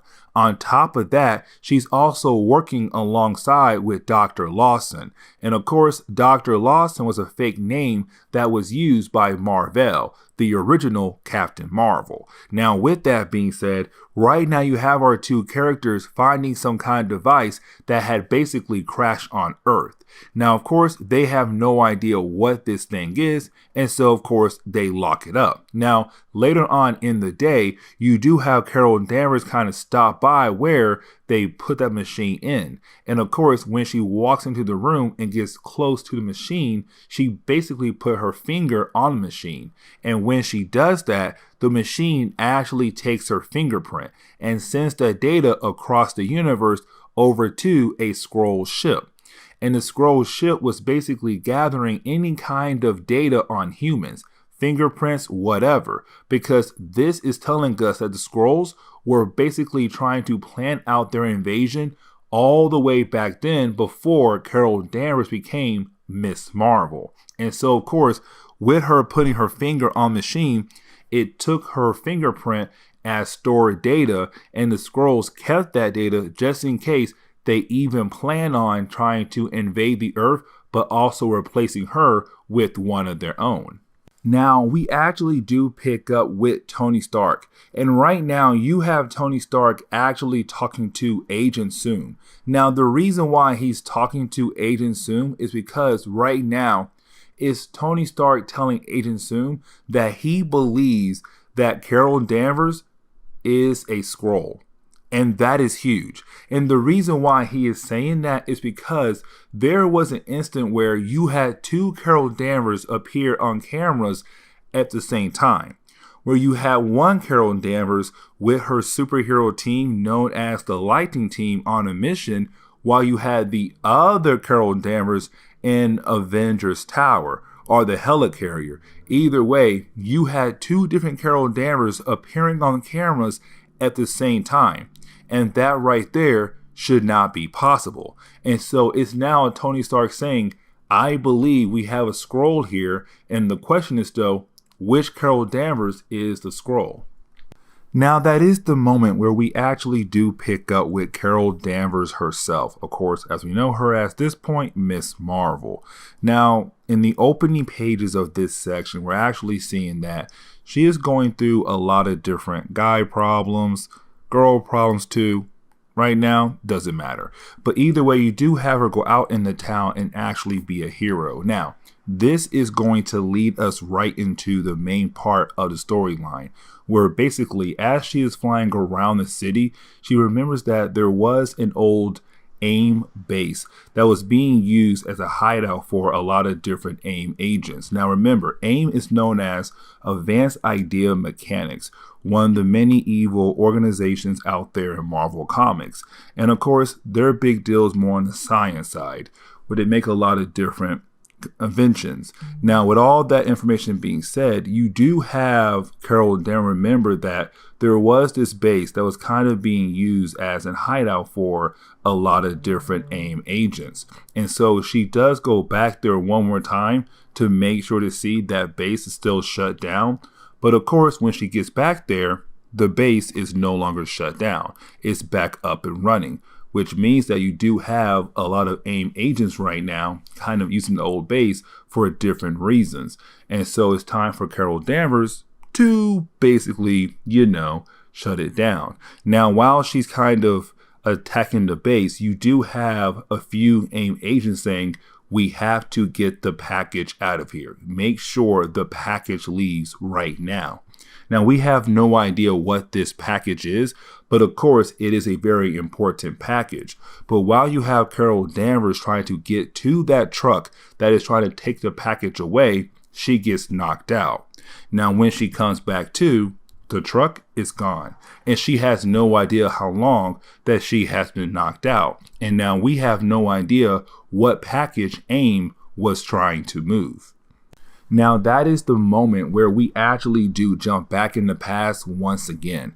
And I don't really see a reason why we have to see this flashback. And honestly, I feel like it's more of a way to say, this is how Carol Danvers finds out about the Skrulls, but to also help new readers learn more about the Skrulls. Now, with that being said, in this flashback, there was a point where you have Marvel get word that basically a bomb was placed on the spaceship that he had made, and he wanted to make sure that bomb does not go off. And of course, he got word that bomb was placed by a Skrull. And so while he's on the spaceship, he was escorted to the ship by Carol Danvers, because remember, she was the head of security for NASA back then. Now, with that being said, you do have Carol Danvers escort him to the ship, but to only find out that was not Carol Danvers. That was actually a Skrull pretending to be Carol Danvers, and then knocks out Captain Marvel, who was pretending to be Dr. Lawson. Now, the real Carol Danvers realized that something must be wrong with Dr. Lawson, and so of course she goes make sure that everything is okay. But when she gets on the ship, she sees a Skrull is trying to steal the spaceship that Dr. Lawson, aka Captain Marvel, made. And so it does lead into this weird thing where you have her being able to actually take out the Skrull, and of course saving Dr. Lawson. And when he wakes up, he's all like, oh my god, Carol, what happened? did you kill a Skrull? And she says yes, and then basically she flies the spaceship back down to Earth. Literally, that is the entire flashback right there. And again, honestly, I feel like it's just a way for her to see what a Skrull actually is. But getting back into the present day, we actually do pick up with Carol Danvers right now, paying a visit to her boyfriend. Now, her boyfriend name is William Wagner, and of course, he runs a restaurant. And when she goes to see him, at first, he is not there. And so, of course, she's like, man, I miss him, and I know he's mad at me for ignoring his calls. But right when she's about to leave, she does run into her boyfriend. But this is where things get weird, because as soon as she runs into her boyfriend instantly dumps her. Now, the way he dumps her, though, is not normal. He's kind of like, yeah, I'm done. Bye. Leave me alone. There's no reasoning on why he should dump her. And so now it's kind of like, he's up to something or somebody forced him to dump her. And the question is, though, why? Now, we do kind of find out why William did break up with Carol Danvers. It is because he was basically forced by Carol Danvers' publicist, because basically her publicist, Miss Day, got intel on William. Now, of course, we have no idea what this intel actually is, but we could tell it was something huge, where of course she was able to use that intel as blackmail to force William to break up with Carol Danvers. Now, with all that information being said, though, that is the moment you do have Carol Danvers walk into the room. Now, at this point in Miss Marvel's timeline, she just went on a mission with her other superhero team, the Lightning Team, and she had basically killed the Puppet Master, one of the many bad guys of the Fantastic Four. But of course, he was controlling her, and when he was controlling her, he basically made her kiss Wonder Man. Now, that was huge, because her and Wonder Man are supposed to be like best friends, you know, brother and sister, that kind of thing. But of course, when she did kiss him, it was caught by the Daily Bugle. And of course, J. Jonah Jameson basically posted that story across the world. Now, this is Miss Day telling Carol Danvers that her and her team, including Carol Danvers, are going to sue the Daily Bugle for false information being spread across the world. Because, of course, it was JJ saying that, oh, look, it's Wonder Man and Carol Danvers kissing. They have to be a couple. But in reality, they're not. And also saying that she basically cheated on her man, which again, she did not. She was being controlled by the Puppet Master. Now, at this point in Marvel Comics, JJ had a heart attack, so Homeboy can't even defend himself as the Bugle is being sued by Miss Day. But either way, you do have Carol leave that meeting kind of upset and confused with everything going on all at once.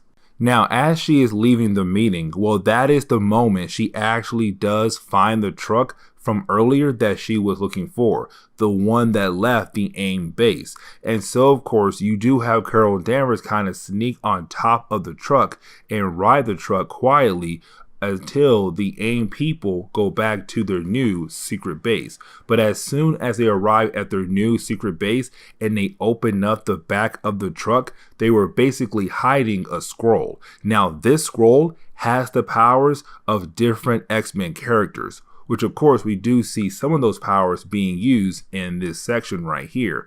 But of course, as soon as he gets out of the truck, he realized that Carol Danvers was there. And so of course it does lead into a battle between this Skrull and Carol Danvers. Now, while you have these two characters fighting against one another, here's the thing. This Skrull has the powers of the X-Men, so Cyclops powers, Colossus powers, and of course it also has Nightcrawler powers as well. And so it does make a tough opponent for Carol Danvers, which she does end up losing because he does get away. But right before he leaves, he basically tells her that he is able to actually continue his true mission.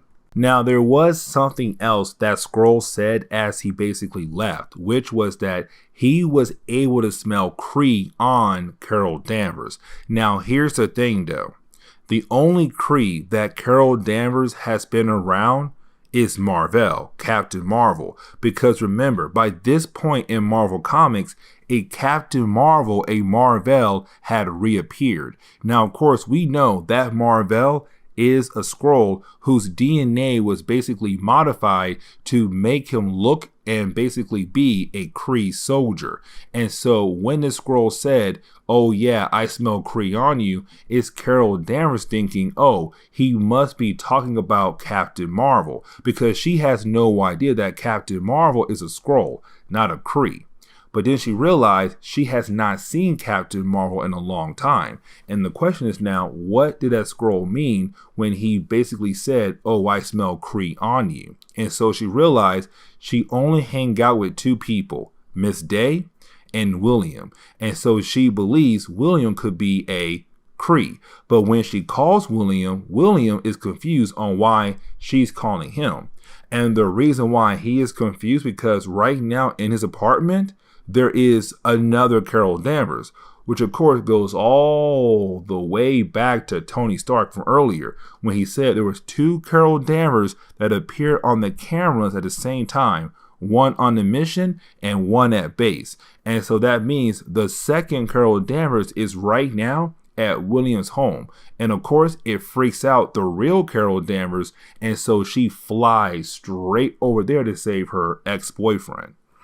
And so, of course, you do have her basically run over there to see if William is still alive. And I mean, she literally busts through the wall to hopefully see that her man is still alive, or really her ex-boyfriend. But either way, as she breaks through the wall, she comes to find out that the apartment is too quiet. And so she begins to look around. And when she looks around, she finds him. The problem is, though, he's dead. He was killed off, which means that he was killed off by the other fake Carol Danvers. Now, here's the thing, though, because as she's trying to process the idea that her ex-boyfriend is now basically dead, that is the moment you do have a bunch of S.H.I.E.L.D. agents just walk into the room. And these S.H.I.E.L.D. agents, they believe that she could be a Skrull or a human. Because remember, Tony Stark said there were two Carol Danvers that appeared on the cameras on the same time, and he knows that Skrulls are basically invading the Earth by replacing people. He even said he believes that one of those Carol Danvers could be a Skrull. And so right now, it's the S.H.I.E.L.D. agents thinking that, listen, we have no idea if you are a Skrull or a human. But the problem is, though, there's a dead body, and we're trying to figure out if you're good or bad. And right now, it looks like you're bad. And so possibly got to bring you in because, hey, there's a dead body here now. And so getting into the next chapter, we actually do pick up with the origin of Agent Woo. Now, this origin is going to be a quick rundown. And the reason why, because Agent Woo was a character that was first introduced in the Miss Marvel series. And matter of fact, she first appeared in Miss Marvel number 13. Now, with that being said, even though he's been around since issue number 13, his origin was a mystery. And so with that being said, we basically find out that he was born back in the 1300s. And the reason why he is still alive is because of his healing factor. Now, with that being said, though, not a lot of people know the fact that this man has been alive for hundreds of years. Only a select few people know that. And one of those people is Miss Marvel. Now, she could use this information to basically say, hey, listen, I'm not a Skrull. I'm one of you guys. But of course, she's afraid to reveal that information.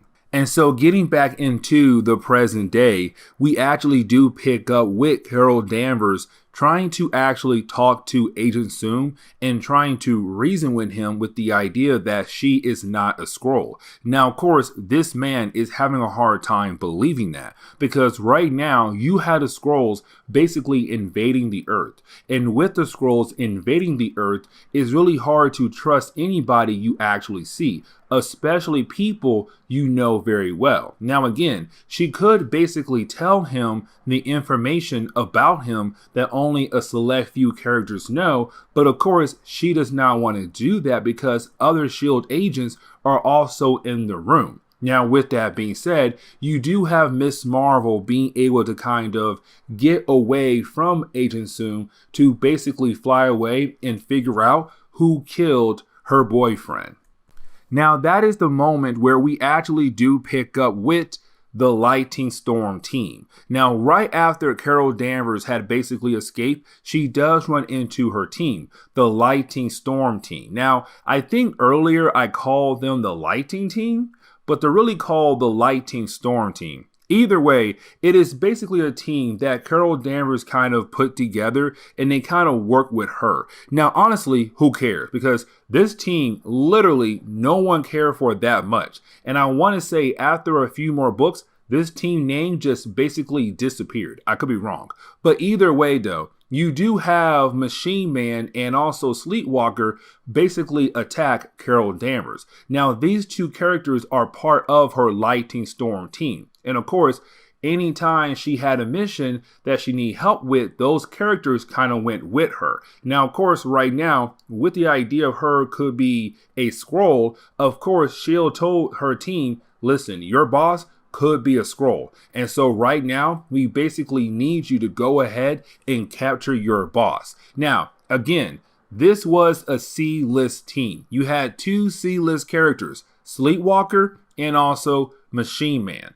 And on top of that, this is the second Machine Man. The original one is not around right now. And on top of that, Sleepwalker has not been any kind of famous since the 1990s. So, of course, these are C-list characters that Marvel just trying to use at the moment right now. But either way, once she's able to actually defeat this team, that is the moment she does jump into another battle. And this battle is actually with, she is confronted by herself. And of course, now the question is this other person that's appearing in the book right now a Skrull?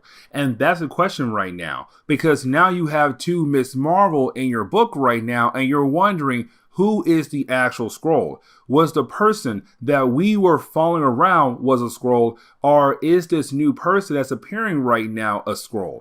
That's the big question right now, because now you have two Miss Marvels just fighting against one another. Now you do have S.H.I.E.L.D. bring out a small army to basically capture both the Miss Marvels to hopefully figure out which one is real. And matter of fact, you have both Miss Marvels just give up. They give up and let S.H.I.E.L.D. basically take them both in to hopefully figure out which one of you guys is the fake one. Because once we're able to figure out who the fake one is, cool. The other one, bye-bye.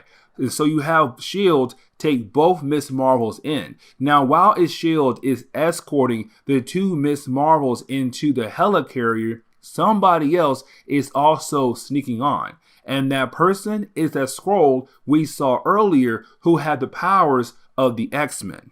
Now, 1 hour later, we actually do pick up with Agent Zoom right now interrogating the Carol Danvers that we have been following around this entire time in this video. Now, with that being said, it is him wondering how can he tell if she is a Skrull or not.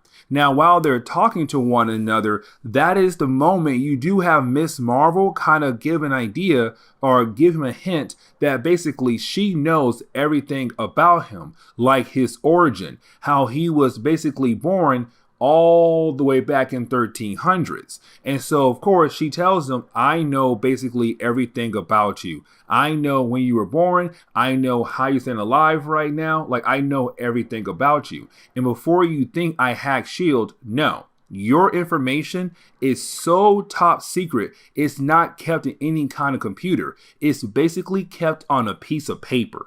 And that is it.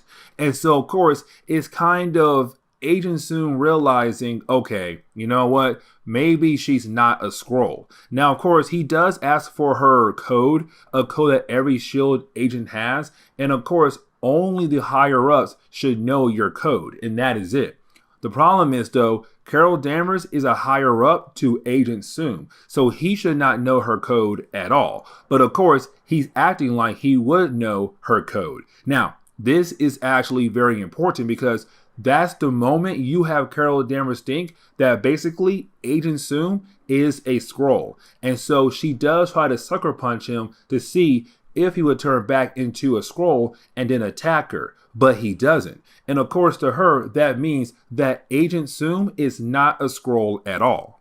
Now, while you have the S.H.I.E.L.D. agents basically escorting Carol Danvers back to her prison cell, well, that is the moment you have the real Agent Zoom appear. And when he does, he's all like, excuse me, why is Carol Danvers out of her prison cell right now? Like, who said that was okay to do? And of course, when she sees Zoom and she hears him say that, instantly she's all like, oh my God, I was right. The guy I was talking to earlier is a Skrull pretending to be Agent Zoom. And as soon as she realized that, bam, that Skrull we saw earlier who had the powers of the X-Men, well, of course, that was him pretending to be Agent Zoom. And of course, when he finds out his cover was blown, he turns into his regular self and tries to fight against Carol Danvers. And of course, you do have the other members of the Lightning Storm team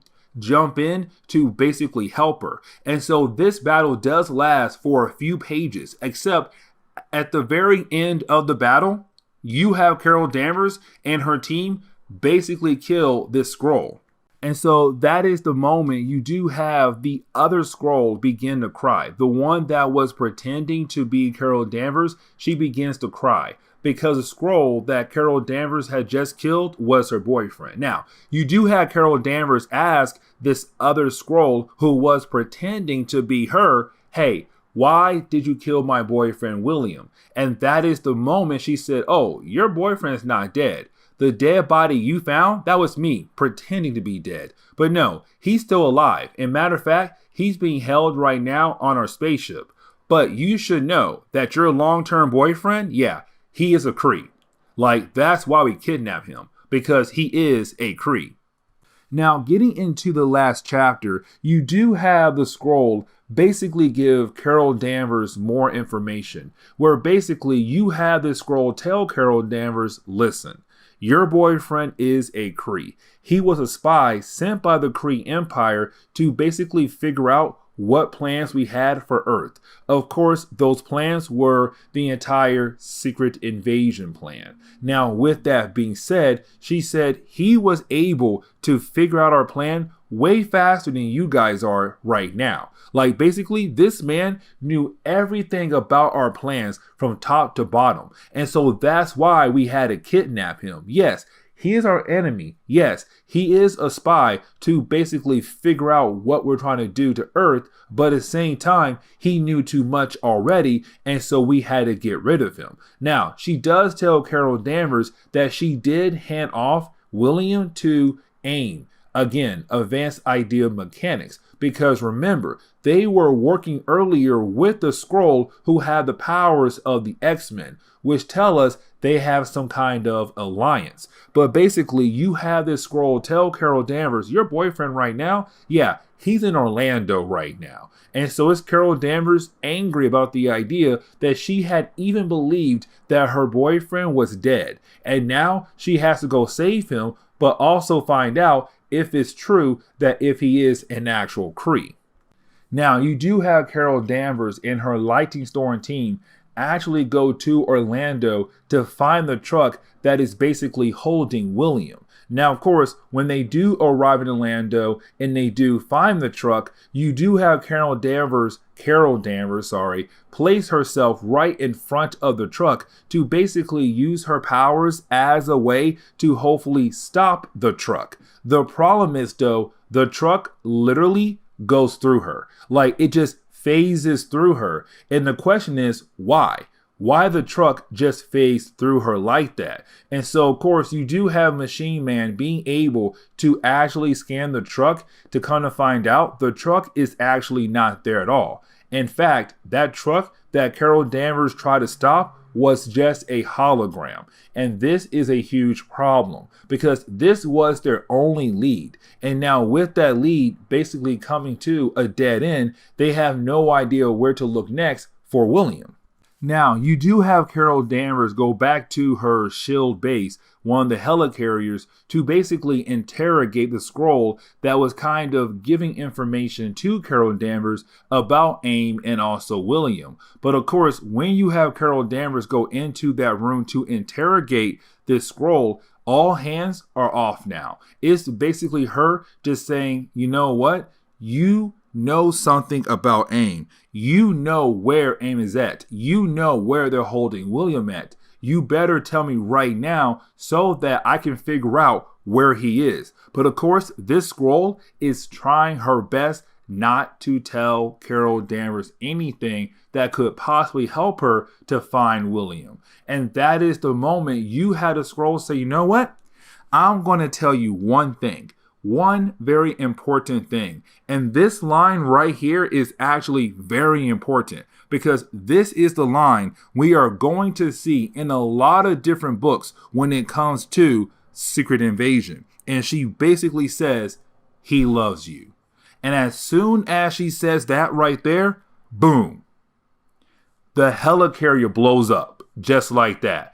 It was an attack on S.H.I.E.L.D., or one of the many branches of S.H.I.E.L.D. But either way, the helicarrier that Carol Danvers was using, the S.H.I.E.L.D. base, was just blown out of the sky. Now, of course, with this attack, it came out of nowhere. S.H.I.E.L.D. was not prepared for this attack. And so a lot of the members of the Lightning Storm team, they just fell out of the sky because, again, the helicarrier was in the sky. And it shows that basically when S.H.I.E.L.D. is not prepared for an attack like this, there is a lot of damage, not just to them, but to also the public around them. Because a helicarrier does crash into the ground and to the city that they were flying over. And so, of course, you do have a lot of people who are just driving their cars or walking around, now, of course, badly injured thanks to this attack that was done by the Skrulls. Now, of course, there are some deaths that could basically affect the lives of Carol Danvers and her Lightning Storm team. Like, for example, Sleepwalker. When it comes to Sleepwalker, for him to be around, the character Rick Sheridan has to be asleep so that Sleepwalker can come to life.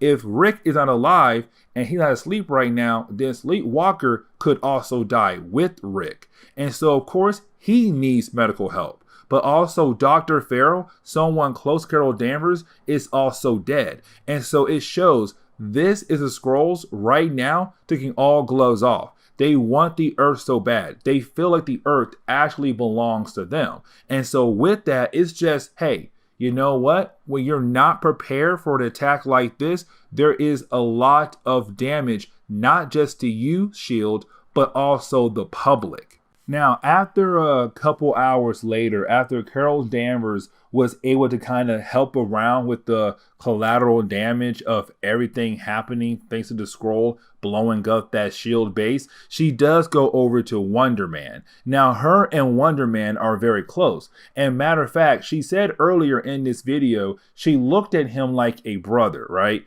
Well, that right there literally gets thrown right out the window. And what I mean by that is basically you have her coming to Wonder Man for guidance, for comfort, because she feels like with everything happening so fast and so quick in the last couple of chapters in her life, she feels like her whole entire world is just falling apart, especially with the whole William thing. And so right now it's her kind of wondering, you know, what can she do with her life? What's going to happen next in her life?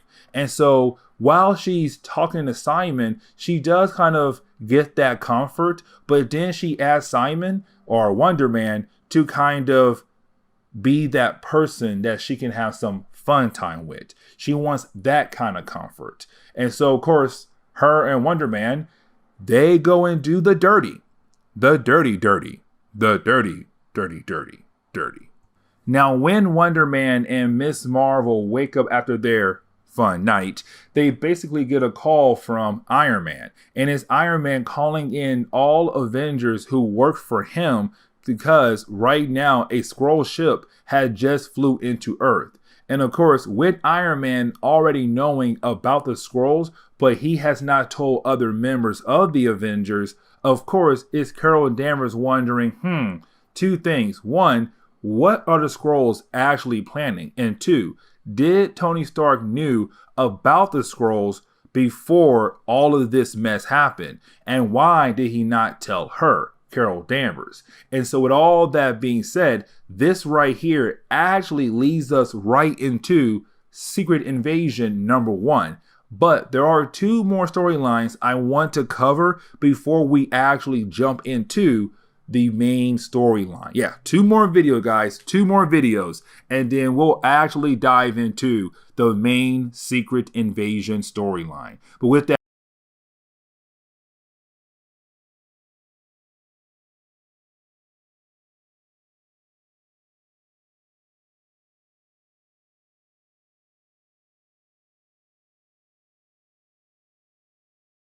what's going on there, YouTube, and welcome back to another comic book video. We are going to jump back into our coverage over Secret Invasion. And remember, this is the original Secret Invasion from 2008. But either way, this was the event where basically you had the Skrulls secretly taking over the Earth by replacing people left and right and pretending to be those people they had replaced. Of course, the heroes and regular day people had no idea this was happening, but now more and more heroes are finding out about this and wondering who else could have been replaced. Now, we are still in the prelude. We have not even reached the main series yet, but we are getting very close to reaching it. But Marvel took their time leading up to this story and wanted to make sure it was a good one. Now, today's video is going to be a crossover between She-Hulk and X-Factor. And I know this is a crazy crossover between these two books, but they both were, I want to say, being written by Peter David.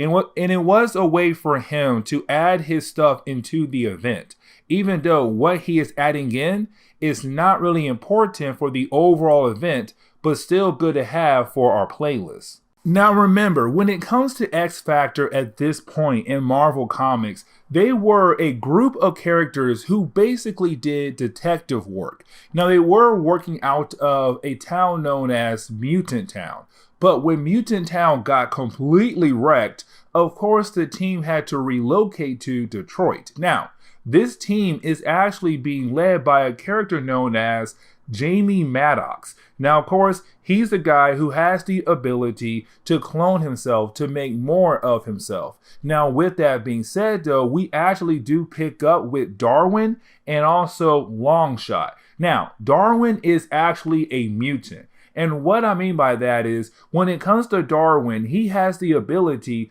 to adapt to different things. So like whatever happens to him, his body basically adapts to those situations as a way to kind of help him survive so that he will not die.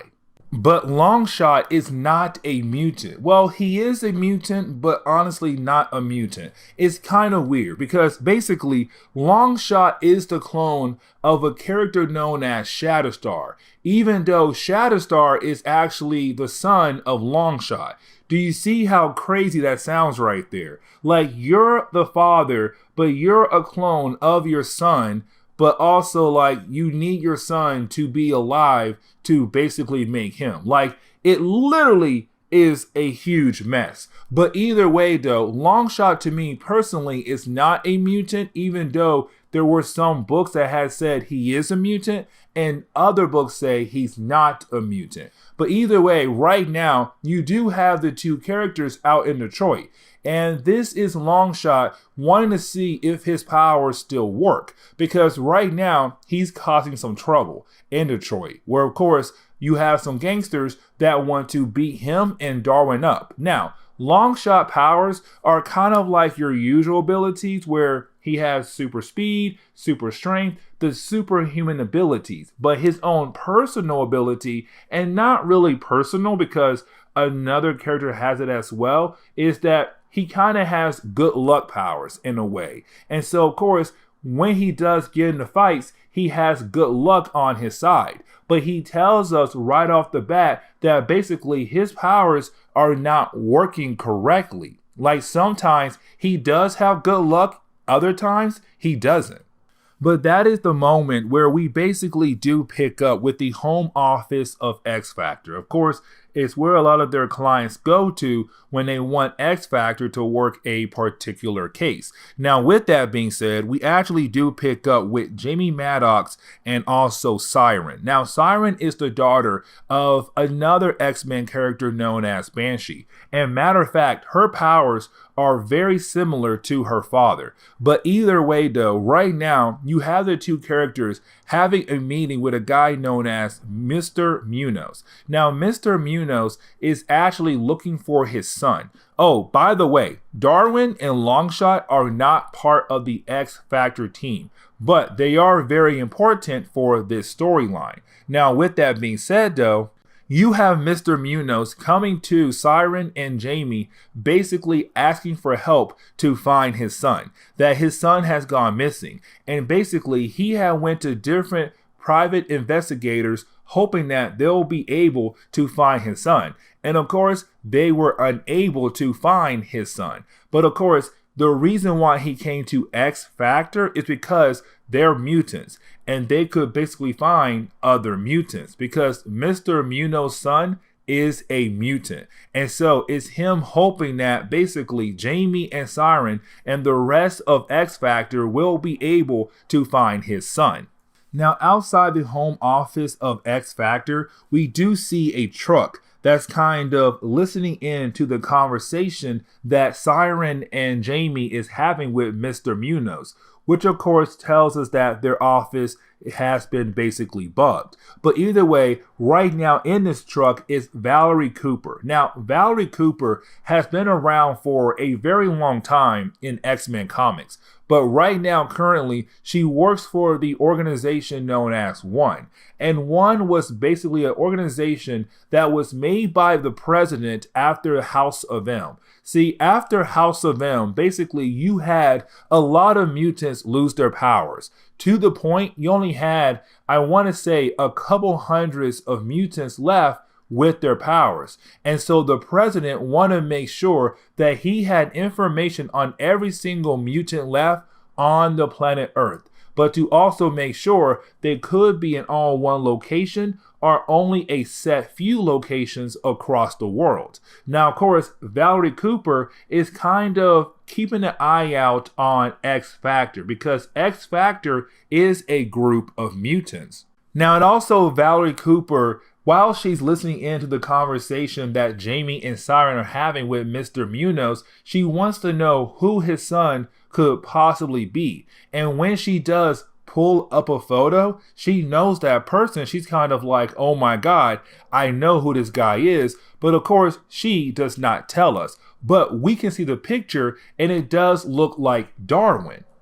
Now, we do jump back over to X Factor as they're having a conversation with Mr. Munoz. Now, this is the moment where you do have Mr. Munoz kind of explaining the upbringing of Darwin. And what he says is that when it came to Mr. Munoz's wife, Darwin's mother, she basically hated her son a lot. And matter of fact, she blamed her son for the reason why her marriage did not work out. But of course, she hated her son because of his skin condition. Now, he didn't really have a skin condition. It was just that his powers had activated. And with his powers falling in line with the idea of adapting to every kind of situation, his body was always constantly changing.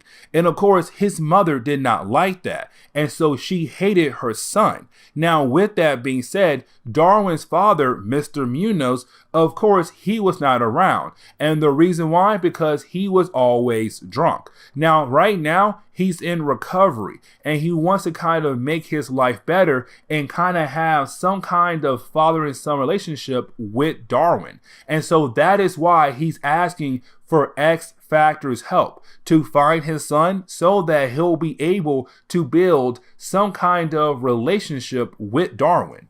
Now, getting back over to Darwin and Longshot, right now you have those two characters still dealing with those gangsters that Longshot had ticked off. Because remember, Longshot thought it'd be a good idea to tick off a bunch of gangsters to see that if his powers are still working. And of course, this fight is not going as planned. Now, while you have our two characters kind of fighting against these gangsters, you do have Longshot just disappear. Like Homeboy just leaves just like that. And of course, you have the gangsters very confused on where in the world Longshot went to. But while the gangsters are still wondering where Longshot went to, there is this random lady. Now, this lady is going to be very important because she does see Longshot leave. But when she sees him leave, she wonders, something is up with him. Let me basically follow him.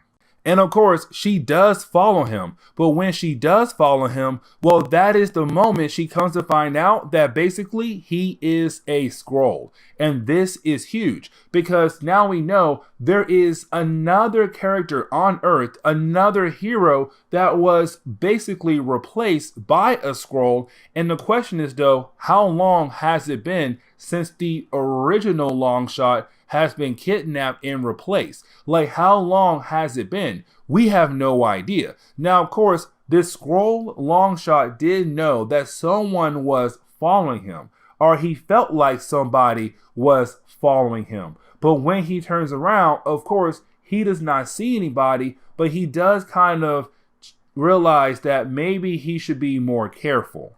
But getting back over to X Factor, we do see X Factor basically accept the job offer from Mr. Munoz to go find Darwin. Now, of course, you do have Jamie begin the process of using his ability, which is to clone himself or make more of himself, to kind of make the search a tad bit easier. Because the more bodies you have out there basically makes the job even easier, but also kind of helps to find Darwin a whole lot quicker. But either way, you do have X Factor accept the job offer, hoping that they'll be able to find Darwin. Now remember, Darwin's body is always adapting, so his facial appearance could change constantly if X Factor does not find him at a very fast rate. Now, while you have the clones of Jamie Madrox out there looking for Darwin, we actually do pick up with the main Jamie and also Strong Guy having a meeting with Valerie Cooper. Now, Strong Guy is one of those characters a lot of fans love, and basically when it comes to Strong Guy, he has the ability to absorb a lot of kinetic energy. The problem is, though, is that he cannot absorb that much kinetic energy for a lot of different reasons. But the main reason is because his heart. Because the more energy he does absorb, the more pressure he puts on his heart. Because he does have a bad heart. And matter of fact, he had a lot of heart attacks over the years. And so, of course, he is unable to actually absorb a lot of kinetic energy. But either way, right now, you have Strong Guy and Jamie Madrox, the main one, having a meeting with Valerie Cooper because she wants them to work on a different case for her. But of course, you have Jamie tell her, no, right now, we're going to work on this case and find Darwin. Now, you do have Valerie kind of make a threat saying that, listen, right now, the superhero law is out there. Remember, after the Civil War, the American government made a law, which is that if you're going to be a hero, you're going to have to register. If you don't register, you're breaking the law, and basically you get thrown in jail. And so right now, it's Valerie saying, listen, you're lucky right now I don't put handcuffs on you guys, because when I last checked, you guys are not registered at all under the new law. But of course, you have Jamie say, we're going to work this case and then get to your case. But you have Valerie say, you have 24 hours. 24 hours, if you're not done with this case right here, basically my case comes first. If you tell me no, I'm going to lock you up.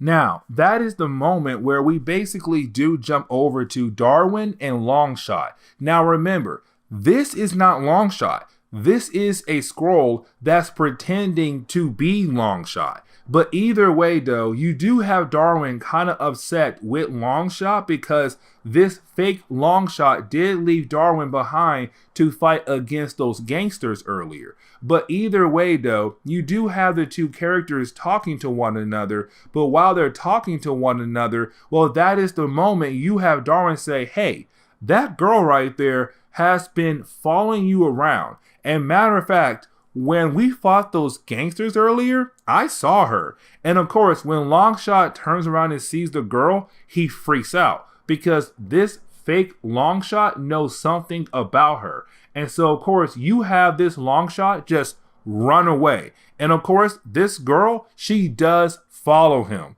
And of course, that means that she wants him for something. Now, while our mysterious lady is trying to chase down Longshot, of course, she does contact somebody and tell that person, hey, listen, he spotted me, he's on the run, and I'm trying to basically chase him down to let you know. Now, of course, while she's trying to chase down the fake Longshot, well, that is the moment she is stopped by Darwin, because Darwin wants to know why in the world is she trying to chase down his dear friend Longshot for. And of course, she does not want to tell him why. And matter of fact, she's about to shoot him to get rid of him. But that is the moment she's confronted by Monet, another member of X Factor. But either way though, you do have Monet saying, listen, I have no idea what in the world is going on, but listen, you are not about to shoot this guy at all. And matter of fact, I'm going to beat you down. But as soon as Monet said that right there, well, that is the moment you have She-Hulk appear. And it's kind of like, wait a second, why is She-Hulk here for? Now, as we get into the She-Hulk book, we basically do pick up with She-Hulk fighting against Monet. Now, this is a battle where basically there is bad communication. And honestly, that's really how a lot of fights for the Marvel characters usually go. Like, when you have hero fight against hero, it's really more the idea that basically there was bad information or no information given to the other person. And so right now you have She-Hulk attacking Monet and you have Monet attacking She-Hulk. Now, the reason why Monet is attacking She-Hulk is because Monet thinks that She-Hulk wants to do something to Darwin. But of course, we know that She-Hulk could not be here for Darwin because when you have Monet say, oh, you must be here for Darwin, you have She-Hulk kind of like, what in the world is a Darwin? I don't even know a Darwin. I came here for a completely different reason, lady. Like, what are you talking about? But while She-Hulk is fighting against Monet, you do have Darwin actually trying to restrain this other lady that was basically trying to chase down Longshot, but also working for She-Hulk or working with She-Hulk. And of course, while he's trying to restrain her, she's able to escape by basically changing her body appearance or being able to stretch her body enough to escape from Darwin and get away. But she does tell Darwin, listen, you are right now getting into something that's way over your head. Stay over there and let us handle this. Now, you do have She-Hulk tell us, the readers, that basically this entire fight between her and Monet could be stopped if She-Hulk actually tells Monet what in the world is going on. Now, you do have the story kind of jump back a couple hours ago to kind of give us more information about why She-Hulk is here and why is her mysterious friend here as well. Now, we do learn that basically her mysterious friend is a character known as Jacinda, and Jacinda is actually a Skrull. And by the way, she is a bounty hunter. But of course, she became friends with She-Hulk. Now, a couple hours ago, Jacinda was trying to get She-Hulk away from New York City. And the reason why, because Jacinda had basically detected a particular Skrull. Now, this particular Skrull is actually someone known as the Talisman. Now, The talisman basically represent that if you see him, if you are a Skrull and you see him, an invasion is going to happen on that planet sooner or later. And so, of course, when it came to Jacinda, she had detected that basically the talisman is on Earth. And with him being on Earth, that means an invasion is going to happen very soon. And so she wanted to get She-Hulk away from the big battle in New York City. Now, with that being said, She-Hulk does not trust Jacinda at all. And the reason why, because it's kind of like, wait a second, you knew about plans of an invasion happening down the road and you didn't tell me? But you have Jacinda say, because when those plans were being made, the Skrulls Empire was broken up into different factions. And now it seems like the Empire is together again as one. And that right there is very confusing. But basically, you have Jacinda say, listen, I had no idea that this was actually going to happen until now, but I'm trying to get you away because if I saw him, the invasion is going to happen soon. But you have She-Hulk say, wait a second, if we take him out, could that possibly slow down the invasion? And you have Jacinda say, yes, there is a possibility. And so you have She-Hulk and Jacinda say, fine, we'll work together, find him, stop him to hopefully stop the invasion from basically happening. Now, of course, we do jump back over to the present day, where you do have She-Hulk continuing to fight against Monet. Now, this battle does go back and forth for a few more pages, and honestly, it is a good fight to see, but once She-Hulk is able to kind of temporarily defeat Monet, and you have She-Hulk thinking that she had won the battle, well, that is the moment you have She-Hulk be confronted by Strong Guy. And remember, Strong Guy has the ability to absorb a lot of kinetic energy, but when he does, he gets stronger. Now, of course, he can't absorb that much, but of course, when he does, he could be a very strong opponent because he does get the super strength. And so he does use the kinetic energy that he was able to absorb to kind of go toe to toe with She-Hulk. And so now it's Strong Guy fighting against She-Hulk. Now, you do have Jacinda kind of give us more information about the talisman.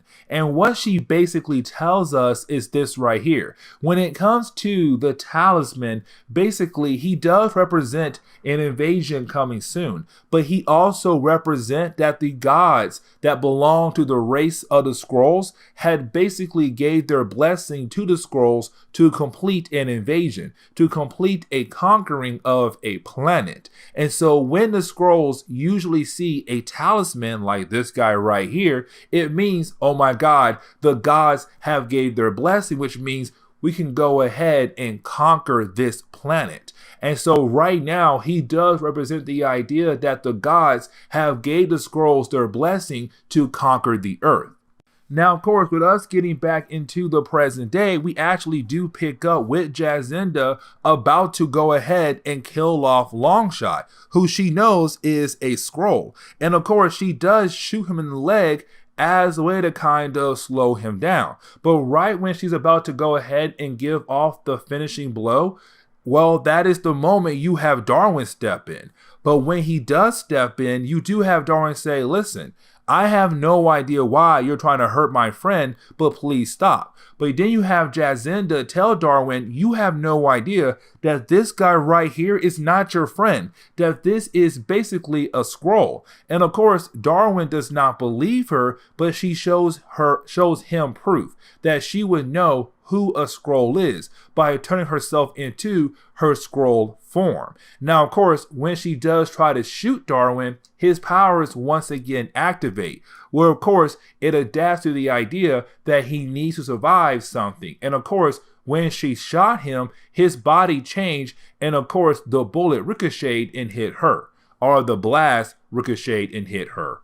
Blast, bullet, either one, who cares? She got hit. And so with Jacinda kind of being knocked out by her own blast, that comes down to She-Hulk to be the one to basically capture Longshot. And so, of course, when we do pick back up with her, she had already defeated Strong Guy. Now, with Strong Guy being defeated, she's kind of like, cool, let me leave right now and capture Longshot. But then she stopped by Jamie Madrox. Now, of course, it's Jamie want to talk to her first, like, hey, listen, I have no idea what's going on, but let's talk it out. Now, again, this is why I say when it comes to the heroes in the Marvel universe, they have bad communication skills, because this entire fight could have been avoided if She-Hulk and Jacinda had just told X-Factor, hey, listen, Longshot is basically a Skrull.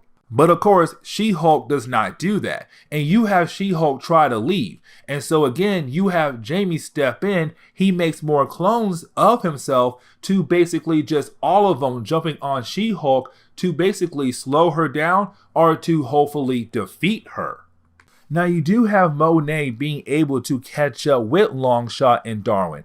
But when Monet does that, of course, you do have Darwin tell Monet, hey, listen, that girl earlier said Longshot here's a Skrull, but there's no way he is a Skrull. And so you do have Monet try to read the mind of Longshot to see if he is a Skrull. Now, here's the thing about the Skrulls.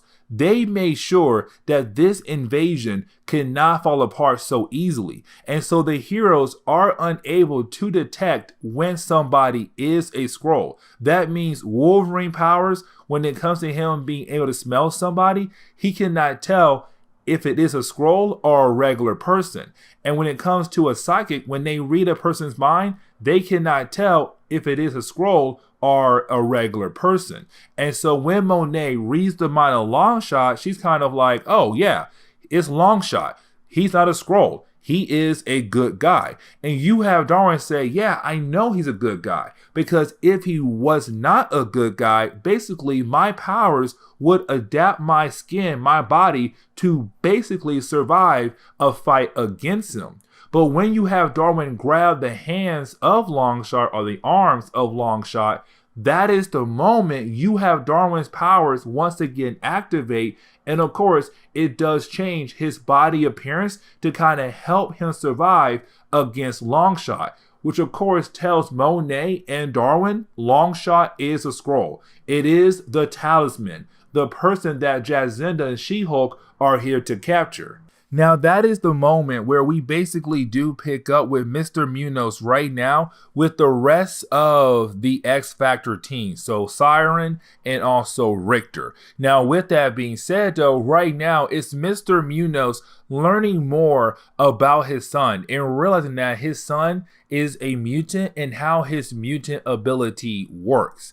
And of course, he's kind of wishing that he was a better father. Now, you do have Richter say, listen, you're not a bad father. Like, you were around for your son. Like, yes, you were drunk. Yes, you were an arms dealer. But there was a time you were around, and here you are now trying to reconnect with your son. Like, you are still a good father to my eyes. And so, of course, it's Mr. Munoz having hope that he'll be able to have that bond with his son.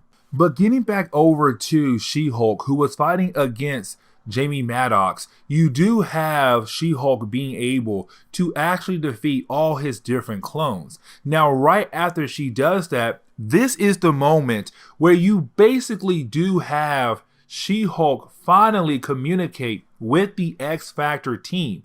And she says, listen, you're in my way.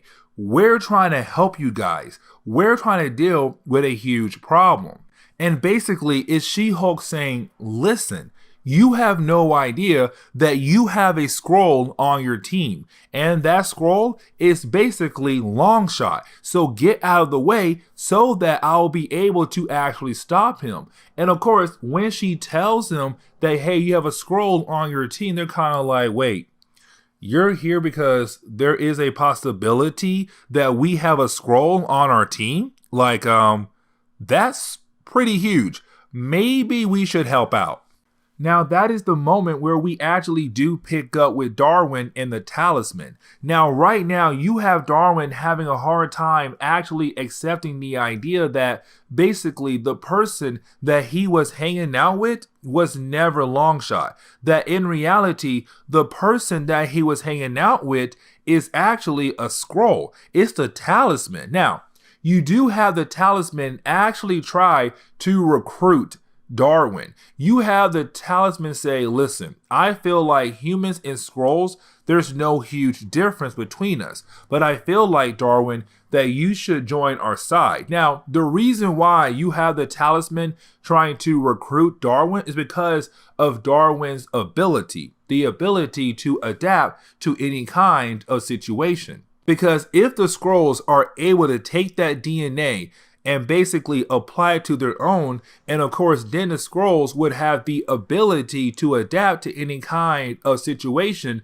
the Skrull Empire would be unbeatable. And so right now it's really the Talisman trying to recruit Darwin for that reason, to have him on his side, but to also take his mutant ability and apply it to the Skrull race. Now, really, you do have the story kind of wrap up very quickly. And what I mean by that is the rest of this chapter is literally just X-Factor, Jazina, and also She-Hulk fighting against the Talisman. And while they're fighting against the Talisman, he does kind of give them a run for their money. Because you have to remember, when it comes to the Talisman, he does have the blessing of the gods. And when the Skrulls usually see him, it's kind of like the gods have gave their blessing to the Skrulls to conquer an earth.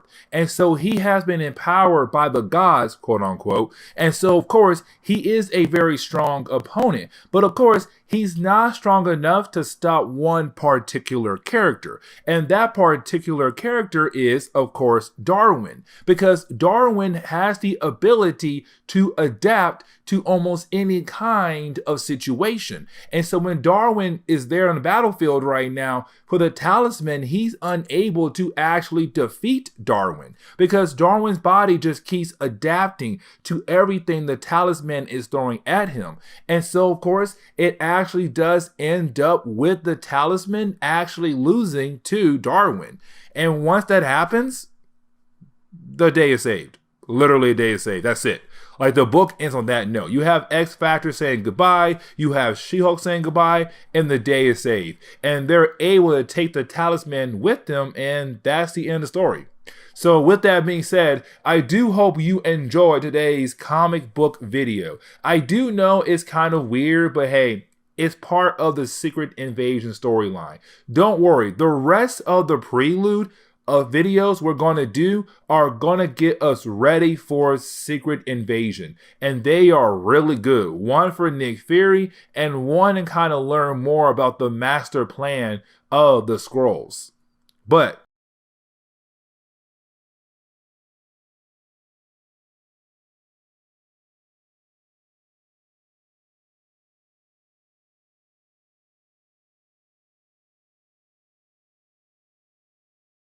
what's going on there, YouTube, and welcome back to another comic book video.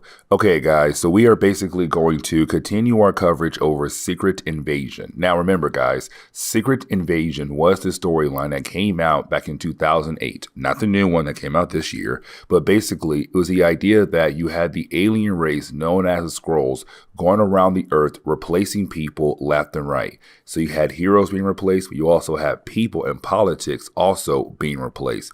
And of course, it was an invasion happening on Earth, but at a very slow pace because the Skrulls wanted revenge against the humans race, but also they believed the Earth belonged to them because of some prophecy. Now, with all that being said, though, the Skrulls have been doing this for a certain period of time where they have been going around replacing people left and right. And the ones who were not replaced, they had no idea that their friends have been basically replaced. And so that is how huge when it comes to Secret Invasion. Now, with that being said, though, you do have some heroes finding out because this all basically kicked off when the new Avengers team that's led by Luke Cage basically found a dead Elektra. But of course, that dead Elektra was a Skrull. And so the question was, how long the Skrulls have been doing this. Now, other heroes have been finding out about the Skrulls left and right. You know, you have the Mighty Avengers find out and also the New Avengers. But of course, other heroes, like the regular day heroes, have no idea as Skrulls are going around replacing people. And the question is, though, who can they trust? Who can the people trust? Because now you have no idea that your friend or your wife or your kid could be a Skrull. And so that's how huge this huge crossover was back in 2008. Now, with that being said, we're going to cover New Avengers number 40 because this is the book that basically kind of gives us the Skrull plan. Well, pieces of it, not all of it, but some of it. It's Brian Michael Bendis playing the slow game. Now, when it comes to New Avengers number 40, it actually does pick up in the past, several years ago, where we actually do pick up right now with King Direct. Now, remember, years and years ago, you had the Illuminati, this hidden group in the Marvel Universe, basically go over to the Skrull race to kind of warn the Skrulls to never come to Earth ever again. Because remember, with the Kree-Skrull War, that war got so close to Earth that basically the heroes of Earth got involved in that war. And of course, the heroes did not like the idea of Earth being involved between a war between two different alien races that Earth had no part of. But of course, you had the Illuminati go over to the Skrulls to basically make a threat, saying that if you ever come to Earth ever again, we'll basically wipe out your entire race. Not like that, but, you know, kind of like that. But either way, though, you didn't have the Skrulls basically capture the Illuminati, did some tests on them, but you didn't have the Illuminati being able to just get away, just barely though. But the Illuminati did some damage to the Skrull race. And so this is King Direct saying, I want you guys to basically do everything in your power to help us begin our invasion on Earth. Like, do everything you can, but I want you guys to basically get us ready to invade the Earth down the road with, of course, our secret invasion plan. Now, right after that, we actually do pick up with Princess Ferengi meeting up with King Direct. Now, this is kind of like a civil war in the Skrull race. And what I mean is that you have Princess Ferengi very upset with King Direct because to her, she said that basically King Direct is ignoring everything that was foretold in their Bibles, their books, whatever, that what was going to happen to their planets across the universe. Because remember, when it comes to the Skrull Empire, they do have multiple planets under their control. But of course, a lot of their planets have been wiped out by Galactus, and that was foreseen down the road a while back. And of course, King Direct ignored those prophecies about the idea of Galactus basically doing that. And so, of course, it's really Princess Ferengi saying that King Direct is not really being a good king. He's not listening to the words that were told to him about things to come down the road for their race. And of course, you have King Direct not liking the idea of Princess Ferengi basically saying that. Now, you do have different Skrulls on each side. So you have some Skrulls who believe in what Princess Ferengi was saying, and you have some Skrulls who believe what King Direct is saying is true. But basically, it does lead into a small civil war where you do have King Direct tell his people to capture Princess Ferengi and her people and just lock them up, because right now she's causing a conflict in their empire. Now, of course, after the Civil War, you basically do have some of the regular Skrulls going to King Direct and basically telling him that what he just did was wrong. That basically with him but really did capturing Princess Ferengi, it is going to cause a lot of problems down the road, because Princess Ferengi is basically royal blood. And with her being royal blood, that basically means that you have a lot of people who look up to her, who believe in her and believe as the future queen of the Skrull race. And of course, you have King Direct not caring, because right now his main goal is to get revenge on the people of Earth, and really just the Illuminati, because it was the Illuminati who had basically came to the Skrull race, caused more problems for the Skrull, but also kind of made a threat to the Skrull race. And so King Direct does not care about the Civil War or how folks might be mad at him for basically capturing Princess Ferengi. Ferengi. But it's him saying, listen, what I care for right now is you guys basically beginning our plan of our invasion. So tell me one more time, do you have everything we need to basically begin our invasion? And you have one of his scientists say, yes, sir, I do. I do have everything we need or we got from the Illuminati to begin our plans for an invasion on Earth. And that's all King Direct basically cares for. But we actually do pick up right now with Princess Varanki, and we actually do see her right now still alive. Of course, we already knew that, but she's now been thrown on a random planet somewhere to keep her away from the Skrull Empire, but to also keep her away from basically ruining the plans of King Direct. But of course, she does have faith in the Skrull gods that basically she'll be able to come back to her race and be able to stop King Direct and hopefully replace him down the road. Now, that is the moment where we actually do pick up right now with Reed Richards waking up in the hospital and being confronted by his family and friends. Now, for Reed Richards, he's kind of like, what happened to me? What in the world is going on? And of course, you do have the Fantastic Four basically tell Reed, hey, man, listen, you fought against Galactus and you won, but of course, you got badly injured. Now, of course, for Reed Richards, he's kind of like, wait, I fought against who? Galactus, and I won? When this happened? What in the world are you talking about? But that is the moment you do have Reed's head, basically explode. And you're kind of like, why did Reed's head just explode?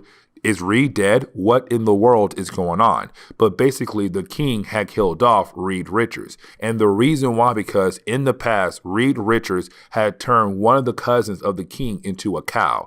And so as soon as the king saw this Reed Richards, he had to kill off this Reed Richards, even though this is not the real Reed Richards. That was a clone of Reed Richards, because right now you have the Skrulls trying to find different ways to basically invade the Earth. And one of their ways in the early times was to make clones of the different humans of the DNA samples they had. And of course, one of the samples was Reed Richards. And so right now they're trying to make different clones of different people to see if these clones will be a good way to invade the Earth. Now, later on in time, you basically had Galactus destroy the home world of the Skrulls. And this is actually very huge because Queen Varanki did say to the king that basically you should be trying to protect our people, because it was foretold down the road that basically Galactus would destroy our home world. And here you are right now, not trying to prevent that. She told him that earlier in this video. She warned him what was coming down the road for the home world of the Skrulls. And of course, the king did not listen to her. And so what happened down the road? Galactus finally came and wrecked, and I mean completely wrecked, the home world of the Skrulls. Yes, they do have other worlds out there, but this was the home world of the Skrulls, and they basically lost it to Galactus, because remember, Galactus does go around and devours planets left and right to feed his hunger. And so of course he fed his hunger by going after the home world of the Skrulls. Now, some time has basically passed by where you basically do pick up right now with Queen Varanki. Now, remember, after the big civil war that took place earlier in this video, she was basically captured and sent to a random planet that was not really part of the Skrull Empire. But of course, there was no life on that planet. She was by herself. But basically, because the home world was wrecked, you didn't have the soldiers who had originally chose the king's side basically say, hey, listen, the queen was right. She told us that Galactus would come down the road, and he did. We were wrong to basically choose the side of the king. Instead, we should go find Varanki, the princess, and basically make her our queen. And so, of course, you do have those soldiers go out of their way to find her, and they say, we were wrong, you were right. Everything you heard in the prophecy was correct, that how Galactus would destroy our home world, and it happened. And so now they believe in what she said, that every single prophecy that has been laid out for the Skrulls spoke the truth, and they should have listened to those words. And now they're going to make her their queen and basically say, okay, if you say the prophecies speak the truth, then what's next? And of course, the next part of prophecy said the Skrulls will basically inherit the earth. They are going to take over the earth down the road.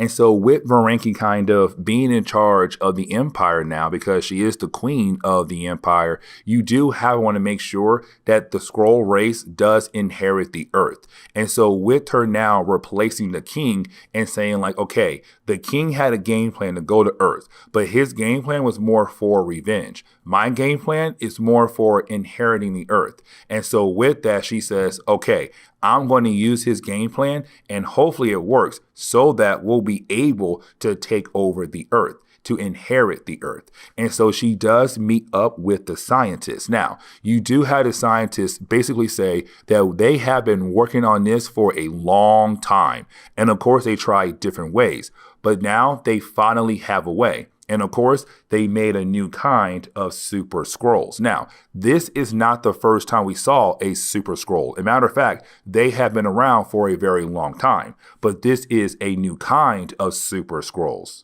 Because basically, this super Skrull will have the ability to change his appearance and, of course, look like someone that he is pretending to be. On top of that, he'll be able to use the powers of the person that he is pretending to be. And also, he'll have the memories of that person that he is pretending to be. He'll have all of that. Now, of course, you do have the scientists say that he made sure these new Skrulls can go to Earth and not be detected at all. And this is actually very huge because when it comes to Earth, you have different groups. You have humans, Inhumans, mutants, and folks with magic powers. There's so many different ways where a Skrull could be detected if they go to Earth trying to pretend to be somebody else. But you do have this scientist say, don't worry, I basically found a way to make sure it doesn't happen. And of course, he says, by the way, I already sent one Skrull down there and she has been down there for a long time and she still has not been detected at all. And of course, he is talking about the Skrull Elektra that we saw all the way back in New Avengers when we began our coverage over Secret Invasion. Because remember, it was the New Avengers who found out about the idea that Skrulls were invading the Earth by replacing people and pretend to be those people. And of course, Elektra was replaced and you had this Skrull pretending to be her. And so, of course, this time right here, it does pick up before everything else we covered up to this video right here. And so basically it's her saying, I've been on Earth for a good period of time. I work for S.H.I.E.L.D., I control the hand, I do all these different things. And no one knows that basically I am a Skrull. And that's how good the scientists were. No one on Earth was basically able to detect when a Skrull was on Earth. No mutant, no human, no inhuman, no magic powers, nothing. And this is huge. But it's not over yet, because then you have the queen say, cool, I want more agents on the ground, but I also want to be on the ground as well. And you're kind of like, okay, so who is the queen going to be? And so you do have the queen say, I think I know the person who can cause the most damage. And of course, that person she chose is Spider-Woman. And so we're now left to believe that maybe this entire time that we have been following Spider-Woman, she could have been a Skrull. And this is huge because in our coverage over the entire Secret Invasion, the Prelude, we have seen a lot of Spider-Woman and she has done a lot. And of course, now the idea is that she could have been a Skrull this entire time. And so is that true or false? Well, we'll find out down the road. But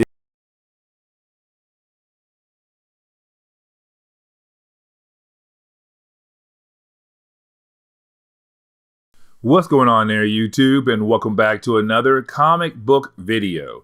Okay, guys, so we are basically going to continue our coverage over Secret Invasion. Now remember, Secret Invasion was basically a storyline that took place back in 2008. And of course you have Marvel give us a story where basically the Skrulls were invading the Earth. Now the way they did it was very interesting because you had the Skrulls use their shape-shifting abilities to their advantage by basically going around and replacing people across the earth and pretending to be the people that they had replaced. Now, with that being said, though, you didn't have the Skrulls begin to kind of replace superheroes, but also people in politics. And of course, no one knew about this plan the Skrulls were doing because it was a secret invasion. Now, with that being said, though, you do have some heroes kind of finding out what the Skrulls are doing, but of course, they don't want to hit the panic button yet because, of course, it could alert the Skrulls that the humans found out their master plan. Now, we have covered a lot of secret invasion, but one of the things you do kind of have the Skrulls wondering about is, where is Nick Fury? Because if Nick Fury is still around, he'll be the one who could basically blow the Skrulls' cover and tell the entire world, hey guys, listen, there are Skrulls out there who are pretending to be humans or Inhumans or mutants or anything else to basically fit in on Earth. You have to watch your back because Nick Fury knows everything. Nick Fury can do anything he wants because he's Nick Fury. And so you have the Skrulls wondering, where is Nick Fury? You have the heroes also wondering, where is Nick Fury? And the reason why, because after Secret War, yes, Secret War, not Secret Wars with an S at the end of it, Secret War. It was a mini-series that Marvel did back in like the early 2000s. It was a way to kind of remove Nick Fury from S.H.I.E.L.D. and give Iron Man, Maria Hill, and other characters the chance to actually lead S.H.I.E.L.D. in future books after Secret War. But of course, at the end of Secret War, you had Nick Fury just disappear. He's all like, listen guys, I'm done playing on politics. You will never see me or hear from me ever again. I'm out of here. Bye. Later. And of course, he disappeared. And so the Skrulls and the heroes are trying to figure out, where in the world did Nick Fury go? Because for the Skrulls, if Nick Fury is still around, he can basically ruin their entire plan. But then we actually do pick up with Nick Fury. Now, you do have Nick Fury 1 month later after Secret War go undercover, where of course he's hiding out from all the heroes and anybody else who's basically looking for him, like S.H.I.E.L.D., because he broke so many laws in Secret War that of course he is the most wanted man in the world. Now, with that being said though, he's right now hiding out in some random country wearing one of the worst disguises he could ever wear. Because honestly, his disguise is just him, but bald. That's it. Like literally, you should be able to walk out and be like, oh yeah, that's Nick Fury. Anyways though, you do have Nick Fury right now hiding out in some hotel, where of course he is confronted by another S.H.I.E.L.D. agent who had also basically got fired, and that is Agent, and I'm going to mispronounce some names here, Valentina Algaria de Fontaine. She is an ex-lover of Nick Fury, off and on lover of Nick Fury. But basically, because Nick Fury got suspended, she does tell Nick Fury that some of the people who was very close to him also got suspended as well, including her. And so now her and Nick Fury can live a life together on the run, but of course be a couple once again. And so of course it does kind of lead to these two characters having some fun time. Now, of course, that is the moment we actually see Nick Fury and her wake up the next day. Now, you do have Valentina basically leave, and the reason why she leaves because, well, she says she has some kind of weird excuse, but of course she'll come right back to Nick Fury. Now, right off the bat, Nick Fury can tell something is off. And that is Nick Fury. He is able to realize when something is wrong, when something is off. And so basically you have Nick say, something is wrong with her. I'm going to follow her and make sure that everything is okay. But of course, to make sure that she does not realize that basically she's being followed. And so of course you do have Nick Fury stay very hidden until he's able to realize what in the world is going on with her. And of course, he finds out that basically she would meet up with some other guy. Now, this other guy is of course asking her about Nick Fury, like, hey, when are you going to make your move? when are you going to do this or that? Like, basically, this guy wants to know everything she is going to do to Nick Fury. And of course, she tells this guy, don't worry, I am going to make my move very soon. But either way, though, she has no idea that her entire meeting with this guy was basically watched by Nick Fury. And he also heard her say, tell the queen, this and that. And so basically telling us that this is not Valentina, the old lover of Nick Fury. This is basically a Skrull. Now, of course, when this Skrull, who's pretending to be Valentina, arrives back at the hotel, of course, she is confronted by Nick Fury, who is holding a gun. And he's kind of like, hey, who are you and why are you here? And of course, you have Valentina, this Skrull, who's pretending to be Valentina, still trying her best to convince Nick Fury that she is Valentina and not a Skrull. But of course, you have Nick like, nope, that's it. Bam, bam, she's dead. Just like that. And of course, you have Nick Fury then leave the dead body there so that the other Skrulls could basically find her. And of course, when they do, you have Nick realize there are more Skrulls out in the world who are right now pretending to be humans. And this is a problem. And so, of course, you have Nick like, okay, you know what? It's time for me to do some work because right now, the entire world is basically in danger. But then you have Nick Fury go and find Maria Hill. Now remember, when Nick Fury basically lost his job as director of S.H.I.E.L.D., he basically got replaced by Maria Hill. And so of course you have Maria Hill in her job position right now running S.H.I.E.L.D. But you then have Nick Fury basically come to Maria Hill and he begins to question her. Now, of course, the reason why he's doing this because he wants to make sure that basically Maria Hill is not a Skrull, that she is somebody that he can basically trust. And so, of course, he does ask her a few questions. But when he does that, and of course, she kind of passes test, you then have Nick say, okay, listen. You have people right now who are surrounding you who are not who you believe they are to be. Basically meaning that he's trying to tell her in code the Skrulls have basically replaced humans left and right. And of course, you have to watch your back.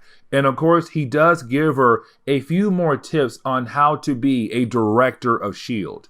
And right after that, he leaves. Now, of course, Maria Hill wants to arrest Nick Fury because, again, he did break some laws back in Secret War. And of course, he is the most wanted man in the world. But of course, this is Nick Fury. He knows how to get on the helicarrier and off it very quickly without, of course, setting off any alarms or being caught either. Now, that is the moment you do have Nick Fury basically meet up with Spider-Woman 2 months after Secret War. Of course, after he had basically went underground. But of course, in that time, he found out Skrulls are invading the Earth. He also talked to Maria Hill, and now he's talking to Spider-Woman, Jessica Drew. Now, this is actually very important because there was a time where Jessica lost her powers. And of course, she was confronted by Hydra. And Hydra did offer her to basically get her powers back, but she had to feed them information about S.H.I.E.L.D. And so, of course, you had Jessica actually go over to Nick Fury, told him what was going on, and of course, he told her, accept their offer. And of course, she did that. She joined Hydra. She basically got her powers back and she began to feed them information to them about S.H.I.E.L.D. Now, that information was information that Nick gave her to give to S.H.I.E.L.D., but of course, it was bogus information because at the same time, she was giving him information about Hydra. She was basically a double agent. Now, here's the thing though. That was when Nick Fury was still part of S.H.I.E.L.D. At this point right now, he is not. And so, of course, she's very angry at him because he left her dry out there on her own. And of course, a lot of people were wondering if she is a double agent. And of course, she had to tell people, no, I'm not one. I'm just a regular S.H.I.E.L.D. agent.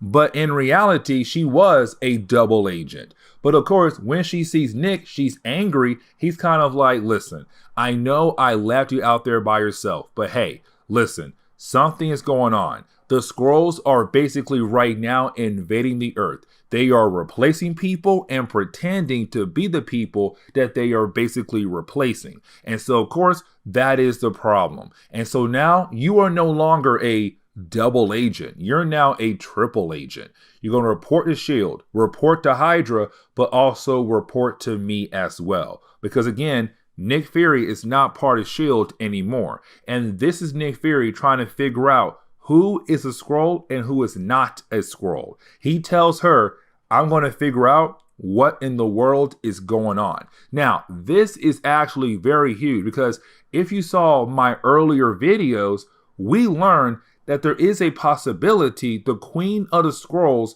have basically replaced Spider-Woman and have been pretending to be her this entire time that we have been covering Secret Invasion. And so, of course, this could be the Queen right now talking to Nick Fury, or it could be somebody else. It could actually be Spider-Woman. We have no idea, but it is Nick saying, I am going to stop the Skrulls.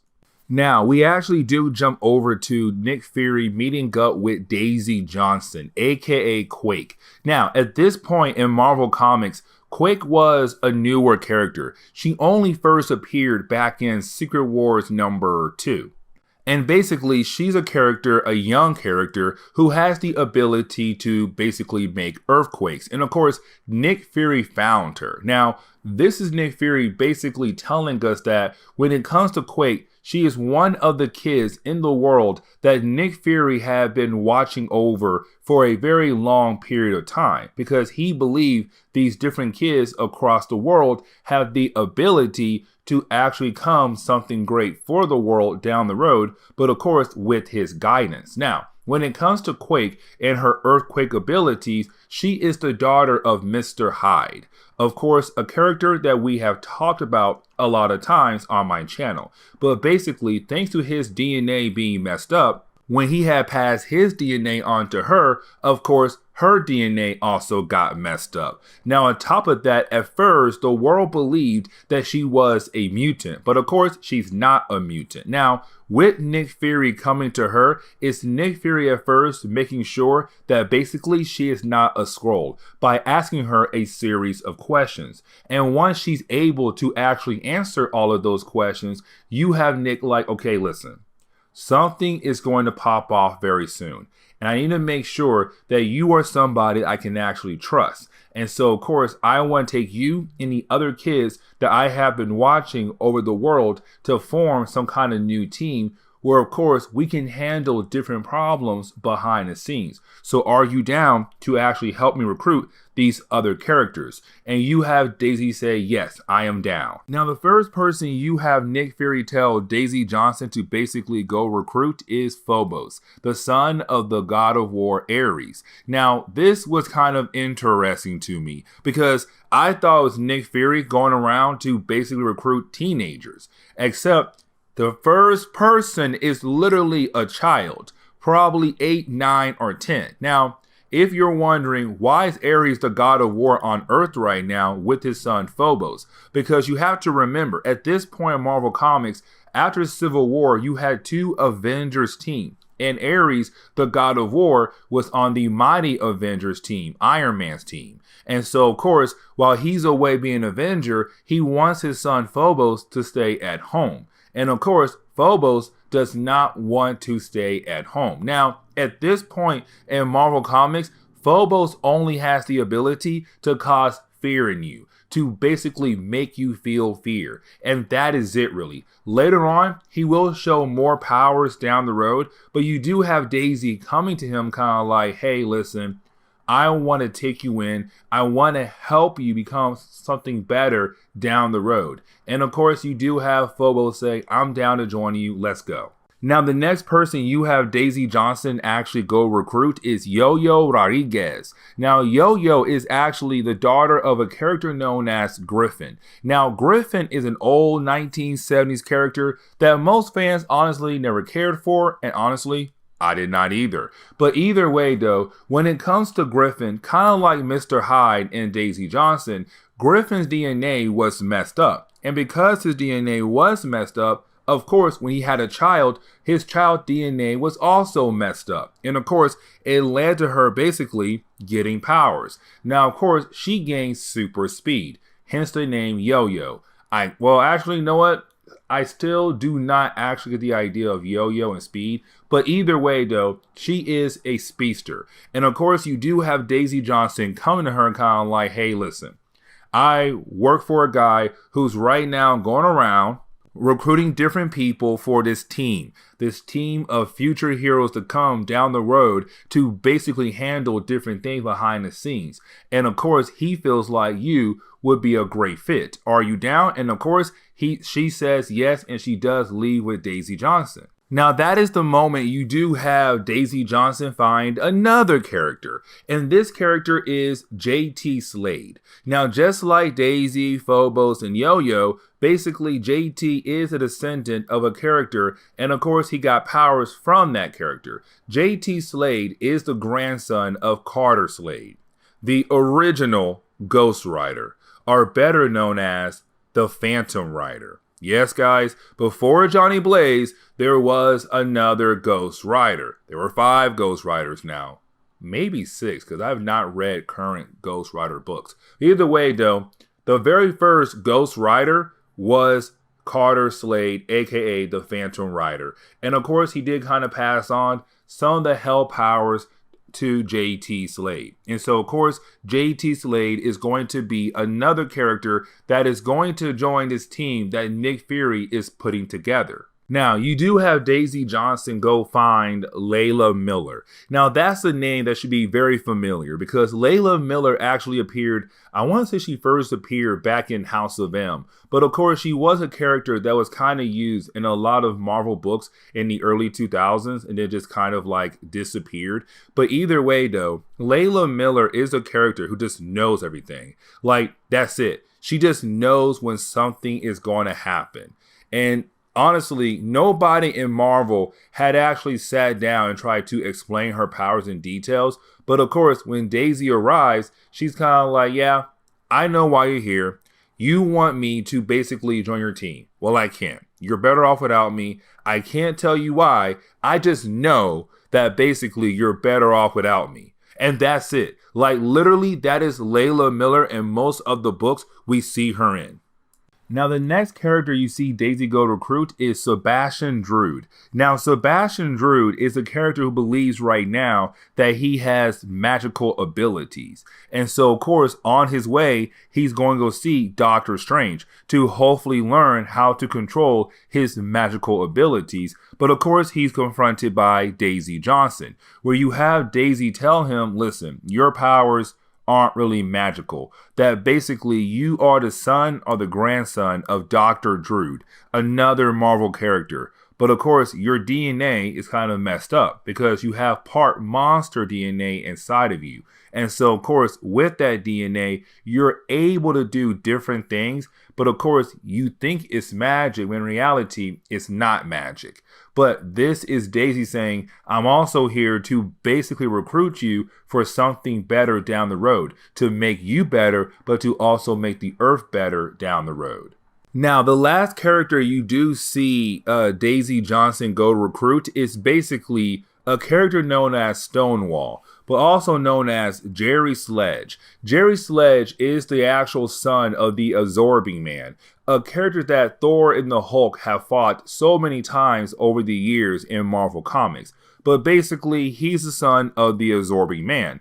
And when it comes to Stonewall, he literally has the same abilities as his father, where of course, if he touches something, he's actually able to turn his body into that material that he basically touched. And so, of course, if he touched metal, he turns his body into metal. If he touches gold, his body turns to gold. But either way, though, you do have Daisy coming to him kind of like, hey, listen, I want to help you make yourself better. I want to give you the chance to make the Earth better. Are you down to basically join me? And he's all like, yeah, I'm down. Let's go. And of course, he does leave with her. And of course, after all of that, you have Daisy bring all of them to Nick Fury's safe house, where of course they do meet Nick Fury. Now, when they do, you have Nick Fury kind of like, okay, guys, welcome to your new life. Like, basically, your training begins now. Oh, on top of that, you have to make sure that you guys listen to every direction I give you, because if you don't, you will basically die. And so if you want to live, listen to everything I have to tell you. Now, after all of that right there, you then have Nick say, hey, do anyone here know what a Skrull is? And of course, we now know their first mission is to help take down the Skrulls. Because remember, guys, this storyline right here takes place kind of in the past before Secret Invasion. But either way, though, this is where we are going to end today's comic book video. But I do want to say this is basically the origin of Secret Warriors, a new team that was put together in this book, but gets made, get a series later on, I want to say after Secret Invasion. And honestly, it's a team that a lot of fans actually cared for.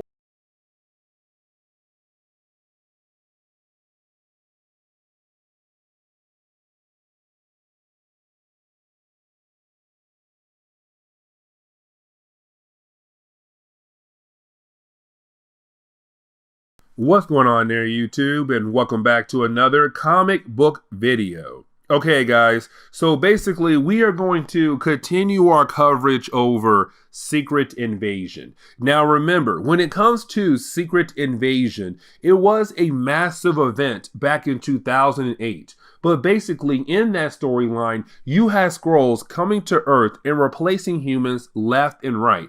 And really, any kind of characters that lived on Earth were being replaced left and right. And then you had the Skrulls kind of pretending to be those people to hopefully kind of help out with the invasion so that the Skrulls can take over the Earth. Now, the reason why the Skrulls are doing this is for two different reasons. The first is that in a prophecy, it was told to them that basically the Earth will be theirs one day.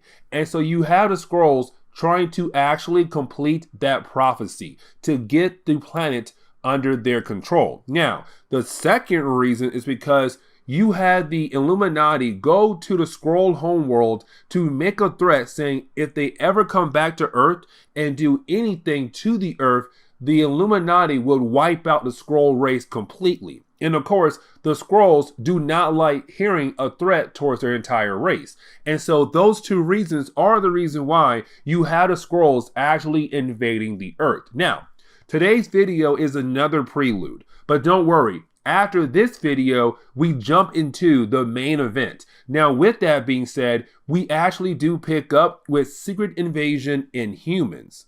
Now, this is a 4-part mini-series, but we're only going to cover the first 2 parts. And the reason why, because the last 2 parts are really more important for later on in the actual reading order for Secret Invasion. And so that is why we're only going to cover the first 2 chapters. Now, with that being said, there is a very good reason why we're covering Inhumans when it comes to Secret Invasion. Because remember what happened back in New Avengers Illuminati. In the 5th chapter, they found out that basically Black Bolt was not Black Bolt. That Black Bolt was a Skrull. And so, of course, right now, you have the Illuminati, the Inhumans trying to figure out when the world did Black Bolt get replaced. And of course, where is Black Bolt? And so that is what the first 2 chapters are really trying to figure out, but also get the Inhumans ready to protect their people from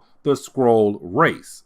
Now, when we actually jump into the main storyline, at first you kind of have a refresher, where you kind of have Karnak telling new Inhumans the history of the Inhumans race. And of course, reminding us that the Inhumans were originally made by the Kree to be like spies across the universe, to do different things for the Kree. The problem was, though, the Kree was not really watching this project when they were making the Inhumans. And so, of course, the Inhumans were given the ability to go ahead and become their own race across the universe, and of course on Earth as well. Now, with that being said, this is just Karnak trying to help new readers get a better idea about the Inhumans, but to also say that he is a teacher and he wants to make sure that new Inhumans know where they came from, that basically they came from the Kree race. And of course, they were kind of made to help the Kree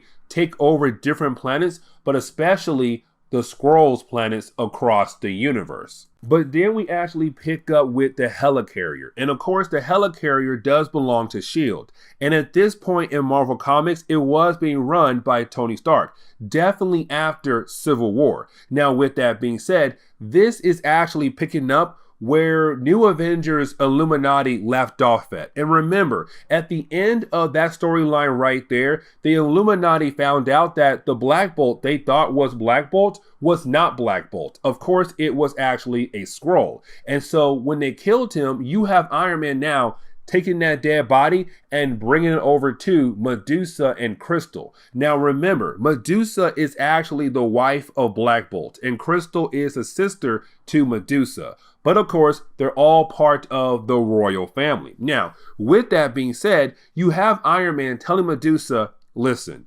apparently we thought we had Black Bolt by our side, but we kind of find out we did not. That a Skrull had basically kidnapped him, replaced him, and has been pretending to be him. And the thing is, we have no idea how long. Could be days, weeks, months, years. We have no idea. Now, with that being said, though, Medusa is actually very angry with Tony Stark. And the reason why, because in the early 2000s, you had a lot of events just back to back to back. And really, Marvel has a lot of events up to now that are back to back to back to back. It's their formula. But here's the thing though, in the early 2000s, a lot of events became more of a massive company-wide crossover, except maybe characters who are out in space. But either way, a lot of times, if there was a big event, you had almost every single hero on Earth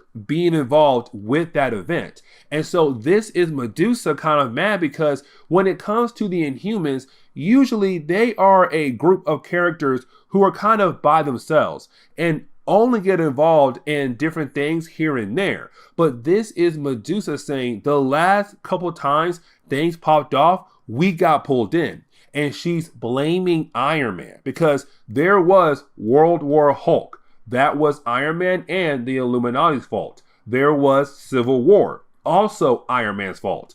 And now you have an invasion, which of course is also Iron Man's fault. And so right now it's her saying, you keep pulling us in left and right to your problems. And now my husband has been kidnapped and now we have to work our butt off to basically find him. Stay away from me and my family. Now, you also have Medusa kind of hint that she also knows about the Illuminati. And that is huge because when it came to the Illuminati, when they first were made, it was kind of like a, hey, this is a secret group that nobody knows about. And that was the big thing about the Illuminati, because the Illuminati thought to themselves that they had the right to go around and make big time decisions on things for the entire Earth without actually asking the public of Earth. Now, with that being said, the Illuminati was a secret group that no one knew about except the characters in that group. But now you have Medusa say, listen, I noticed when Black Bolt was leaving,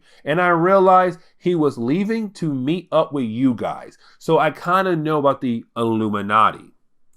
But then we actually jump over to Earth's moon. And the reason why, because the Inhumans actually live on the moon at this point in Marvel Comics. The city of Attilan is on the moon. Now, with that being said, you do have a council meeting happening right now. And this meeting is about different things going on across the Inhumans areas. Because the Inhumans don't just live on Earth Moon. They also live in different areas across the universe. Now, with that being said, it's them kind of talking about the different things. But of course, their conversation does get stopped when Medusa appears in the middle of the meeting. Now, I do want to point out one thing. At this point in Marvel Comics, Black Bolt was no longer the king of the Inhumans. It was actually Maximus the Mad, the crazy brother to Black Bolt. Now, with that being said, you do have Medusa show every Inhuman who's part of this council meeting the dead body of the Skrull that was pretending to be Black Bolt. And this is Medusa saying, listen, Apparently, from Iron Man, the Skrulls are going around and trying to invade the Earth.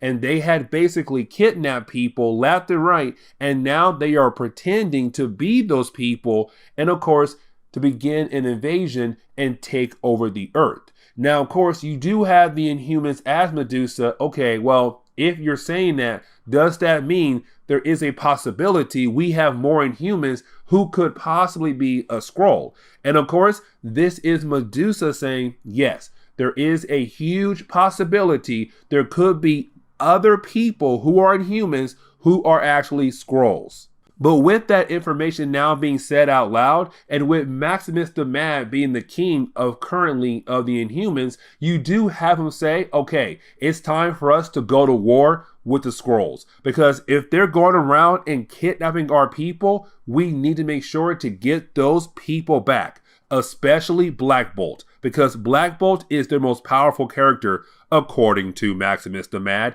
And of course, if they get him back, then they can win the war against the Skrulls. But with that information now being out there, you do have people beginning to freak out, because now they have to wonder, okay, is the person I kissed last night, or hugged last night, or talked to last night, were they actually that person, or were they actually a Skrull? And so right now you have a lot of people losing trust in each other. And this is huge. And the reason why, because for example, you have Karnak right now talking to his cousin Gorgon. And Gorgon is actually a royal guard. His job is to protect the royal family, like Black Bolt. And so of course, when word got out that Black Bolt got kidnapped and replaced, and there could be a possibility that he is dead, it's right now Gorgon saying, I failed at my job. And when you have Karnak trying to be that good cousin and actually support a family member, you have Gorgon thinking that there could be a possibility that Karnak is actually a Skrull, and he begins to attack Karnak. Now, luckily, they are stopped, but this shows what is happening right now in the Inhuman community. Now, we actually do pick up, to me, one of the best moments in the book. And of course, it is Medusa. And the reason why, because you have Medusa right now in her room talking to her sister Crystal. Now, this conversation is actually very important. And the reason why, because you have Medusa kind of tell us that when it comes to Black Bolt and her, they were able to realize that they love each other without Black Bolt actually having to say it. Because when it comes to Black Bolt, he has a sonic scream. And so if he speaks, of course, that sonic blast will come out of his mouth. And so, of course, he could never say anything to her. But she's telling us that it didn't matter, because she knew that he loved her and he knew that she loved him, and they could show their love without saying a word. But right now she's kind of like, I felt like I failed at my job, actually knowing the person who was around for days, weeks, months, or years was actually my husband or not. I should have known that, because we had built our love without saying anything to each other, which meant we had to find different ways to show our love, which means that I felt at my job to realize that person I was with was not my husband. And of course, it's hard for her to go through this process at the moment.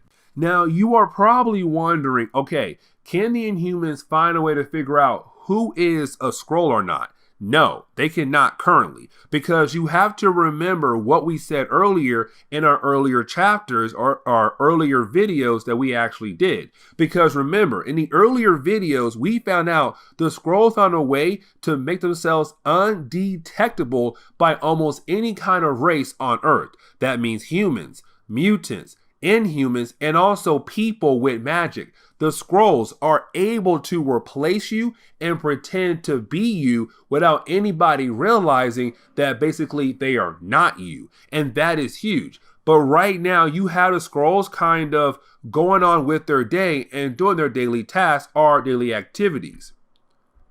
But the problem is, though, while you have them kind of going on with their day, that is the moment they begin to get attacked by Skrulls left and right, to kind of say, yes, what Medusa and also Maximus said is true. There could be Skrulls right now in the community pretending to be Skrulls. And of course, it's happening right now. left and right. You have different members of the royal family who are now being attacked by Skrulls. The Skrulls are right now invading the city of Atilian. And that is why we are covering this storyline before the actual main event. Because right now, the Skrulls are attacking the moon. Not Earth, the moon. But our next video, they're going for Earth.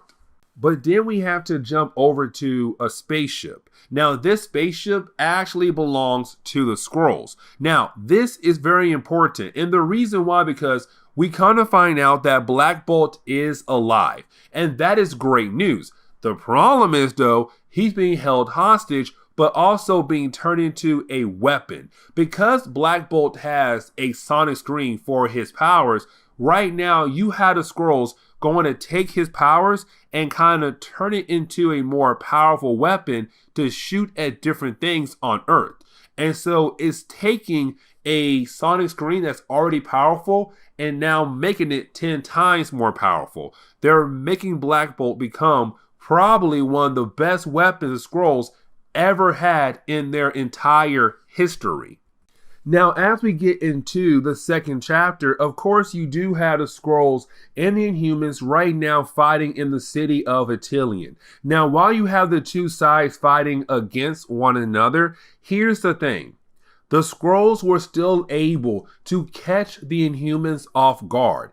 Even though the Inhumans had learned about what happened to Black Bolt, of course, that only happened just a moment ago. And so now, later on in the day, they're now being attacked by the Skrulls. And this is huge. And the reason why, because the Inhumans did not have enough time to actually sit down and build up their defenses. Instead, they were kind of like, hey, we just learned about this, and now we're wondering what is our next step to kind of help protect our area.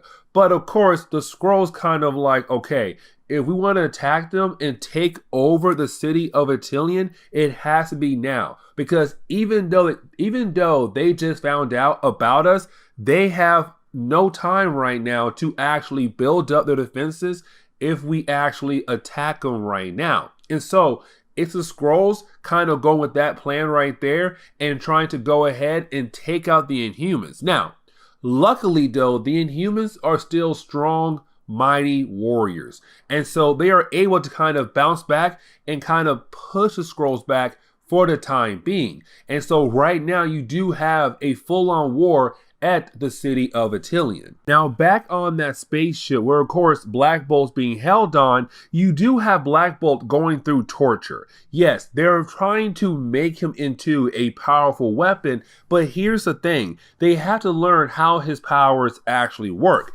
And of course they do realize that his powers are connected to his mind, which honestly kind of like, yeah, it makes sense. Like, why wouldn't it be? But either way, though, you do have the Skrull say that right now he's trying to figure out how to actually access the powers of Black Bolt so freely. Because even though Black Bolt is right now being tortured, and of course all the cuts, stabs, everything else should make a man scream or yell, Black Bolt is not doing it. He's holding it in. And so he's going through some of the worst torture a person can go through, and he's not even screaming to show the Skrulls what he is actually capable of actually doing. But they know that if they're able to access his mind, then they'll be able to actually make him use his sonic screen. But then we actually jump over to Medusa. Now, you do have Medusa right now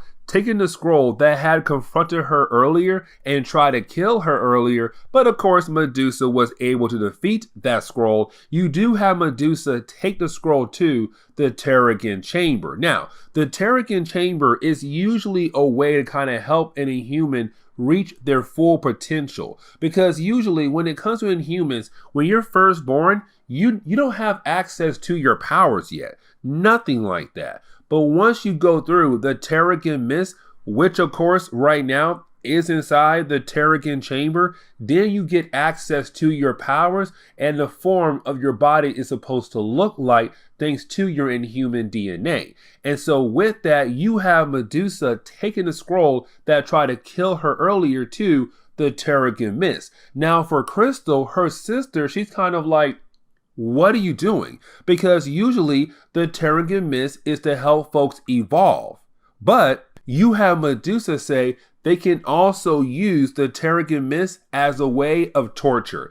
And they're going to torture this Skrull to hopefully get information about where Black Bolt is at. Because when it comes to Skrulls, the Terrigen Mist is actually not made for their DNA. And so there could be some bad effects to the Skrull being put through the Terrigen Mist. But then we actually pick up with Maximus the Mad. And right now you have Maximus the Mad kind of telling us that he found another Skrull, which of course, this one was pretending to be the son of Black Bolt and Medusa. Yes, they had a kid, and that kid name is Ahura. And I really hope I pronounced that name correctly. But either way, this is Maximus the Mad telling Gorgon that Black Bolt was not the only one who was kidnapped.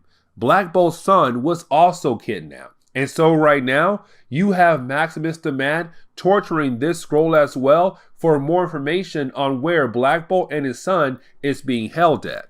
Now, back on the spaceship where Black Bolt's being held at, of course, we do get confirmation that Black Bolt's son is also being held on that ship. Now, this is actually a very important thing. And it's not just because, oh my gosh, they have Black Bolt's son, because remember what I said earlier. When it came to Black Bolt, they're trying to access his powers, and they know that they need to access his emotions, because if he does scream or anything, then his powers will activate, and then they'll have access to that power, and they can use that power as a powerful weapon for their spaceship. But right now, they have been unable to actually access the powers of Black Bolt because he has been withstanding any kind of torture that they have done to him. And so right now, they bring in his son and they're like, hey, listen, your son is very lucky right now that he is not on the moon. And of course, we're going to blow up the moon. So we kind of helped you out right there. We took care of your son, but it would be very, very, very bad if something happens to your son if you don't actually work with us. So if I was you, I would work with us before we have to kill off your son. And just like that, you have Black Bolt react because he hates the idea that something could actually happen to his son. And so now he's freaking out. He shows emotions. He shows a small gasp. And they're like, yes, that right there shows us that we now have access to your abilities. And then we can use your abilities as a weapon. And then we can wipe out Earth very easily. Now, to kind of wrap up today's video, you do have Medusa and Crystal round up the rest of the main Inhuman characters. Because right now, they're going to go after wherever the Skrulls are holding Black Bolt and Black Bolt's son at. Now, Medusa has no idea that her son has also been kidnapped. Only right now, just Gorgon and Maximus the Mad. But for Medusa, she's kind of like, my main mission is to get my husband back. Now, here's the problem though. Not really a problem. Well, not for us, for the Skrulls. Because you already made Medusa mad by taking her husband. But now there's the idea that you took her child as well. Oh yeah, Medusa is going to be very angry. But with that being said, this kind of ends today's storyline because, of course, after you have Medusa head towards where Black Bolt is being held at, you then have the Skrulls go ahead and begin to invade the Earth, which of course leads us right into Secret Invasion number 1 and number 2 in our next video. So with that being said, I do hope you enjoyed today's comic book video. And if you did, please leave me a like down below and subscribe. But guys, I'll see y'all next time. Later.